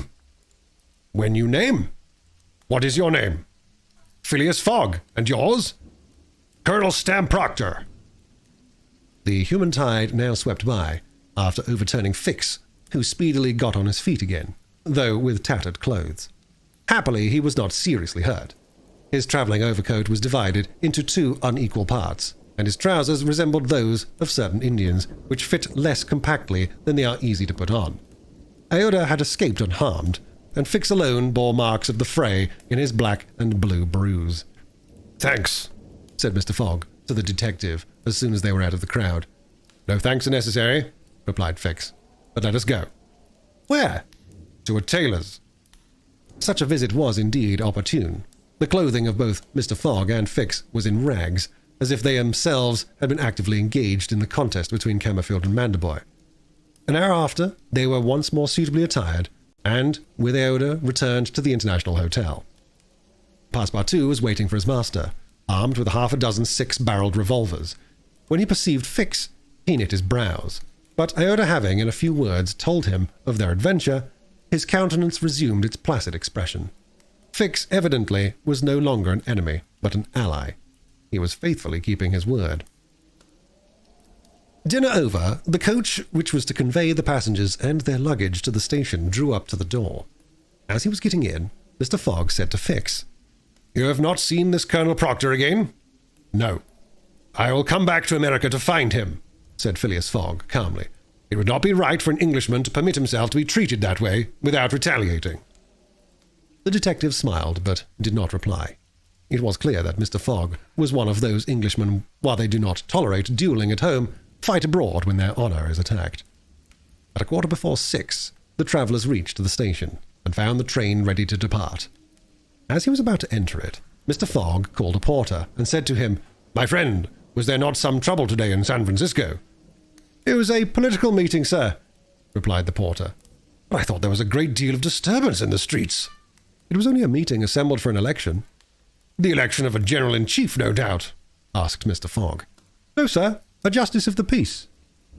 Phileas Fogg got onto the train, which started off at full speed. Chapter 26, in which Phileas Fogg and party travel by the Pacific Railroad. From ocean to ocean, so say the Americans, and these 4 words compose the general designation of the Grand Trunk Line, which crosses the entire width of the United States. The Pacific Railroad is, however, really divided into 2 distinct lines: the Central Pacific between San Francisco and Ogden, and the Union Pacific between Ogden and Omaha. 5 main lines connect Omaha with New York. New York and San Francisco are thus united by an uninterrupted metal ribbon, which measures no less than 3,786 miles.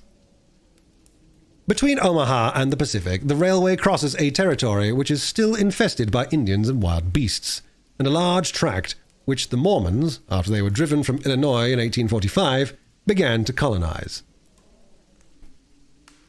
The journey from New York to San Francisco consumed, formerly, under the most favorable conditions, at least 6 months. It is now accomplished in 7 days. It was in 1862 that, in spite of the Southern members of Congress who wished a more southerly route, it was decided to lay the road between the 41st and 42nd parallels. President Lincoln himself fixed the end of the line of Omaha in Nebraska. The work was at once commenced, and pursued with true American energy. Nor did the rapidity with which it went on injuriously affect its good execution. The road grew, on the prairies, 1.5 miles a day. A locomotive running on the rails laid down the evening before brought the rails to be laid on the morrow, and advanced upon them as fast as they were put in position. The Pacific Railroad is joined by several branches in Iowa, Kansas, Colorado, and Oregon. On leaving Omaha, it passes along the left bank of the Platte River as far as the junction of its northern branch follows its southern branch, crosses the Laramie Territory and the Wasatch Mountains, turns to the Great Salt Lake, and reaches Salt Lake City, the Mormon capital. Into the Tooele Valley, across the American Desert, Cedar and Humboldt Mountains, the Sierra Nevada, and descends via Sacramento to the Pacific. its grade, even on the Rocky Mountains, never exceeding 112 feet to the mile. Such was the road to be traversed in 7 days, which would enable Phileas Fogg, at least so he hoped, to take the Atlantic steamer at New York on the 11th for Liverpool. The car which he occupied was a sort of long omnibus on 8 wheels and with no compartments in the interior.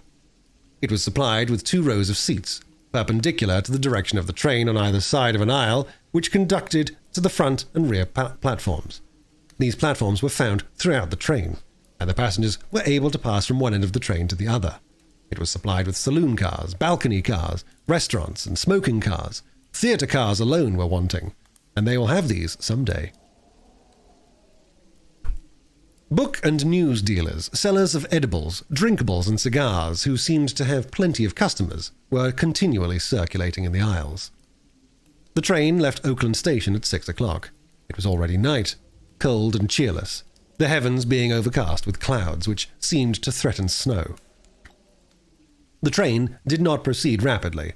Counting the stoppages, it did not run more than 20 miles an hour, which was a sufficient speed, however, to enable it to reach Omaha within its designated time. There was but little conversation in the car, and soon many of the passengers were overcome with sleep. Passepartout found himself beside the detective, but he did not talk to him. After recent events, their relations with each other had grown somewhat cold. There could no longer be mutual sympathy or intimacy between them. Fix's manner had not changed, but Passepartout was very reserved, and ready to strangle his former friend on the slightest provocation.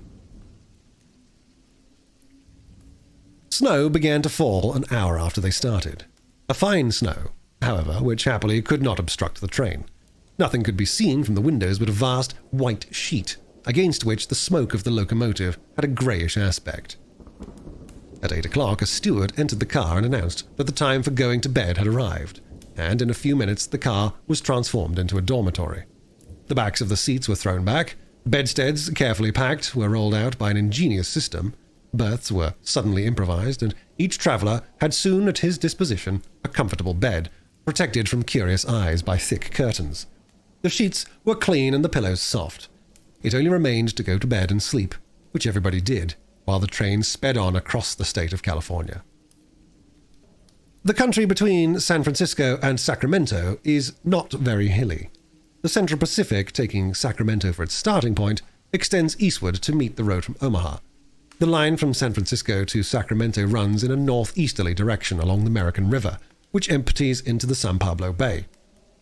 The 120 miles between these cities was accomplished in 6 hours, and towards midnight, while fast asleep, the travelers passed through Sacramento, so that they saw nothing of that important place, the seat of the state government, with its fine quays, its broad streets, its noble hotels, squares, and churches. The train, on leaving Sacramento and passing the junction, Oakland, Auburn, and Colfax, entered the range of the Sierra Nevada. Cisco was reached at 7 in the morning, and an hour later the dormitory was transformed into an ordinary car, and the travelers could observe the picturesque beauties of the mountain region through which they were now steaming. The railway track wound in and out among the passes, now approaching the mountainsides, now suspended over precipices, avoiding abrupt angles by bold curves, plunging into narrow defiles which seemed to have no outlet. The locomotive, its great funnel emitting a weird light, with its sharp bell and its cow-catcher extended like a spur, mingled its shrieks and bellowings with the noise of torrents and cascades, and twined its smoke among the branches of the gigantic pines. There were few or no bridges or tunnels on that route. The railway turned around the sides of the mountains and did not attempt to violate nature by taking the shortest cut from one point to another. The train entered the state of Nevada through the Carson Valley at about 9 o'clock, going always northeasterly, and at midday reached Reno, where there was a delay of 20 minutes for breakfast. From this point, the road running along Humboldt River passed northward for several miles, by its banks, then turned eastward, and kept by the river until it reached the Humboldt Range, nearly at the extreme eastern limit of Nevada. Having breakfasted, Mr. Fogg and his companions resumed their places in the car, and observed the varied landscape, which unfolded itself as they passed along the vast prairies, the mountains lining the horizon, and the creeks with their frothy, foaming streams. Sometimes a great herd of buffalo, massing together in the distance, seemed like a movable dam. These innumerable multitudes of ruminating beasts often form an insurmountable obstacle to the passage of the trains. Thousands of them have been seen passing over the track for hours together, in compact ranks. The locomotive is then forced to stop and wait until the road is once more clear. This happened, indeed, to the train in which Mr. Fogg was travelling. At about 12 o'clock, a troop of 10 or 12,000 head of buffalo encumbered the track. The locomotive, slackening its speed, tried to clear the way with its cowcatcher, but the mass of animals was too great. The buffalo marched along with a tranquil gait, uttering now and then a deafening bellowing. There was no use of interrupting them, for, having taken a particular direction, nothing can moderate and change their course. It is a torrent of living flesh which no dam could contain. The travellers gazed on this curious spectacle from the platforms, but Phileas Fogg, who had the most reason of all to be in a hurry, remained in his seat, and waited philosophically until it should please the buffaloes to get out of the way. Passepartout was furious at the delay they occasioned, and longed to discharge his arsenal of revolvers upon them. "What a country!" cried he. "Mere cattle stop the trains, and go by in a procession just as if they were not impeding travel? Parbleu! I should like to show if Mr. Fogg foresaw this mishap in his programme. And here's an engineer who doesn't dare to run the locomotive into this herd of beasts." The engineer did not try to overcome the obstacle, and he was wise. He would have crushed the first buffaloes, no doubt, with the cowcatcher. But the locomotive, however powerful, would soon have been checked. The train would inevitably have been thrown off the track, and would then have been helpless. The best course was to wait patiently and regain the lost time by greater speed when the obstacle was removed. The procession of buffalo lasted 3 full hours, and it was night before the track was clear. The last ranks of the herd were now passing over the rails, while the first had already disappeared below the southern horizon. It was 8 o'clock when the train passed through the defiles of the Humboldt Range, and 9:30 when it penetrated Utah, the region of the Great Salt Lake, the singular colony of the Mormons. Chapter 27, in which Passepartout undergoes at a speed of 20 miles an hour a course of Mormon history. During the night of the 5th of December, the train ran southeasterly for about 50 miles, then rose an equal distance in a northeasterly direction towards the Great Salt Lake. Passepartout, about 9 o'clock, went out upon the platform to take the air. The weather was cold, the heavens grey, but it was not snowing. The sun's disk, enlarged by the mist, seemed an enormous ring of gold, and Passepartout was amusing himself by calculating its value in pounds sterling, when he was diverted from this interesting study by a strange-looking personage who made his appearance on the platform. This personage, who had taken the train at Elko, was tall and dark, with black moustache, black stockings, a black silk hat, a black waistcoat, black trousers, a white cravat, and dogskin gloves. He might have been taken for a clergyman. He went from one end of the train to the other, and affixed to the door of each car a notice written in manuscript. Passepartout approached and read one of these notices, which stated that Elder William Hitch, Mormon missionary, taking advantage of his presence on train number 48, would deliver a lecture on Mormonism in car number 117 from 11 to 12 o'clock, and that he invited all who were desirous of being instructed concerning the mysteries of the religion of the Latter-day Saints to attend.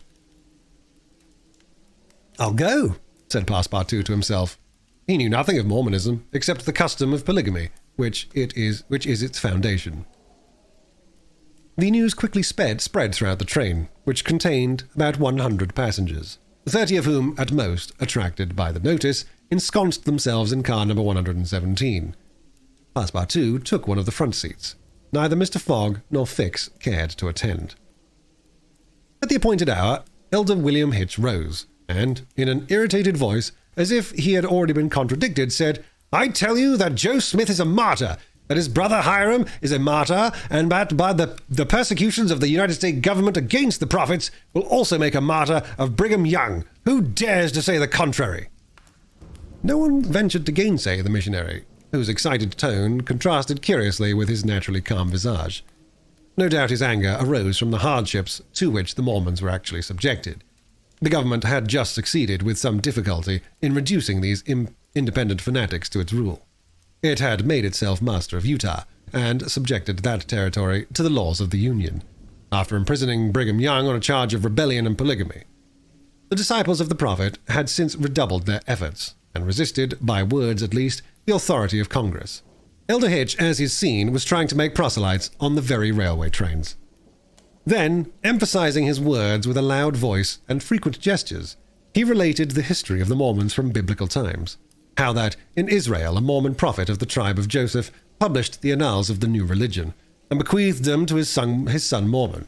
How many centuries later, a translation of this precious book, which was written in Egyptian, was made by Joseph Smith, Jr., a Vermont farmer, who revealed himself as a mystical prophet in 1825, and how, in short, the celestial messenger appeared to him in an illuminated forest and gave him the annals of the Lord. Several of the audience, not being much interested in the missionary's narrative, here left the car.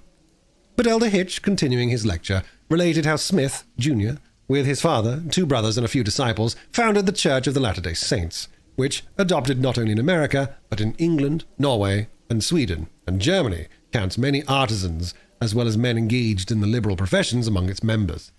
How a colony was established in Ohio, a temple erected there at a cost of $200,000, and a town built at Kirkland, how Smith became an enterprising banker, and received from a simple mummy showman a papyrus scroll written by Abraham and several famous Egyptians.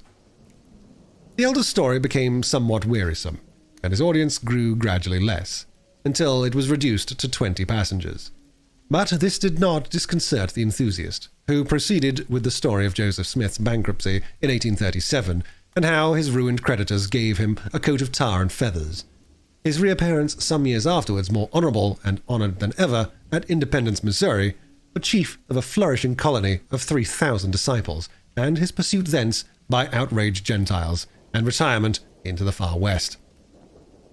10 hearers were now left.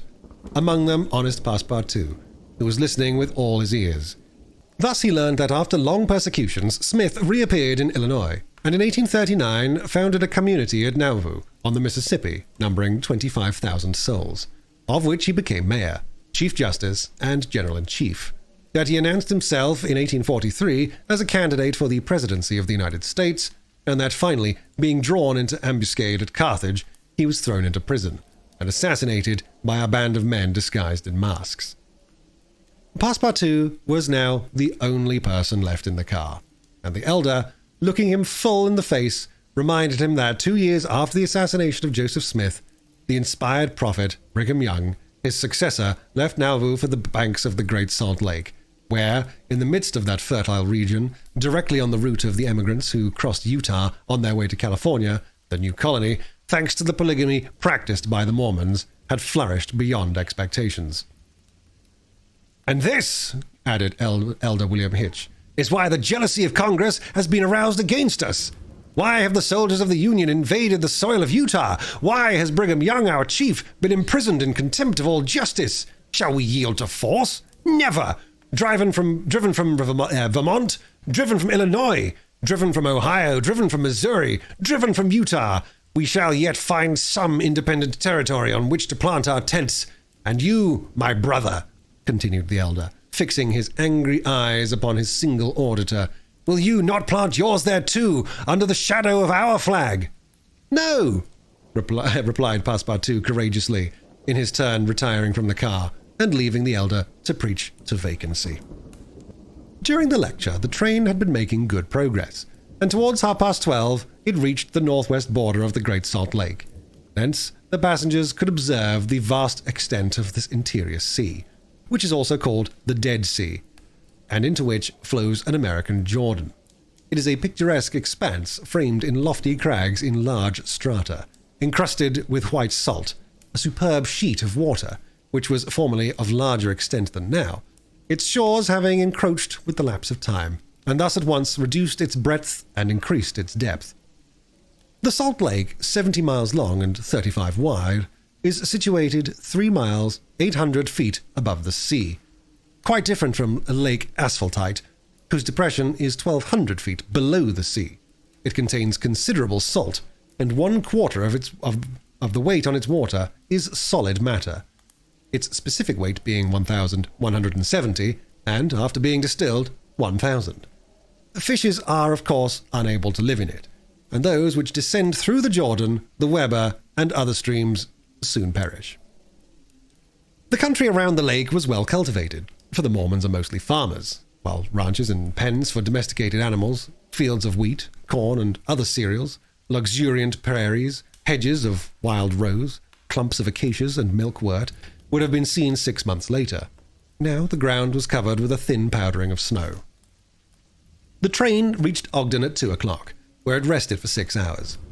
Mr. Fogg and his party had time to pay a visit to Salt Lake City, connected with Ogden by a branch road, and they spent 2 hours in this strikingly American town, built on the pattern of other cities of the Union, like a checkerboard with the somber sadness of right angles, as Victor Hugo expresses it. The founder of the City of the Saints could not escape from the taste for symmetry which distinguishes the Anglo-Saxons.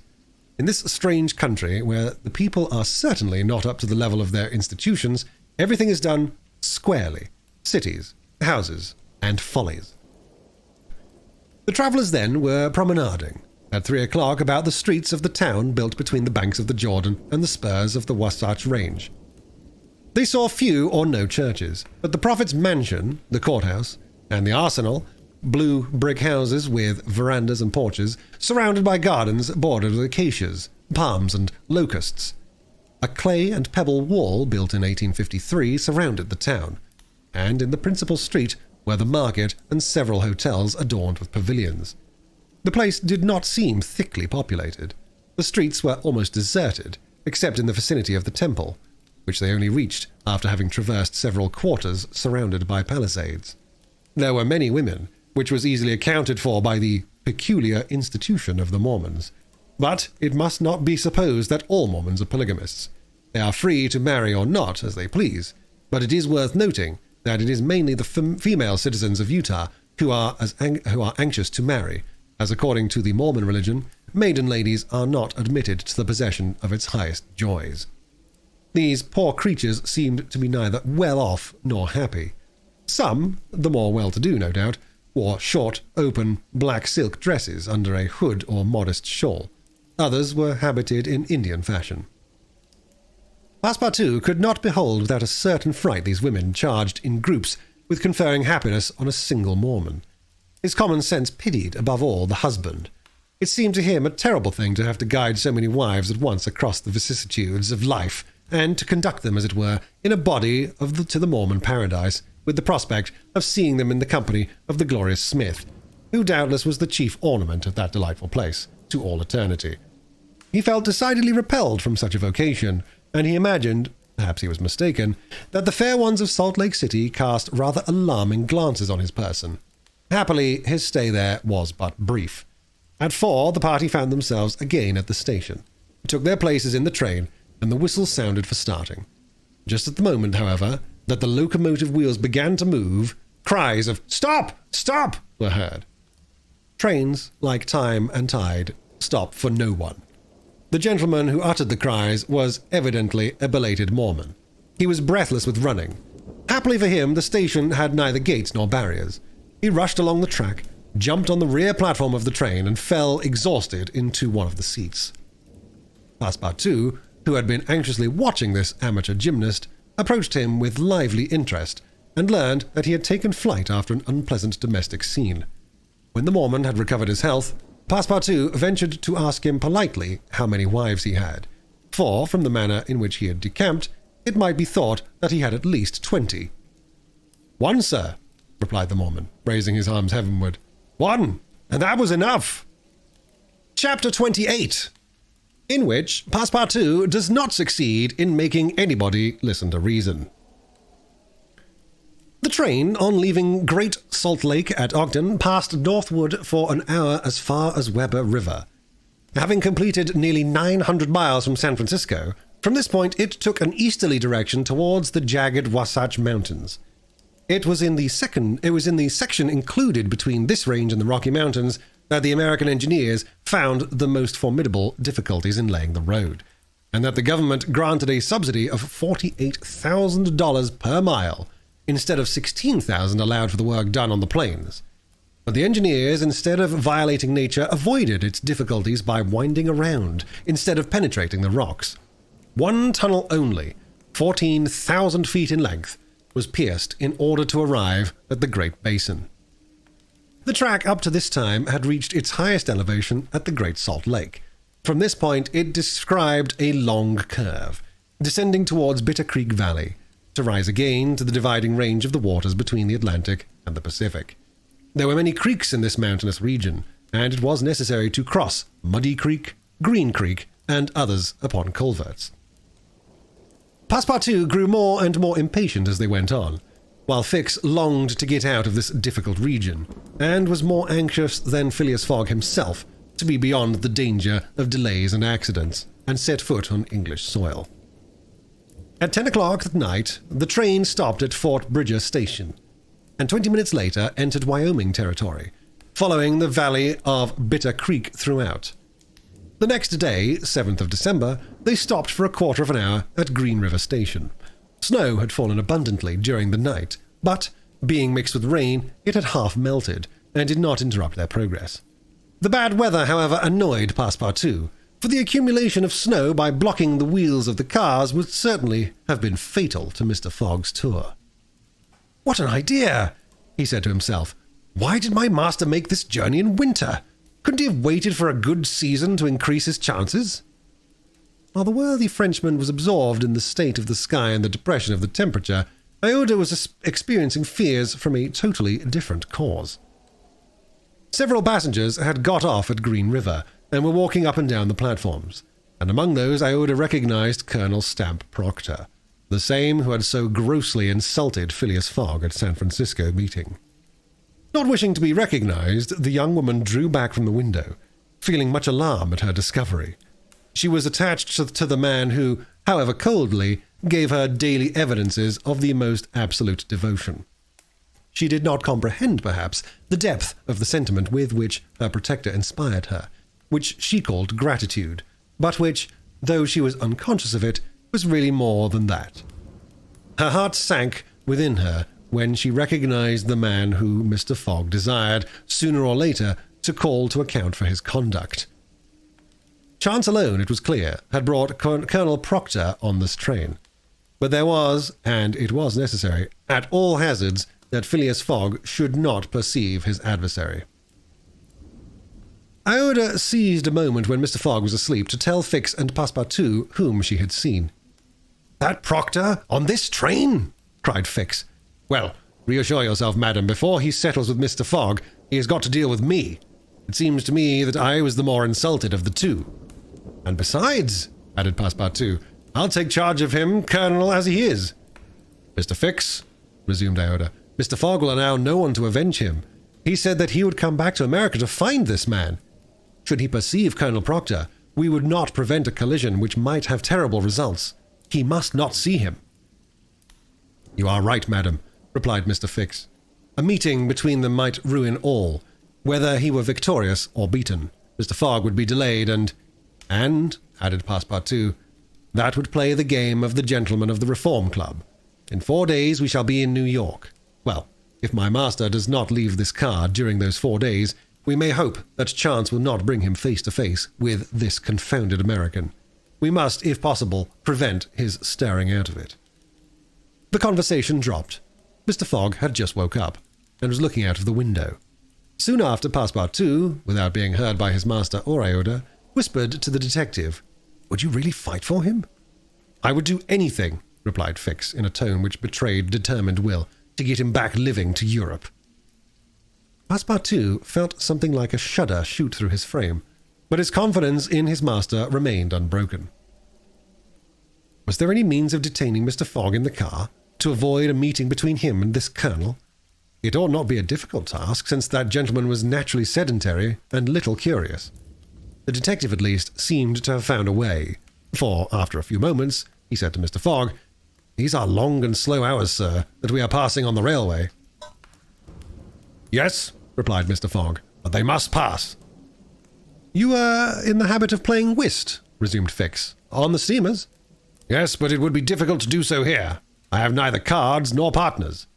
Oh, but we can easily buy some cards, for they're sold on all the American trains. And as for partners, if Madam plays... Certainly, sir, Aouda quickly replied. I understand whist. It is part of an English education. I myself have some pretensions to playing a good game. Well, here are 3 of us, and a dummy. As you please, sir, replied Phileas Fogg, heartily glad to resume his favourite pastime, even on the railway. Passepartout was dispatched in search of the steward, and soon returned with 2 packs of cards, some pins, counters, and a shelf covered with cloth. The game commenced. Aouda understood whist sufficiently well, and even received some compliments on her playing from Mr. Fogg. As for the detective, he was simply an adept, and worthy of being matched against his present opponent. Now, thought Passepartout, we've got him. He won't budge. At 11 in the morning, the train had reached the dividing ridge of the waters at Bridger Pass, 7,524 feet above the level of the sea, one of the highest points attained by the track in crossing the Rocky Mountains. After going about 200 miles, the travellers at last found themselves on one of those vast plains which extend to the Atlantic, and which nature has made so propitious for laying the iron road. On the declivity of the Atlantic basin, the first streams, branches of the North Platte River, already appeared. The whole northern and eastern horizon was bounded by the immense semicircular curtain which is formed by the southern portion of the Rocky Mountains, the highest being Laramie Peak. Between this and the railway extended vast plains, plentifully irrigated. On the right rose the lower spurs of the mountainous mass which extends southwards to the sources of the Arkansas River, one of the great tributaries of the Missouri. At 12:30, the travellers caught sight for an instant of Fort Halleck, which commands that section. And in a few more hours the Rocky Mountains were crossed. There was reason to hope, then, that no incident would mark the journey through this difficult country. The snow had ceased falling, and the air became crisp and cold. Large birds, frightened by the locomotive, rose and flew off in the distance. No wild beast appeared on the plain. It was a desert in its vast nakedness.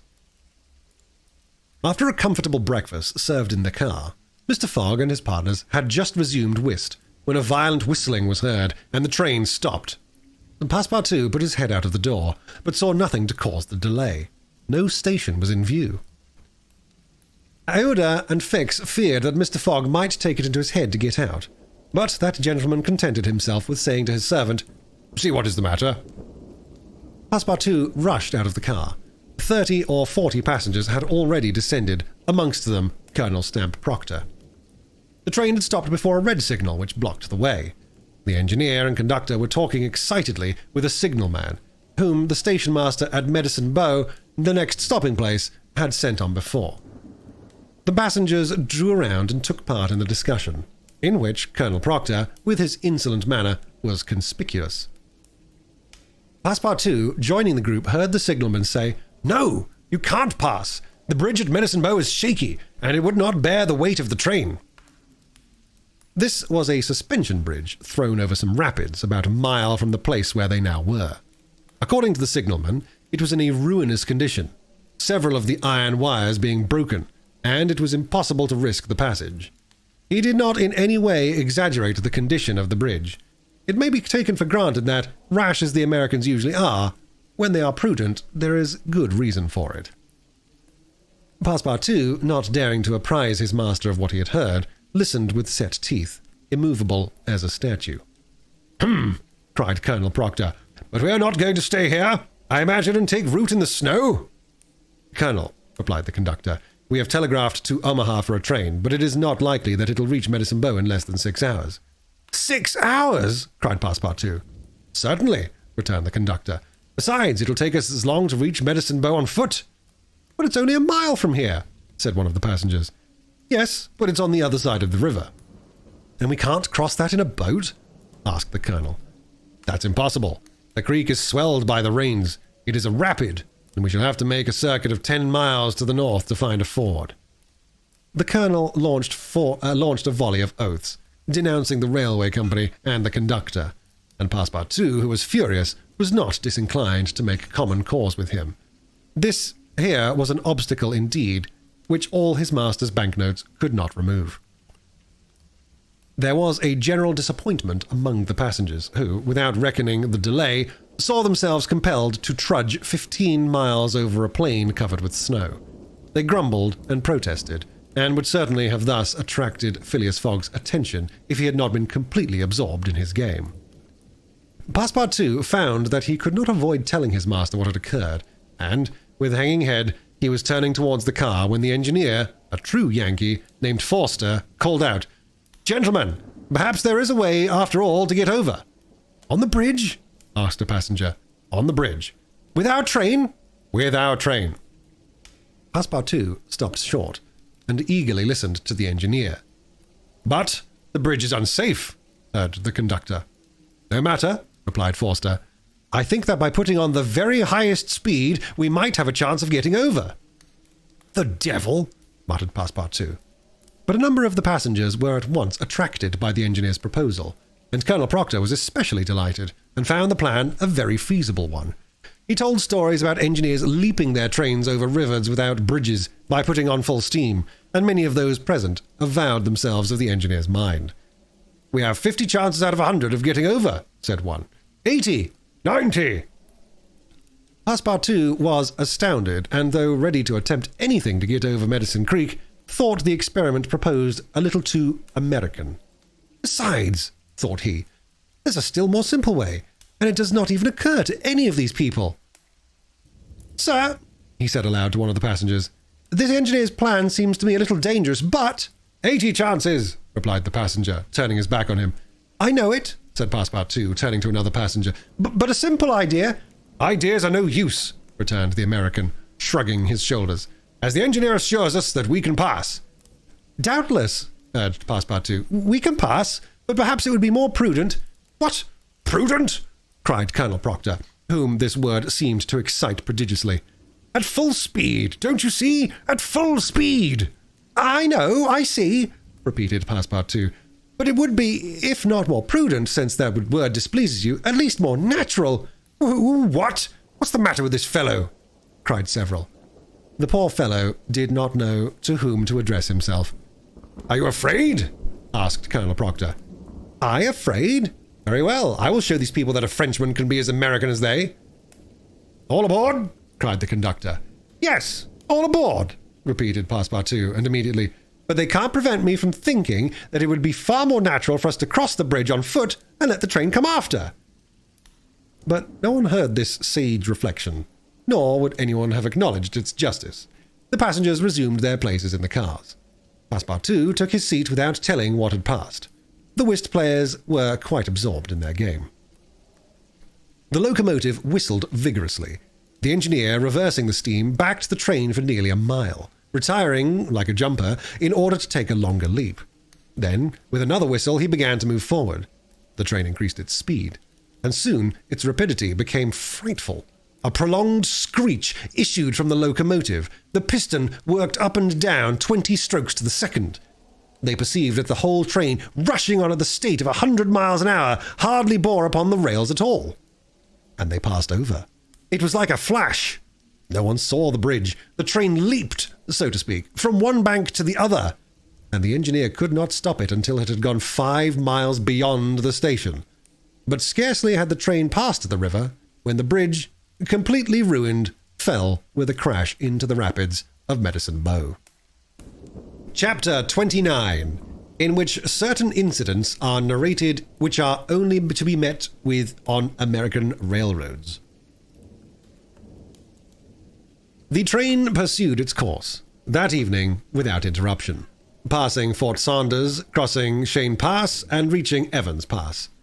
The road here attained the highest elevation of the journey, 8,092 feet above the level of the sea. The travelers had now only to descend to the Atlantic by limitless plains, leveled by nature. A branch of the Grand Trunk led off southward to Denver, the capital of Colorado.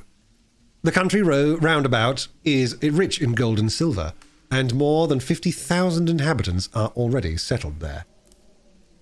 1,382 miles had been passed over from San Francisco in 3 days and 3 nights. 4 days and nights more would probably bring them to New York. Phileas Fogg was not as yet behindhand.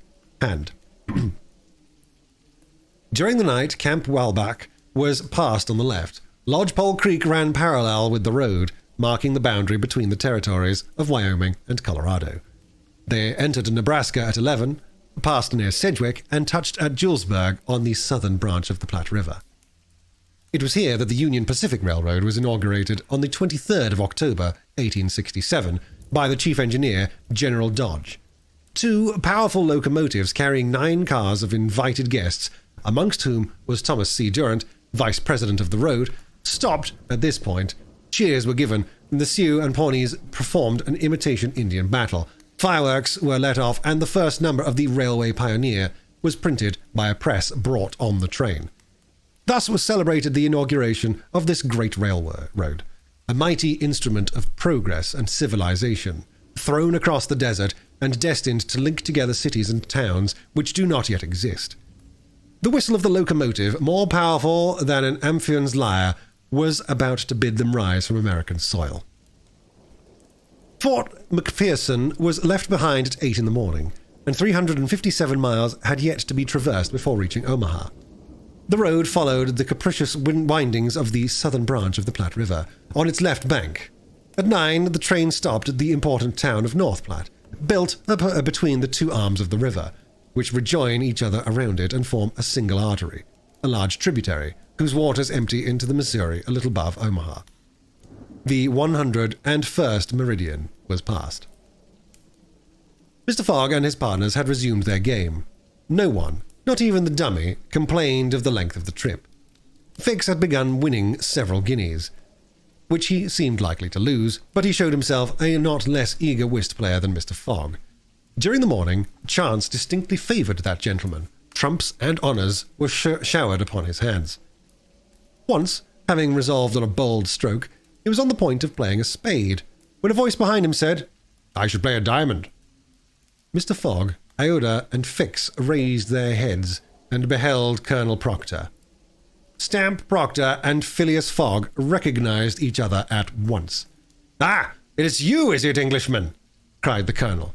"It's you who are going to play a spade." "And who plays it?" replied Phileas Fogg coolly, throwing down the 10 of spades. "Well, it pleases me to have it diamonds," replied Colonel Proctor in an insolent tone. He made a movement as if to seize the card which had just been played, adding, You don't understand anything about whist." "Perhaps I do, as well as another," said Phileas Fogg, rising. "You have only to try, son of John Bull," replied the colonel. Iota turned pale, and her blood ran cold. She seized Mr. Fogg's arm and gently pulled him back. Passepartout was ready to pounce upon the American, who was staring insolently at his opponent. But Fix got up and, going to Colonel Proctor, said, "You forget that it is I with whom you have to deal with, sir, for it is I whom you not only insulted, but struck." "Mr. Fix," said Mr. Fogg, "pardon me, but this affair is mine, and mine only. The colonel has again insulted me by insisting that I should not play a spade, and he shall give me the satisfaction for it." "When and where you will," replied the American, "and with whatever weapon you choose." Iota in vain attempted to retain Mr. Fogg. As vainly did the detective endeavour to make the quarrel his. Passepartout wished to throw the colonel out of the window, but a sign from his master checked him. Phileas Fogg left the car, and the American followed him upon the platform. "Sir," said Mr. Fogg to his adversary, "I am in a great hurry to get back to Europe, and any delay whatever will be greatly to my disadvantage." "Well, what's that to me?" replied Colonel Proctor. "Sir," said Mr. Fogg very politely, "after our meeting at San Francisco, I determined to return to America, and find you as soon as I had completed the business which called me to England. Really? Will you appoint me a meeting for 6 months hence? Why not 10 years hence?" "I say 6 months," returned Phileas Fogg, "and I shall be at the place of meeting promptly." "All this is an evasion," cried Stamp Proctor. "Now or never?" "Very good. You are going to New York?" "No." "To Chicago?" "No." "To Omaha?" "What difference is it to you? Do you know Plum Creek?" "No," replied Mr. Fogg. "It's the next station. The train will be there in an hour. and we'll stop there 10 minutes. In 10 minutes, several revolver shots could be exchanged. Very well, said Mr. Fogg. I will stop at Plum Creek. And I guess you'll stay there too, added the American insolently. Who knows, replied Mr. Fogg, returning to the car as coolly as usual. He began to reassure Aouda, telling her that blusterers were never to be feared, and begged Fix to be his second at the approaching duel, a request which the detective could not refuse. Mr. Fogg resumed the interrupted game with perfect calmness.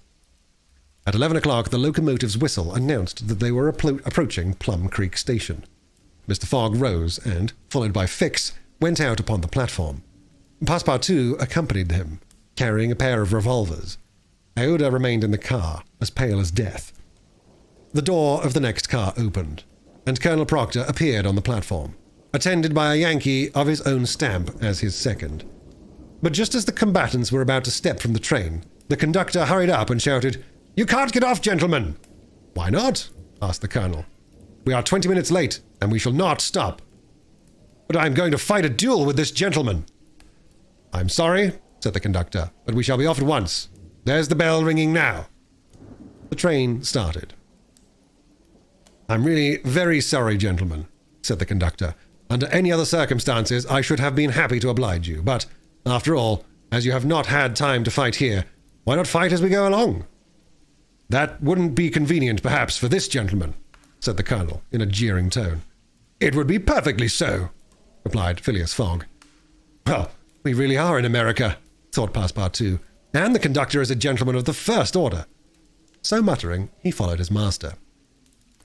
The two combatants, their seconds, and the conductor passed through the cars to the rear of the train. The last car was only occupied by a dozen passengers, whom the conductor politely asked if they'd not be so kind as to leave it vacant for a few moments, as two gentlemen had an affair of honor to settle. The passengers granted the request with alacrity and straightway disappeared on the platform. The car, which was some 50 feet long, was very convenient for their purpose. The adversaries might march on each other in the aisle and fire at their ease. Never was duel more easily arranged. Mr. Fogg and Colonel Proctor, each provided with 2 6-barreled revolvers, entered the car. The seconds, remaining outside, shut them in. They were to begin firing at the first whistle of the locomotive, after an interval of 2 minutes. What remained of the two gentlemen would be taken from the car. Nothing could be more simple. Indeed, if it was all so simple that Fix and Passepartout felt their hearts beating as if they would crack. They were listening for the whistle agreed upon, when suddenly savage cries resounded in the air, accompanied by reports which certainly did not issue from the car where the duelists were. The reports continued in front and the whole length of the train. Cries of terror proceeded from the interior of the cars. Colonel Proctor and Mr. Fogg, revolvers in hand, hastily quitted their prison and rushed forward where the noise was most clamorous. They then perceived that the train was attacked by a band of Sioux. This was not the first attempt of these daring Indians, for more than once they had waylaid trains on the road. 100 of them had, according to their habit, jumped upon the steps without stopping the train, with the ease of a clown mounting a horse at full gallop.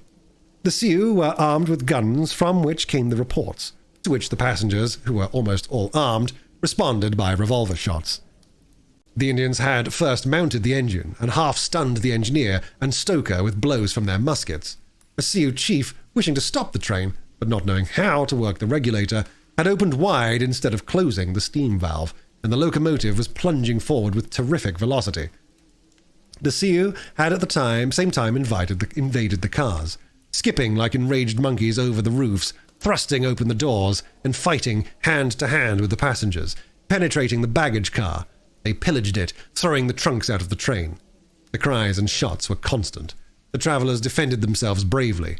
Some of the cars were barricaded and sustained a siege like moving forts, carried along at a speed of 100 miles an hour. Aouda behaved courageously from the start. She defended herself like a true heroine with a revolver, which she shot through the broken windows whenever a savage made his appearance. 20 Sioux had fallen mortally wounded to the ground, and the wheels crushed those who fell upon the rails as if they had been worms. Several passengers, shot or stunned, lay on the seats. It was necessary to put an end to the struggle, which had lasted for 10 minutes, and which would result in the triumph of the Sioux if the train was not stopped. Fort Kearny Station, where there was a garrison, was only 2 miles distant, but that once passed, the Sioux would be masters of the train between Fort Kearny and the station beyond. The conductor was fighting beside Mr. Fogg when he was shot and fell. At the same time, he cried, "Unless that train is stopped in 5 minutes, we're lost!" "It shall be stopped," said Phileas Fogg, preparing to rush from the car. "Stay, monsieur," cried Passepartout. "I will go." Mr. Fogg had not time to stop the brave fellow, who, opening a door unperceived by the Indians, succeeded in slipping under the car, and while the struggle continued and the balls whizzed across each other over his head, had made use of his old acrobatic experience, and with some amazing agility worked his way under the cars, holding on to the chains, aiding himself by the brakes and edges of the sashes, creeping from one car to another with marvelous skill, and thus gaining the forward end of the train.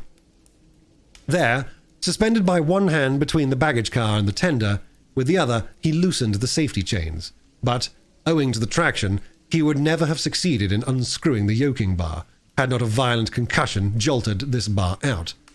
The train, now detached from the engine, remained a little behind, whilst the locomotive rushed forward with increased speed. Carried on by the force already acquired, the train still moved for several minutes, but the brakes were worked, and at last they stopped, less than 100 feet from Kearny Station. The soldiers of the fort, attracted by the shots, hurried up. The Sioux had not expected them, and decamped in a body before the train entirely stopped. But when the passengers counted each other on the station platform, several were found missing, among others the courageous Frenchman, whose devotion had just saved them. Chapter 30, in which Phileas Fogg simply does his duty. 3 passengers, including Passepartout, had disappeared. Had they been killed in the struggle? Were they taken prisoners by the Sioux? It was impossible to tell. There were many wounded, but none mortally. Colonel Proctor was one of the most seriously hurt. He had fought bravely, and a ball had entered his groin. He was carried to the station with the other wounded passengers, to receive such attention as could be of avail. Aouda was safe, and Phileas Fogg, who had been in the thickest of the fight, had not received a scratch. Fix was slightly wounded in the arm, but Passepartout was not to be found. And tears coursed down Aouda's cheeks. All the passengers had got out of the train, the wheels of which were stained with blood. From the tires and spokes hung ragged pieces of flesh. As far as the eye could reach, on the white plain behind, red trails were visible. The last Sioux were disappearing in the south, along the banks of the Republican River. Mr. Fogg, with folded arms, remained motionless. He had a serious decision to make. Aouda, standing near him, looked at him without speaking, and he understood her look. If his servant was a prisoner, ought he not to risk everything to rescue him from the Indians? "I will find him, living or dead," said he quietly to Aouda. "Ah, Mr. Fogg," cried she, clasping his hands and covering them with tears. "Living," added Mr. Fogg, "if we do not lose a moment." Phileas Fogg, by this resolution, inevitably sacrificed himself. He pronounced his own doom. The delay of a single day would make him lose the steamer at New York, and his bet would certainly be lost. But as he thought, "It is my duty," he did not hesitate. The commanding officer at Fort Kearny was there. 100 of his soldiers had placed themselves in a position to defend the station, should the Sioux attack it. "Sir," said Mr. Fogg to the captain, 3 passengers have disappeared." "Dead?" asked the captain. "Dead or prisoners. That is the uncertainty which must be solved. Do you propose to pursue the Sioux?" "That's a serious thing to do, sir," returned the captain. "These Indians may retreat beyond the Arkansas, and I cannot leave the fort unprotected." "The lives of 3 men are in question, sir," said Phileas Fogg. "Doubtless, but can I risk the lives of 50 men to save 3? "I don't know whether you can, sir, but you ought to do so." "Nobody here," returned the other, "has a right to teach me my duty." "Very well," cried Mr. Fogg coldly. "I will go alone." "You, sir?" cried Fix, coming up. "You go alone in pursuit of the Indians?"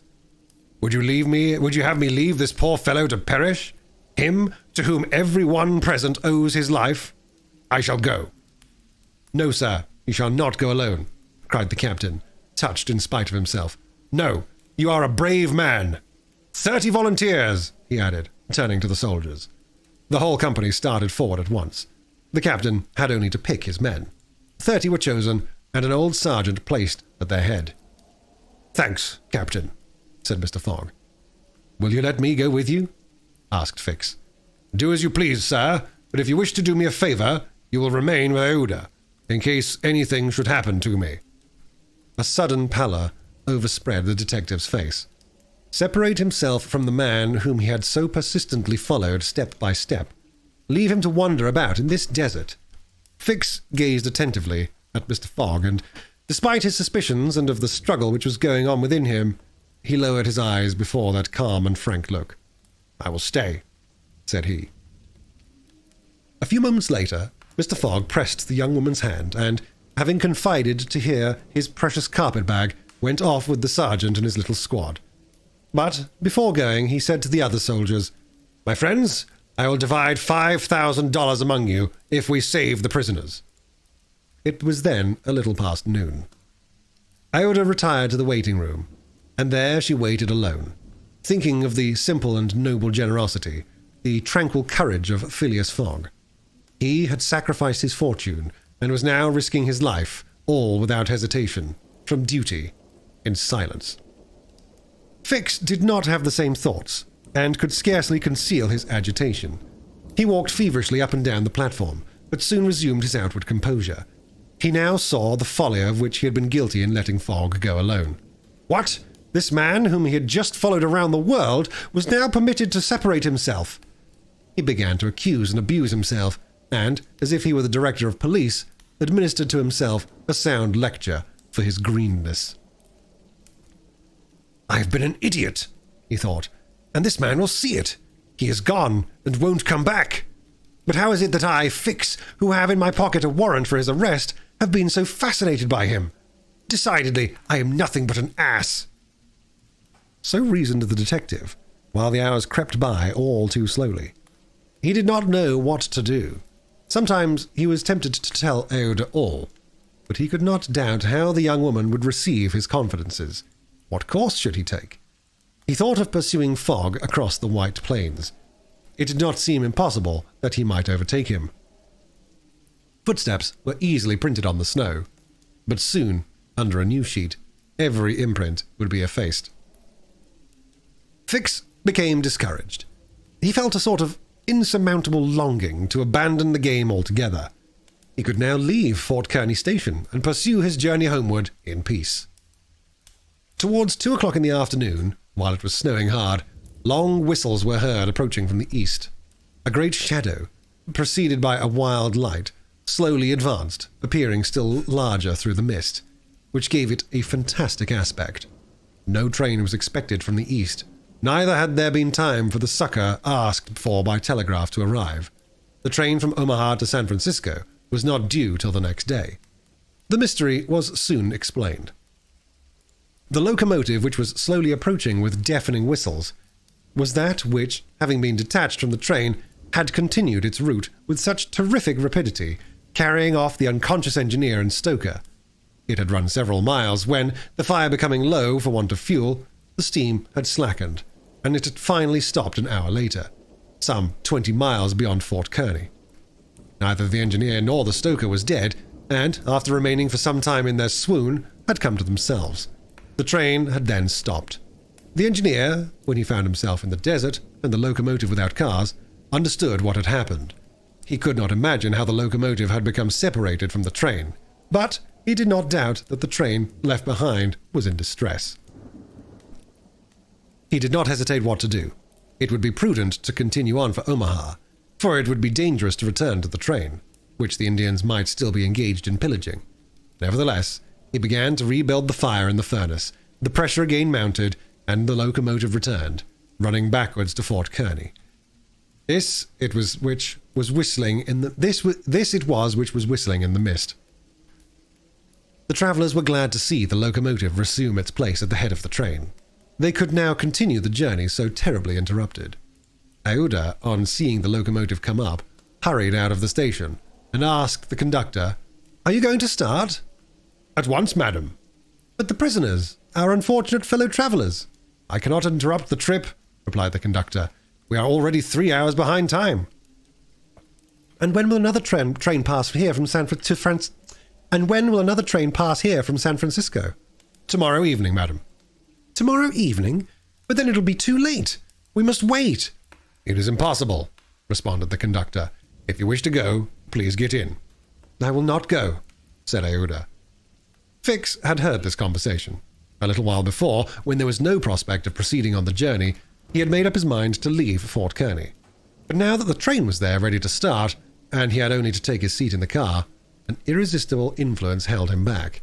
The station platform burned his feet, and he could not stir. The conflict in his mind began again. Anger and failure stifled him. He wished to struggle on to the end. Meanwhile, the passengers and some of the wounded, among them Colonel Proctor, whose injuries were serious, had taken their places in the train. The buzzing of the overheated boiler was heard, and the steam was escaping from the valves. The engineer whistled, the train started, and soon disappeared, mingling its white smoke with the eddies of the densely falling snow. The detective had remained behind. Several hours passed. The weather was dismal, and it was very cold. Fix sat motionless on a bench in the station. He might have been thought asleep. Aouda, despite the storm, kept coming out of the waiting room, going to the end of the platform, and peering through the tempest of snow, as if to pierce the mist which narrowed the horizon around her, and to hear, if possible, some welcome sound. She heard and saw nothing. Then she would return, chilled through, to issue out again after the lapse of a few moments, but always in vain. Evening came, and the little band had not returned. Where could they be? Had they found the Indians, and were they having a conflict with them? Or were they still wandering amid the mist? The commander of the fort was anxious, though he tried to conceal his apprehensions. As night approached, the snow fell less plentifully, but it became intensely cold. Absolute silence rested on the plains. Neither flight of bird nor passing of beast troubled the perfect calm. Throughout the night, Aouda, full of sad forebodings, her heart stifled with anguish, wandered about on the verge of the plains. Her imagination carried her far off, and showed her innumerable dangers. What she suffered through the long hours it would be impossible to describe. Fix remained stationary in the same place, but did not sleep. Once a man approached and spoke to him, and the detective merely replied by shaking his head. Thus the night passed. At dawn, the half-extinguished disk of the sun rose above a misty horizon, but it was now possible to recognize objects 2 miles off. Phileas Fogg and the squad had gone southward. In the south all was still vacancy. It was then 7 o'clock. The captain, who was really alarmed, did not know what course to take. Should he send another detachment to the rescue of the first? Should he sacrifice more men, with so few chances of saving those already sacrificed? His hesitation did not last long, however. Calling one of his lieutenants, he was on the point of ordering a reconnaissance, when gunshots were heard. Was it a signal? The soldiers rushed out of the fort, and a half-mile off they perceived a little band returning in good order.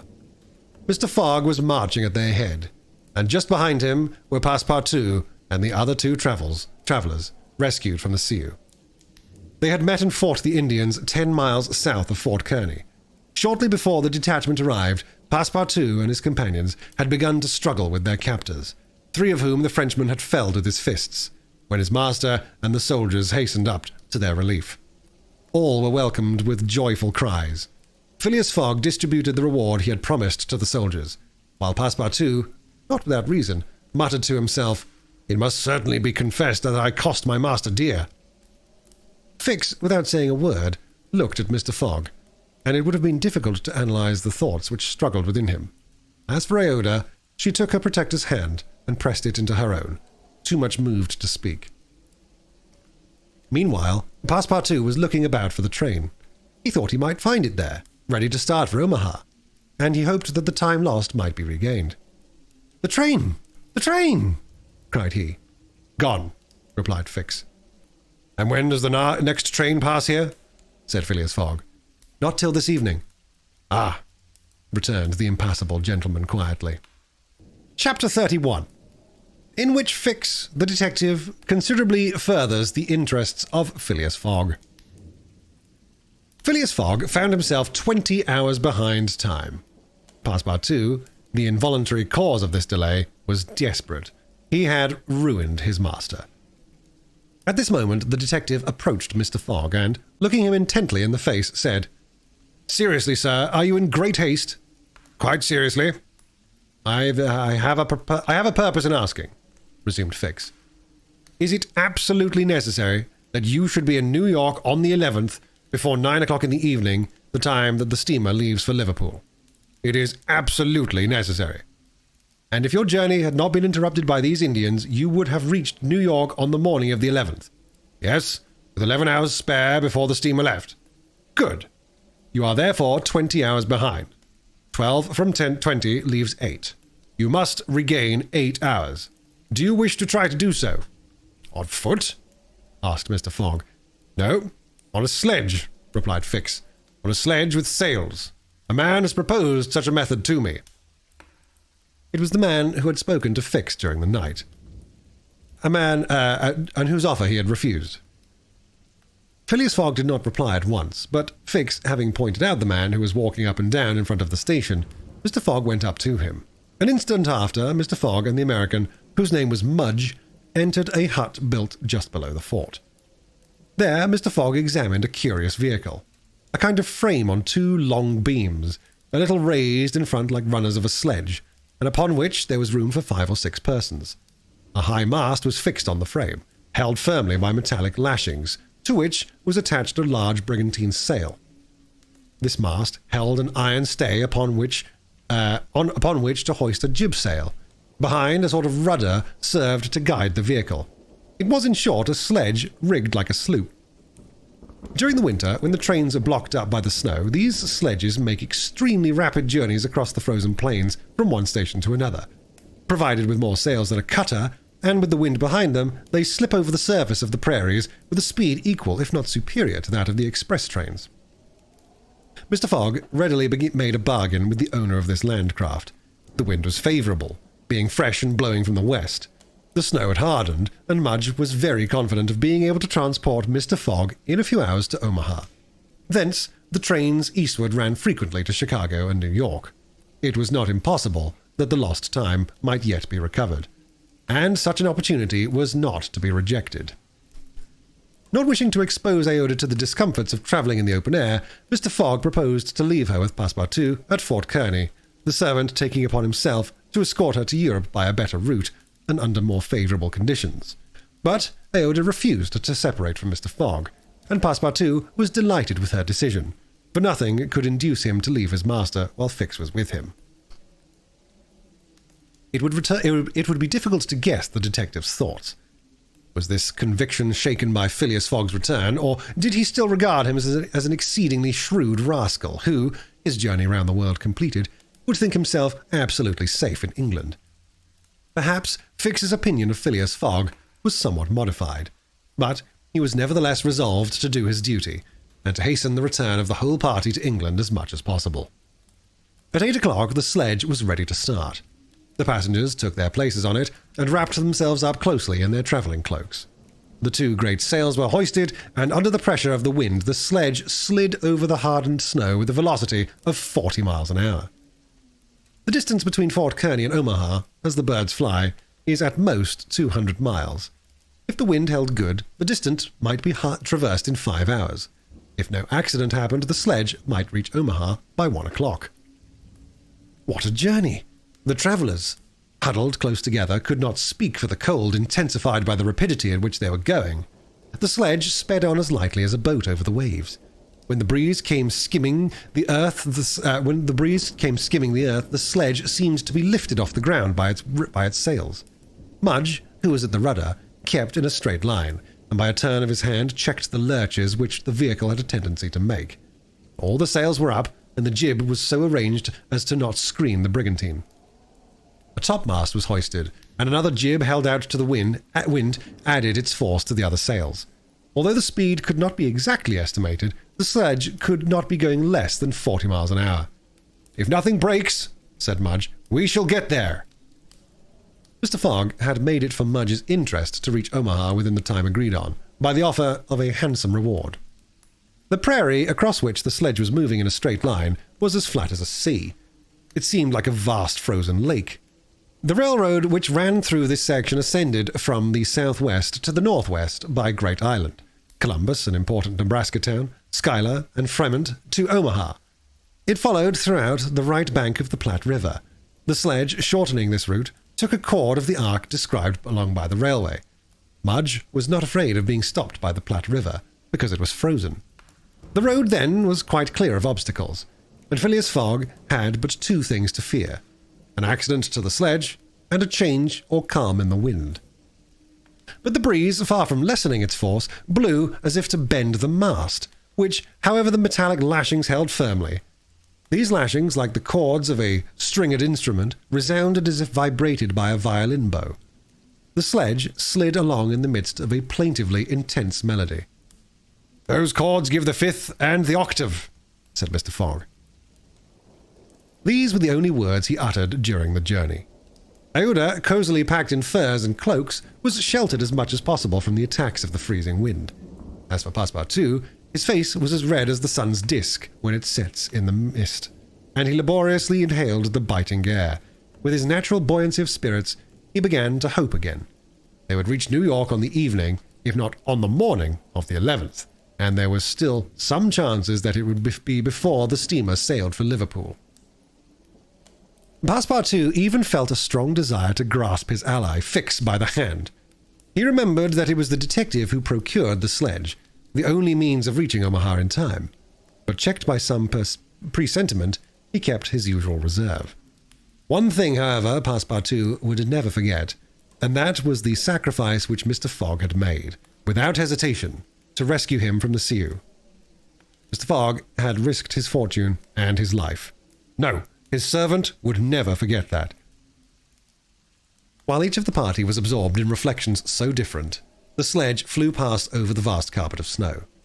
The creeks it passed over were not perceived. Fields and streams disappeared under the uniform whiteness. The plain was absolutely deserted.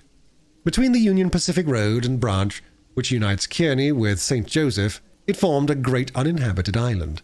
Neither village, station, nor fort appeared. From time to time they sped by some phantom-like tree, whose white skeleton twisted and rattled in the wind. Sometimes flocks of wild birds rose, or bands of gaunt, famished, ferocious prairie wolves ran howling after the sledge.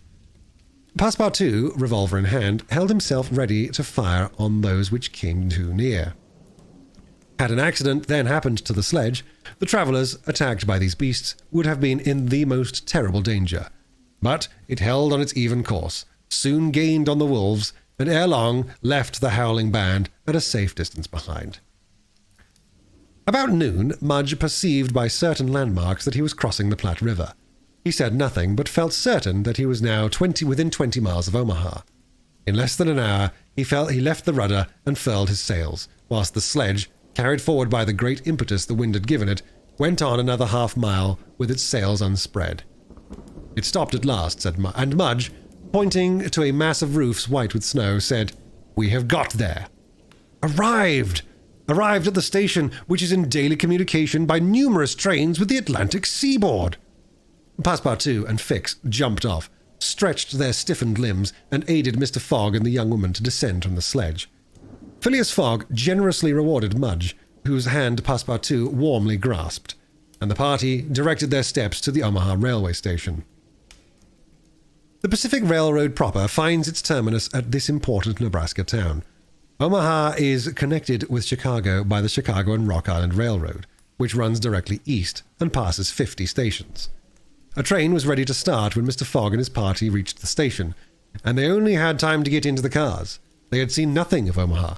But Passepartout confessed to himself that this was not to be regretted, as they were not traveling to see the sights. The train passed rapidly across the state of Iowa, by Council Bluffs, Des Moines, and Iowa City. During the night, it crossed the Mississippi at Davenport, and by Rock Island entered Illinois. The next day, which was the 10th, at 4 o'clock in the evening, it reached Chicago, already risen from its ruins, and more proudly seated than ever on the borders of its beautiful Lake Michigan. 900 miles separated Chicago from New York. But trains are not wanting at Chicago. Mr. Fogg passed at once from one to the other, and the locomotive of the Pittsburgh, Fort Wayne and Chicago Railway left at full speed, as if it fully comprehended that that gentleman had no time to lose. It traversed Indiana, Ohio, Pennsylvania, and New Jersey like a flash, rushing through towns with antique names, some of which had streets and car tracks, but as yet no houses. At last, the Hudson came into view, and at 11:15 in the evening of the 11th, the train stopped in the station on the right bank of the river, before the very pier of the Cunard line. The China for Liverpool had started 3/4 of an hour before. Chapter 32, in which Phileas Fogg engages in a direct struggle with bad fortune. The China, in leaving, seemed to have carried off Phileas Fogg's last hope. None of the other steamers were able to serve his projects. The Perrier of the French Transatlantic Company, whose admirable steamers are equal to any in speed and comfort, did not leave until the 14th. The Hamburg boats did not go directly to Liverpool or London, but to Havre, and the additional trip from Havre to Southampton would render Phileas Fogg's last efforts of no avail. The Inman steamer did not depart till the next day, but could not cross the Atlantic in time to save the wager. Mr. Fogg learned all this in consulting his Bradshaw, which gave him the daily movements of the transatlantic steamers. Passepartout was crushed.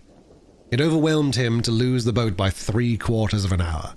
It was his fault, for, instead of helping his master, had he not ceased putting obstacles in his path?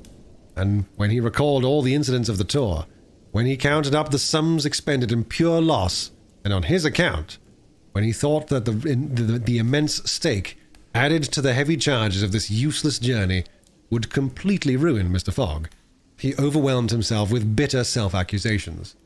Mr. Fogg, however, did not reproach him, and, on leaving the Cunard Pier, only said, "We will consult about what is best tomorrow. Come." The party crossed the Hudson in the Jersey City ferryboat and drove in a carriage to the St. Nicholas Hotel on Broadway. Rooms were engaged and the night passed.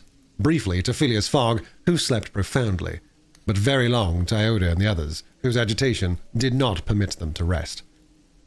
The next day was the 12th of December.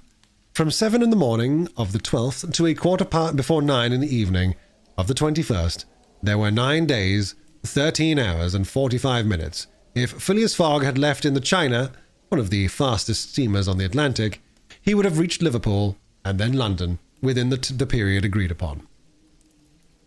Mr. Fogg left the hotel alone, after giving Passepartout instructions to wait his return, and inform Iota to be ready at an instant's notice. He proceeded to the banks of the Hudson, and looked about among the vessels moored and anchored in the river, for any that were about to depart. Several had departure signals, and were preparing to put to sea at morning tide, for in this immense and admirable port there is not one day in 100 that vessels do not set out for every quarter of the globe. But they were mostly sailing vessels, of which, of course, Phileas Fogg could make no use. He seemed about to give up all hope when he espied, anchored at the battery, a cable's length off at most, a trading vessel with a screw, well-shaped, whose funnel puffing a cloud of smoke indicated that she was getting ready for departure.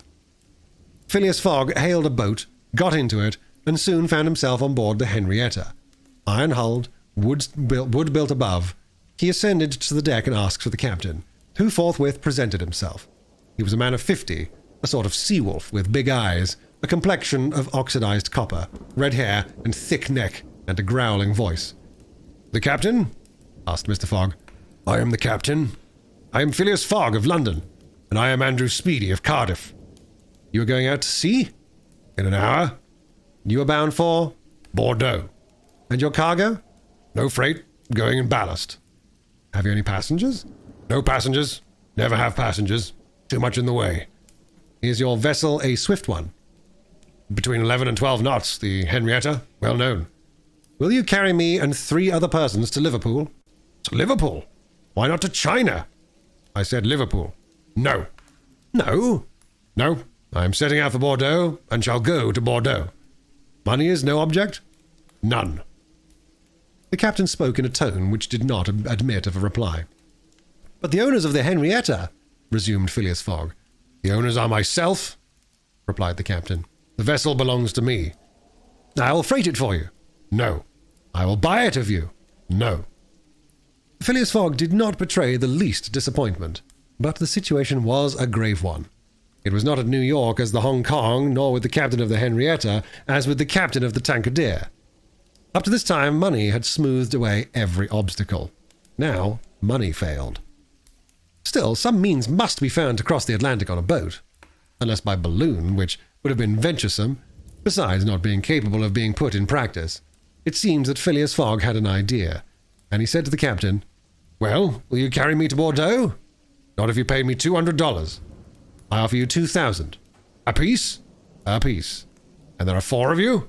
"4. Captain Speedy began to scratch his head. There were $8,000 to gain without changing his route, for which it was well worth conquering the repugnance he had for all kinds of passengers.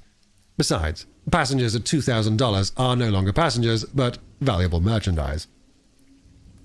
"I start at 9 o'clock, said Captain Speedy simply.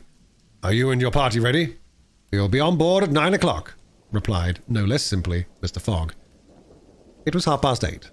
To disembark from the Henrietta, jump into a hack, hurry to the St. Nicholas, and return with Jean Passepartout and even the inseparable Fix was the work of a brief time, and was performed by Mr. Fogg with the coolness which never abandoned him.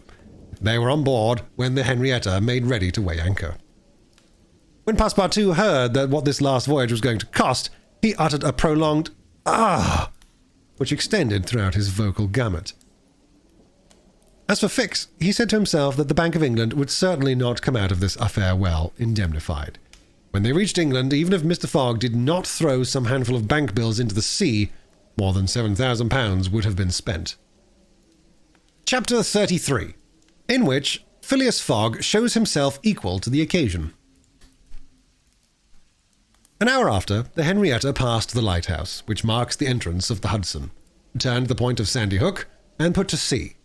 During the day, she skirted Long Island, passed Fire Island, and directed her course rapidly eastward.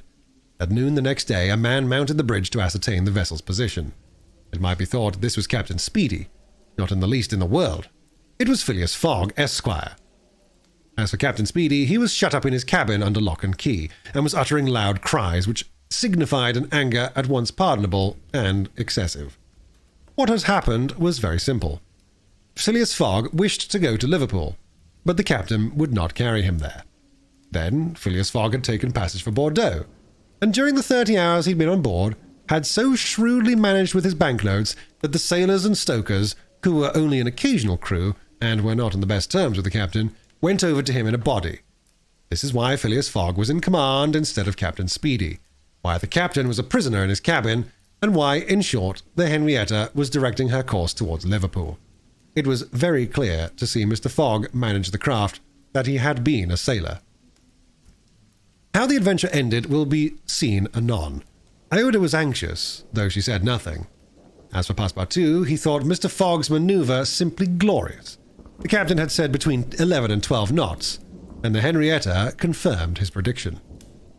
If, then, for there were ifs, still the sea did not become too boisterous, if the wind did not veer round to the east, if no accident happened to the boat or its machinery, the Henrietta might cross the 3,000 miles from New York to Liverpool in the 9 days.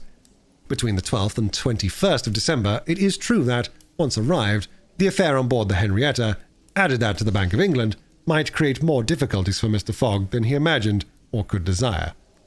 During the first days, they went along smoothly enough.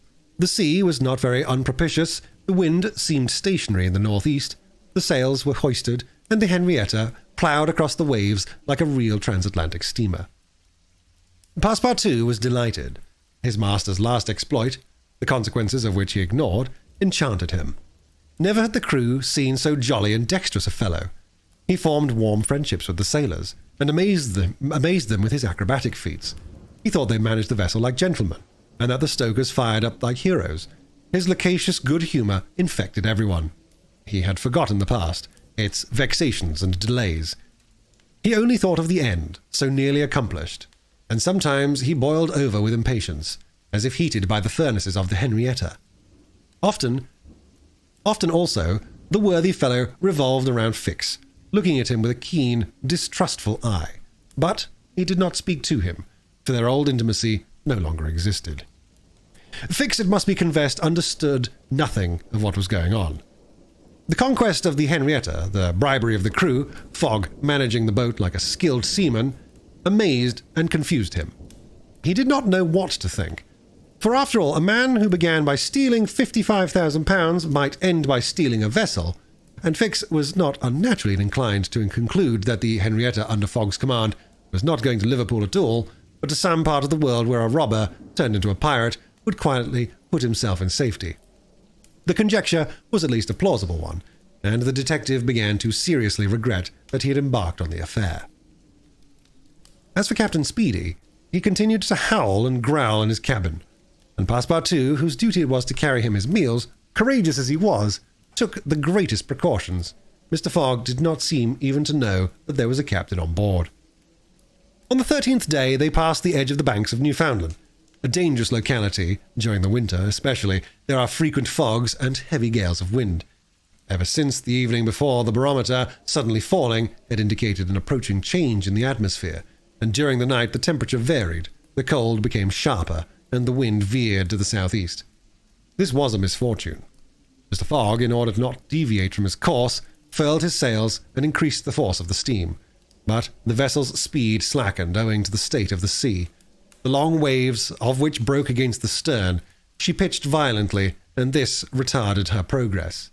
The breeze, little by little, swelled into a tempest, and it was to be feared that the Henrietta might not be able to maintain herself upright on the waves. Passepartout's visage darkened with the skies, and for 2 days the poor fellow experienced constant fright. But Phileas Fogg was a bold mariner, and knew how to maintain headway against the sea, and he kept on his course. Without even decreasing his steam, the Henrietta, when she could not rise upon the waves, crossed them, swamping her deck, but passing safely. Sometimes the screw rose out of the water, beating its protruding end, when a mountain of water raised the stern above the waves, but the craft always kept straight ahead. The wind, however, did not grow as boisterous as might have been feared. It was not one of those tempests which burst and rush on with a speed of 90 miles an hour. It continued fresh, but, unhappily, it remained obstinately in the southeast, rendering the sails useless. The 16th of December was the 75th day since Phileas Fogg's departure from London, and the Henrietta had not yet been seriously delayed. Half of the voyage was almost accomplished, and the worst localities had been passed. In summer, success would have been well nigh certain.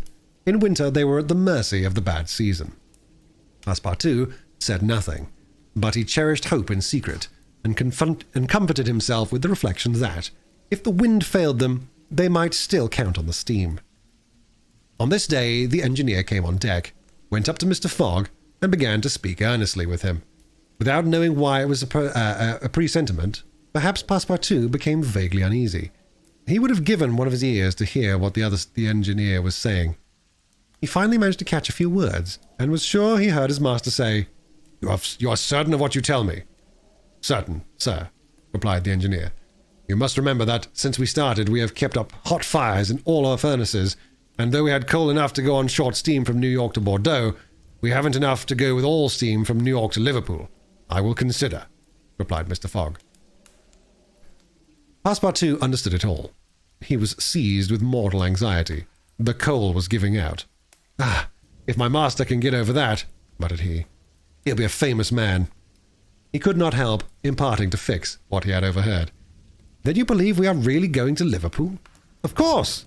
"Ass," replied the detective, shrugging his shoulders and turning on his heel. Passepartout was on the point of vigorously resenting the epithet, the reason of which he could not for the life of him comprehend. But he reflected that the unfortunate Fix was probably very much disappointed and humiliated in his self-esteem, after having so awkwardly followed a false scent around the world, and refrained. And now what course would Phileas Fogg adopt? It was difficult to imagine. Nevertheless, he seemed to have decided upon one. For that evening he sent for the engineer and said to him, "Feed all the fires until the coal is exhausted." A few moments later, The funnel of the Henrietta vomited forth torrents of smoke. The vessel continued to proceed with all steam on. But on the 18th, the engineer, as he had predicted, announced that the coal would give out in the course of the day. "Do not let the fires go down," replied Mr. Fogg. "Keep them up to the last. Let the valves be filled." Towards noon, Phileas Fogg, having ascertained their position, called Passepartout and ordered him to go for Captain Speedy. It was as if the honest fellow had been commanded to unchain a tiger. He went to the poop, saying to himself, "He will be like a madman." In a few moments, with cries and oaths, a bomb appeared on the poop deck. The bomb was Captain Speedy. It was clear that he was on the point of bursting. "Where are we?" were the first words his anger permitted him to utter. Had the poor man been an apoplectic, he could have never recovered from his paroxysm of wrath. "Where are we?" he repeated, with purple face. 707 miles from Liverpool," replied Mr. Fogg with imperturbable calmness. "Pirate!" cried Captain Speedy. "I have sent for you, sir." "Picaroon!" "Sir," continued Mr. Fogg, "to ask you to sell me your vessel." "No! By all the devils, no!" "But I shall be obliged to burn her." "Burn the Henrietta?" "Yes, at least the upper part of her. The coal has given out." "Burn my vessel?" cried Captain Speedy, who could scarcely pronounce the words. "A vessel worth $50,000? "Here are 60,000, replied Phileas Fogg, handing the captain a roll of bank bills. This had a prodigious effect on Andrew Speedy. An American can scarcely remain unmoved at the sight of $60,000. The captain forgot in an instant his anger, his imprisonment, and all his grudges against his passenger. The Henrietta was 20 years old. It was a great bargain. The bomb would not go off after all. Mr. Fogg had taken away the match. "And I shall have it. I shall still have the iron hull," said the captain in a softer tone. "The iron hull and the engine. Is it agreed?" "Agreed." And Andrew Speedy, seizing the banknotes, counted them and consigned them to his pocket. During his colloquy, Passepartout was as white as a sheet, and Fix seemed on the point of having an apoplectic fit. Nearly £20,000 had been expended, and Fogg left the hull and engine to the captain, that is, near the whole value of the craft. It was true, however, that £55,000 had been stolen from the bank. When Andrew Speedy had pocketed the money, Mr. Fogg said to him, "Don't let this astonish you, sir, but you must know that I shall lose £20,000 unless I arrive in London by 9:15 on the evening of the 21st of December. I missed the steamer at New York, and as you refused to take me to Liverpool—" "And I did well," cried Andrew Speedy, "for I have gained at least $40,000 by it," he added more sedately. "Do you know one thing, Captain Fogg? Captain Fogg, you've got something of the Yankee about you." And, having paid his passenger what he considered a high compliment, he was going away, when Mr. Fogg said, "The vessel now belongs to me?" "Certainly. From the keel to the truck of the masts, all the wood, that is." "Very well. Have the interior seats, bunks, and frames pulled down, and burn them." It was necessary to have dry wood to keep the steam up to the adequate pressure, and on that day the poop, cabins, bunks, and the spare deck were sacrificed. On the next day, the 19th of December, the masts, rafts, and spars were burned. The crew worked lustily, keeping up the fires. Passepartout hewed, cut, and sawed away with all his might. There was a perfect rage for demolition. The railings, fittings, the greater part of the deck, and topsides disappeared on the 20th, and the Henrietta was now only a flat hulk. But on this day they sighted the Irish coast, and Fastnet Light. By 10 in the evening they were passing Queenstown. Phileas Fogg had only 24 hours more in which to get to London. That length of time was necessary to reach Liverpool with all steam on, and the steam was about to give out altogether. "Sir," said Captain Speedy, who was now deeply invested and interested in Mr. Fogg's project, "I really commiserate you. Everything is against you. We are only opposite Queenstown." "Ah," said Mr. Fogg. "Is that place where we see the lights, Queenstown?" "Yes." "Can we enter the harbour?" "Not under 3 hours. Only at high tide." "Stay," replied Mr. Fogg calmly, without betraying in his features that by a supreme inspiration he was about to attempt once more to conquer ill fortune. Queenstown is the Irish port at which the transatlantic steamers stop to put off the mails. These mails are carried to Dublin by express trains always held in readiness to start. From Dublin, they are sent on to Liverpool by the most rapid boats, and thus gain 12 hours on the Atlantic steamers. Phileas Fogg counted on gaining 12 hours in the same way. Instead of arriving at Liverpool the next evening by the Henrietta, he would be there by noon, and would therefore have time to reach London before 9:15 in the evening. The Henrietta entered Queenstown Harbour at 1 o'clock in the morning, it then being high tide, and Phileas Fogg, after being grasped heartily by the hand by Captain Speedy, left that gentleman on the levelled hulk of his craft, which was still worth half what he had sold it for. The party went on shore at once. Fix was greatly tempted to arrest Mr. Fogg on the spot, but he did not. Why? What struggle was going on within him? Had he changed his mind about his man? Did he understand that he had made a grave mistake? He did not, however, abandon Mr. Fogg. They all got upon the train, which was just ready to start. At 1:30 on the dawn of the day they were in Dublin, and they lost no time in embarking on a steamer which, disdaining to rise upon the waves, invariably cut through them. Phileas Fogg at last disembarked on the Liverpool quay at 20 minutes before 12, 21st of December. He was only 6 hours distant from London. But at this moment, Fix came up, put his hand upon Mr. Fogg's shoulder, and, showing his warrant, said, "You are really Phileas Fogg?" "I am. I arrest you in the Queen's name." Chapter 34, in which Phileas Fogg at last reaches London. Phileas Fogg was in prison. He had been shut up in the custom house, and he was to be transferred to London the next day. Passepartout, when he saw his master arrested, would have fallen upon Fix, had he not been held back by some policemen. Aouda was thunderstruck at the suddenness of an event which she could not understand. Passepartout explained to her how it was that the honest and courageous Fogg was arrested as a robber. The young woman's heart revolted against so heinous a charge, and when she saw that she could attempt to do nothing to save her protector, she wept bitterly. As for Fix, he had arrested Mr. Fogg because it was his duty, whether Mr. Fogg was guilty or not. The thought then struck Passepartout that he was the cause of this new misfortune. Had he not concealed Fix's errand from his master? When Fix revealed his true character and purpose, why had he not told Mr. Fogg? If the latter had been warned, he would no doubt have given Fix proof of his innocence and satisfied him of his mistake. At least, Fix would not have continued his journey at the expense and on the heels of his master, only to arrest him the moment he set foot on English soil.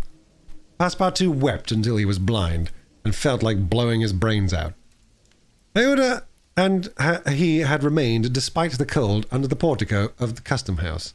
Neither wished to leave the place. Both were anxious to see Mr. Fogg again. That gentleman was really ruined, and that at that moment when he was about to attain his end, this arrest was fatal. Having arrived at Liverpool at 20 minutes before 12 on the 21st of December, he had until 9:15 that evening to reach the Reform Club, that is, 9 hours and a quarter. The journey from Liverpool to London was 6 hours. If anyone at this moment had entered the custom house, he would have found Mr. Fogg seated, motionless, calm, and without apparent anger, upon a wooden bench. He was not, it is true, resigned, but this last blow failed to force him into an outward betrayal of any emotion. Was he being devoured by one of those secret rages, all the more terrible because contained, and which only burst forth with an irresistible force at the last moment? No one could tell. There he sat, calmly waiting. For what? Did he still cherish hope? Did he still believe, now that the door of his prison was closed upon him, that he would succeed? However that may have been, Mr. Fogg carefully put his watch upon the table, and observed its advancing hands. Not a word escaped his lips, but his look was singularly set and stern. The situation in any event was a terrible one, and might be thus stated. If Phileas Fogg was honest, he was ruined. If he was a knave, he was caught. Did escape occur to him? Did he examine to see if there were any practicable outlet from his prison? Practicable outlet from his prison? Did he think of escaping from it? Possibly. For once he walked slowly around the room, but the door was locked, and the window heavily barred with iron rods. He sat down again and drew his journal from his pocket. On the line were On the line where these words were written, 21st December, Saturday, Liverpool, he added 80th day, 11:40 a.m., and waited. The custom house clock struck 1. Mr. Fogg observed that his watch was 2 hours too fast. 2 hours! Admitting that he was at this moment taking an express train, he could reach London and the Reform Club by a quarter before 9 p.m. His forehead slightly wrinkled. At 33 minutes past 2, he heard a singular noise outside.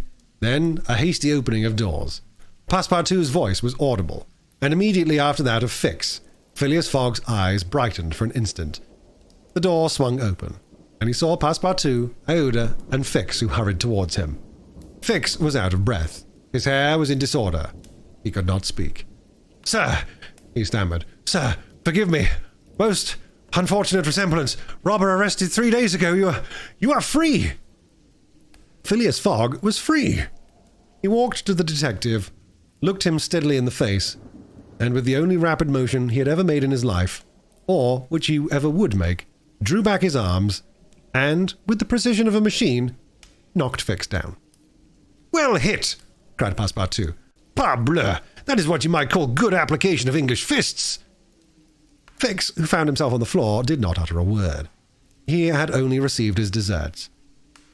Mr. Fogg, Aouda, and Passepartout left the custom house without delay, got into a cab, and in a few moments descended at the station. Phileas Fogg asked if there was an express train to leave for London. It was 40 minutes past 2. The express train had left 35 minutes before. Phileas Fogg then ordered a special train. There were several rapid locomotives on hand, but the railway arrangements did not permit that special train to leave until 3 o'clock. At that hour, Phileas Fogg, having stimulated the engineer by the offer of a generous reward, at last set out towards London with Aouda and his faithful servant.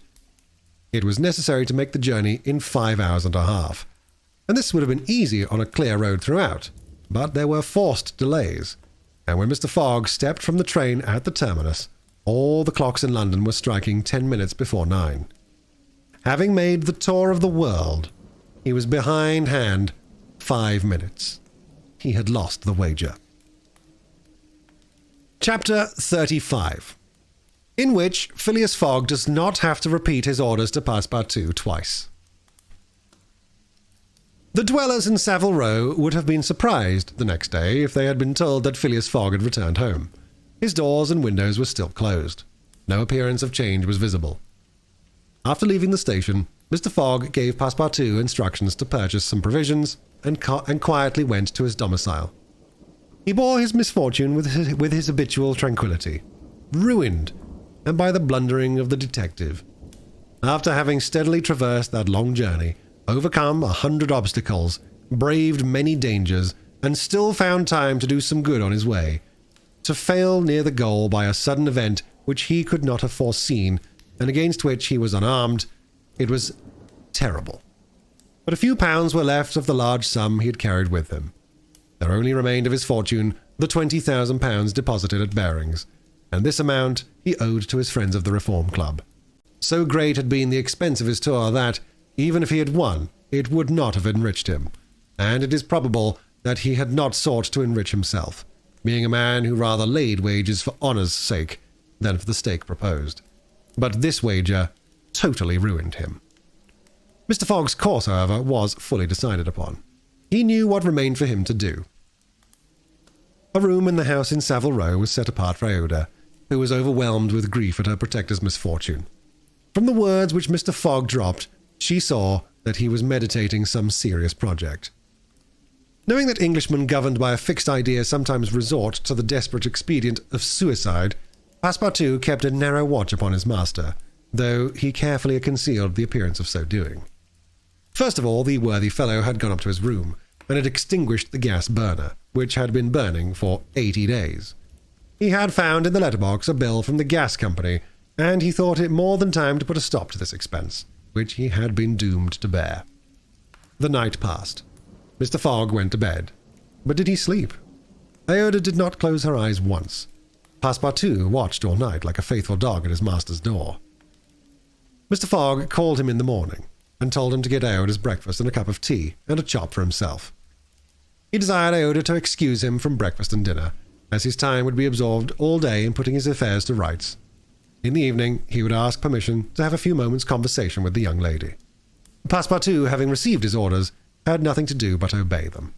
He looked at his imperturbable master and could scarcely bring his mind to leave him. His heart was full and his conscience tortured by remorse, for he accused himself more bitterly than ever of being the cause of the irretrievable disaster.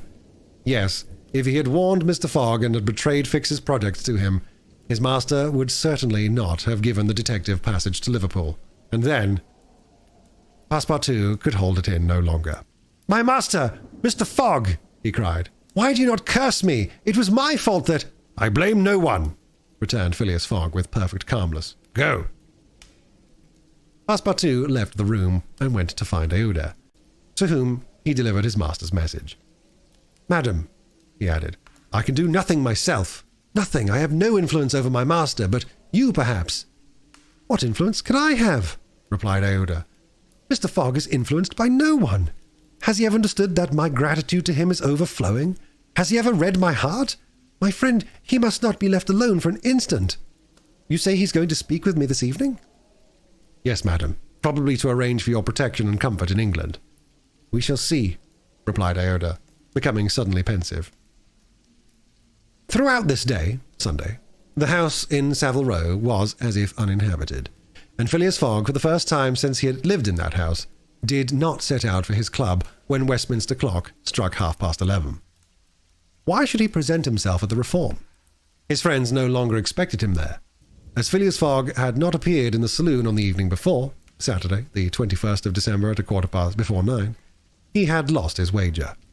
It was not even necessary that he should go to his bankers for the £20,000, for his antagonists already had his cheque in their hands, and they only had to fill it out and send it to the Barings to have the amount transferred to their credit. Mr. Fogg therefore had no reason for going out, and so he remained at home. He shut himself up in his room and busied himself putting his affairs in order. Passepartout continually ascended and descended the stairs. The hours were long for him. He listened at his master's door and looked through the keyhole, as if he had a perfect right to do so, and as if he feared that something terrible might happen at any moment. Sometimes he thought of Fix, but no longer in anger. Fix, like all the world, had been mistaken in Phileas Fogg, and had only done his duty in tracking and arresting him, while he, Passepartout, this thought haunted him, he had never ceased cursing his miserable folly. Finding himself too wretched to remain alone, he knocked at Iota's door, went into her room, seated himself without speaking in a corner, and looked ruefully at the young woman. Iota was still pensive. At about 7:30 in the evening, Mr. Fogg sent to know if Iota would receive him, and in a few moments he found himself alone with her. Phileas Fogg took a chair and sat down near the fireplace opposite Iota. No emotion was visible on his face.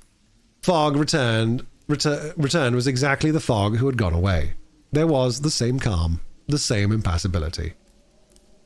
He sat several minutes without speaking. Then, bending his eyes on Iota, "Madam," said he, "will you pardon me for bringing you to England?" "Mr. Fogg," replied Iota, checking the pulsations of her heart. "Please, let me finish," returned Mr. Fogg. "When I decided to bring you far away from the country which was so unsafe to you, I was rich and counted upon putting a portion of my fortune at your disposal. Then your existence would have been free and happy. But now I am ruined." "I know it, Mr. Fogg," replied Iota, "and I ask you in my turn, will you forgive me for having followed you, and, who knows, for having perhaps delayed you and thus contributed to your ruin?" "Madam, you could not remain in India, and your safety could only be assured by bringing you to such a distance that your persecutors could not take you." "So, Mr. Fogg," resumed Iota, "not content with rescuing me from a terrible death, you thought yourself bound to secure my comfort in a foreign land?" "Yes, madam, but circumstances have been against me. Still, I beg to place the little I have left at your service." "But what will become of you, Mr. Fogg?" "As for me, madam," replied the gentleman coldly, "I have need of nothing." "But how do you look upon the fate, sir, which awaits you?" "As I am in the habit of doing." "At least," said Iota, "want should not overtake a man like you. Your friends—" "I have no friends, madam." "Your relatives—" "I no longer have relatives." I pity you then, Mr. Fogg, for solitude is a sad thing. With no heart to which to confide your griefs, they say, though, that misery itself, shared by two sympathetic souls, may be borne with patience. They say so, madam. Mr. Fogg, said Aouda, rising and seizing his hand, do you wish at once a kinswoman and friend? Will you have me for your wife? Mr. Fogg at this rose in his turn. There was an unwonted light in his eyes, and a slight trembling of his lips. Aouda looked into his face. The sincerity, rectitude, and firmness and sweetness of this soft glance of a noble woman, who could dare all to save him to whom she owed all, at first astonished, then penetrated him. He shut his eyes for an instant, as if to avoid her look. When he opened them again, "I love you," he said simply. "Yes, by all that is holiest, I love you, and I am entirely yours." "Ah!" cried Aouda, pressing his hand to her heart. Passepartout was summoned and appeared immediately. Mr. Fogg still held Aouda's hand in his own. Passepartout understood, and his big, round face became as radiant as the tropical sun at its zenith. Mr. Fogg asked him if it was not too late to notify the Reverend Samuel Wilson of Marylebone Parish that evening. Passepartout smiled his most genial smile, and said, "Never too late." It was 5 minutes past 8. "Will it be for tomorrow Monday?" "For tomorrow Monday," said Mr. Fogg, turning to Aouda. "Yes, for tomorrow Monday," she replied. Passepartout hurried off as fast as his legs would carry him. Chapter 36, in which Phileas Fogg's name is once more at a premium on change. It is time to relate what a change took place in English public opinion when it transpired that the real bank robber, a certain James Strand, had been arrested. On the 17th day of December, at Edinburgh. 3 days before, Phileas Fogg had been a criminal who was being desperately followed by the police. Now he was an honourable gentleman, mathematically pursuing his eccentric journey around the world. The papers resumed their discussion about the wager. All those who had laid bets, for or against him, revived their interest, as if by magic. The Phileas Fogg bonds once again became negotiable, and many new wagers were made. Phileas Fogg's name was once more at a premium on change. His 5 friends of the Reform Club passed these 3 days in a state of feverish suspense. Would Phileas Fogg, whom they had forgotten, reappear before their eyes? Where was he at the moment? The 17th of December, the day of James Strand's arrest, was the 76th day since Phileas Fogg's departure, and no news of him had been received. Was he dead? Had he abandoned the effort? Or was he continuing his journey along the route agreed upon? And would he appear on Saturday, the 21st of December, at 9:15 in the evening, on the threshold of the Reform Club saloon? The anxiety in which for 3 days London society existed cannot be described. Telegrams were sent to America and Asia for news of Phileas Fogg. Messengers were dispatched to the house in Savile Row morning and evening. No news. The police were ignorant what had become of the detective, Fix, who had so unfortunately followed up a false scent.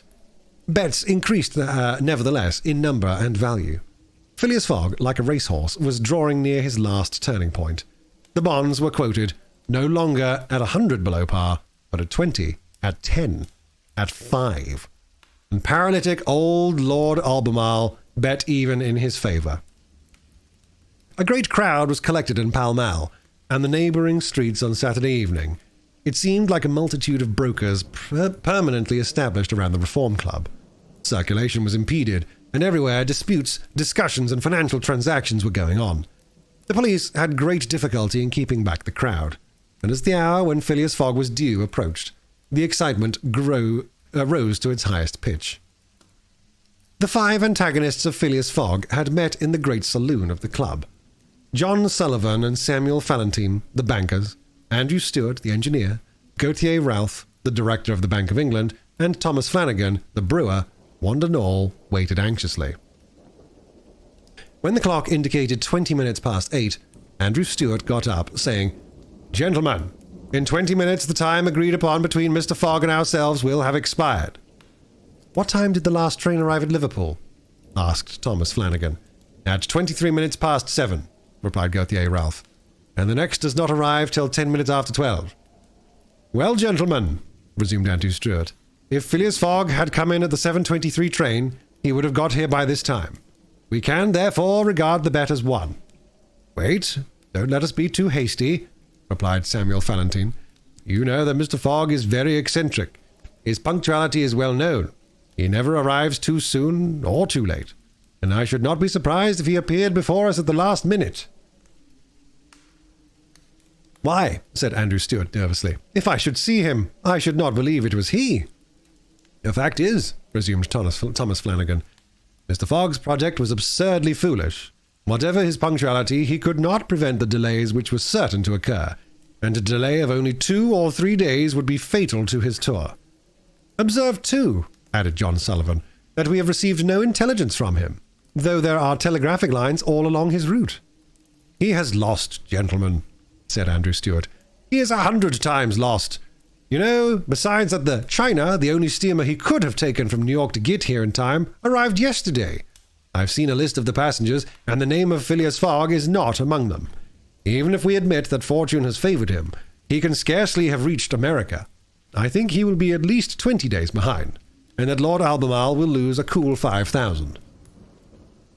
"It is clear," replied Gauthier Ralph, "and we have nothing to do but present Mr. Fogg's cheque at Bearings tomorrow." At this moment, the hands of the club clock pointed 20 minutes to 9. "5 minutes more," said Andrew Stuart. The 5 gentlemen looked at each other.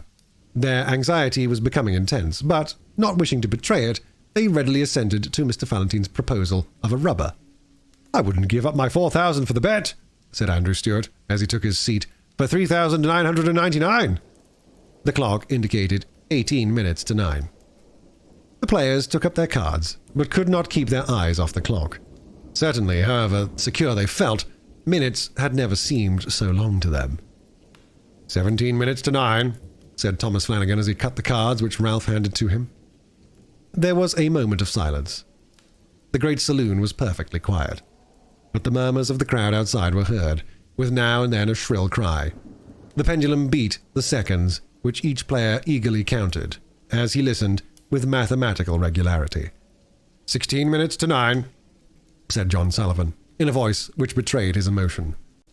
1 minute more, and the wager would be won. Andrew Stuart and his partners suspended their game. They left their cards and counted the seconds. At the 40th second, nothing. At the 50th second, still nothing. At the 55th, a loud cry was heard in the street, followed by applause, hurrahs, and some fierce growls. The players rose from their seats. At the 57th second, the door of the saloon opened, and the pendulum had not beat the 60th second when Phileas Fogg appeared, followed by an excited crowd who had forced their way through the club doors, and in his calm voice said, "Here I am, gentlemen." Chapter 37, in which it is shown that Phileas Fogg gained nothing by his tour around the world, unless it were happiness. Yes, Phileas Fogg in person. The reader will remember that at 5 minutes past 8 in the evening, about 25 hours after the arrival of the travellers in London, Passepartout had been sent by his master to engage the services of the Reverend Samuel Wilson in a certain marriage ceremony, which was to take place the next day. Passepartout went on his errand enchanted.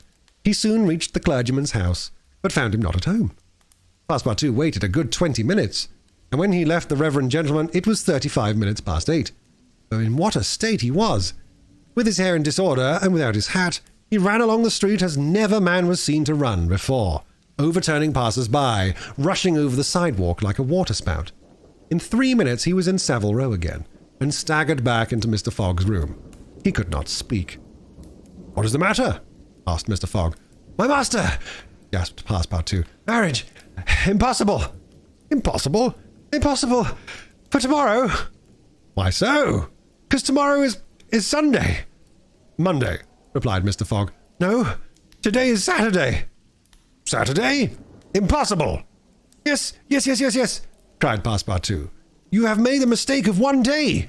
We arrived 24 hours ahead of time, but there's only 10 minutes left." Passepartout had seized his master by the collar and was dragging him along with irresistible force. Phileas Fogg, thus kidnapped, without having time to think, left his house, jumped into a cab, promised £100 to the cabman, and having run over 2 dogs and overturned 5 carriages, reached the Reform Club. The clock indicated 9:15 when he appeared in the great saloon. Phileas Fogg had accomplished the journey around the world in 80 days. Phileas Fogg had won his wager of £20,000. How was it so that a man so exact and fastidious could have made this error of a day? How came he to think that he had arrived in London on Saturday the 21st of December, when it was really Friday the 20th, the 79th day only from his departure? The cause of the error is very simple. Phileas Fogg had, without suspecting it, gained 1 day on his journey, and this merely because he had travelled constantly eastward. He would, on the contrary, have lost a day had he had gone in the opposite direction, that is, westward. In journeying eastward, he had gone towards the sun, and the days therefore diminished for him as many times 4 minutes as he crossed degrees in this direction. There are 360 degrees on the circumference of the earth, and these 360 degrees multiplied by 4 gives precisely 24 hours. That is, the day unconsciously gained. In other words, while Phileas Fogg going eastward saw the sun pass the meridian 80 times, his friends in London only saw it pass the meridian 79 times. This is why they awaited him at the Reform Club on Saturday and not Sunday, as Mr. Fogg thought. And Passepartout's famous family watch, which had always kept London time, would have betrayed this fact if it had marked the days as well as the hours and minutes.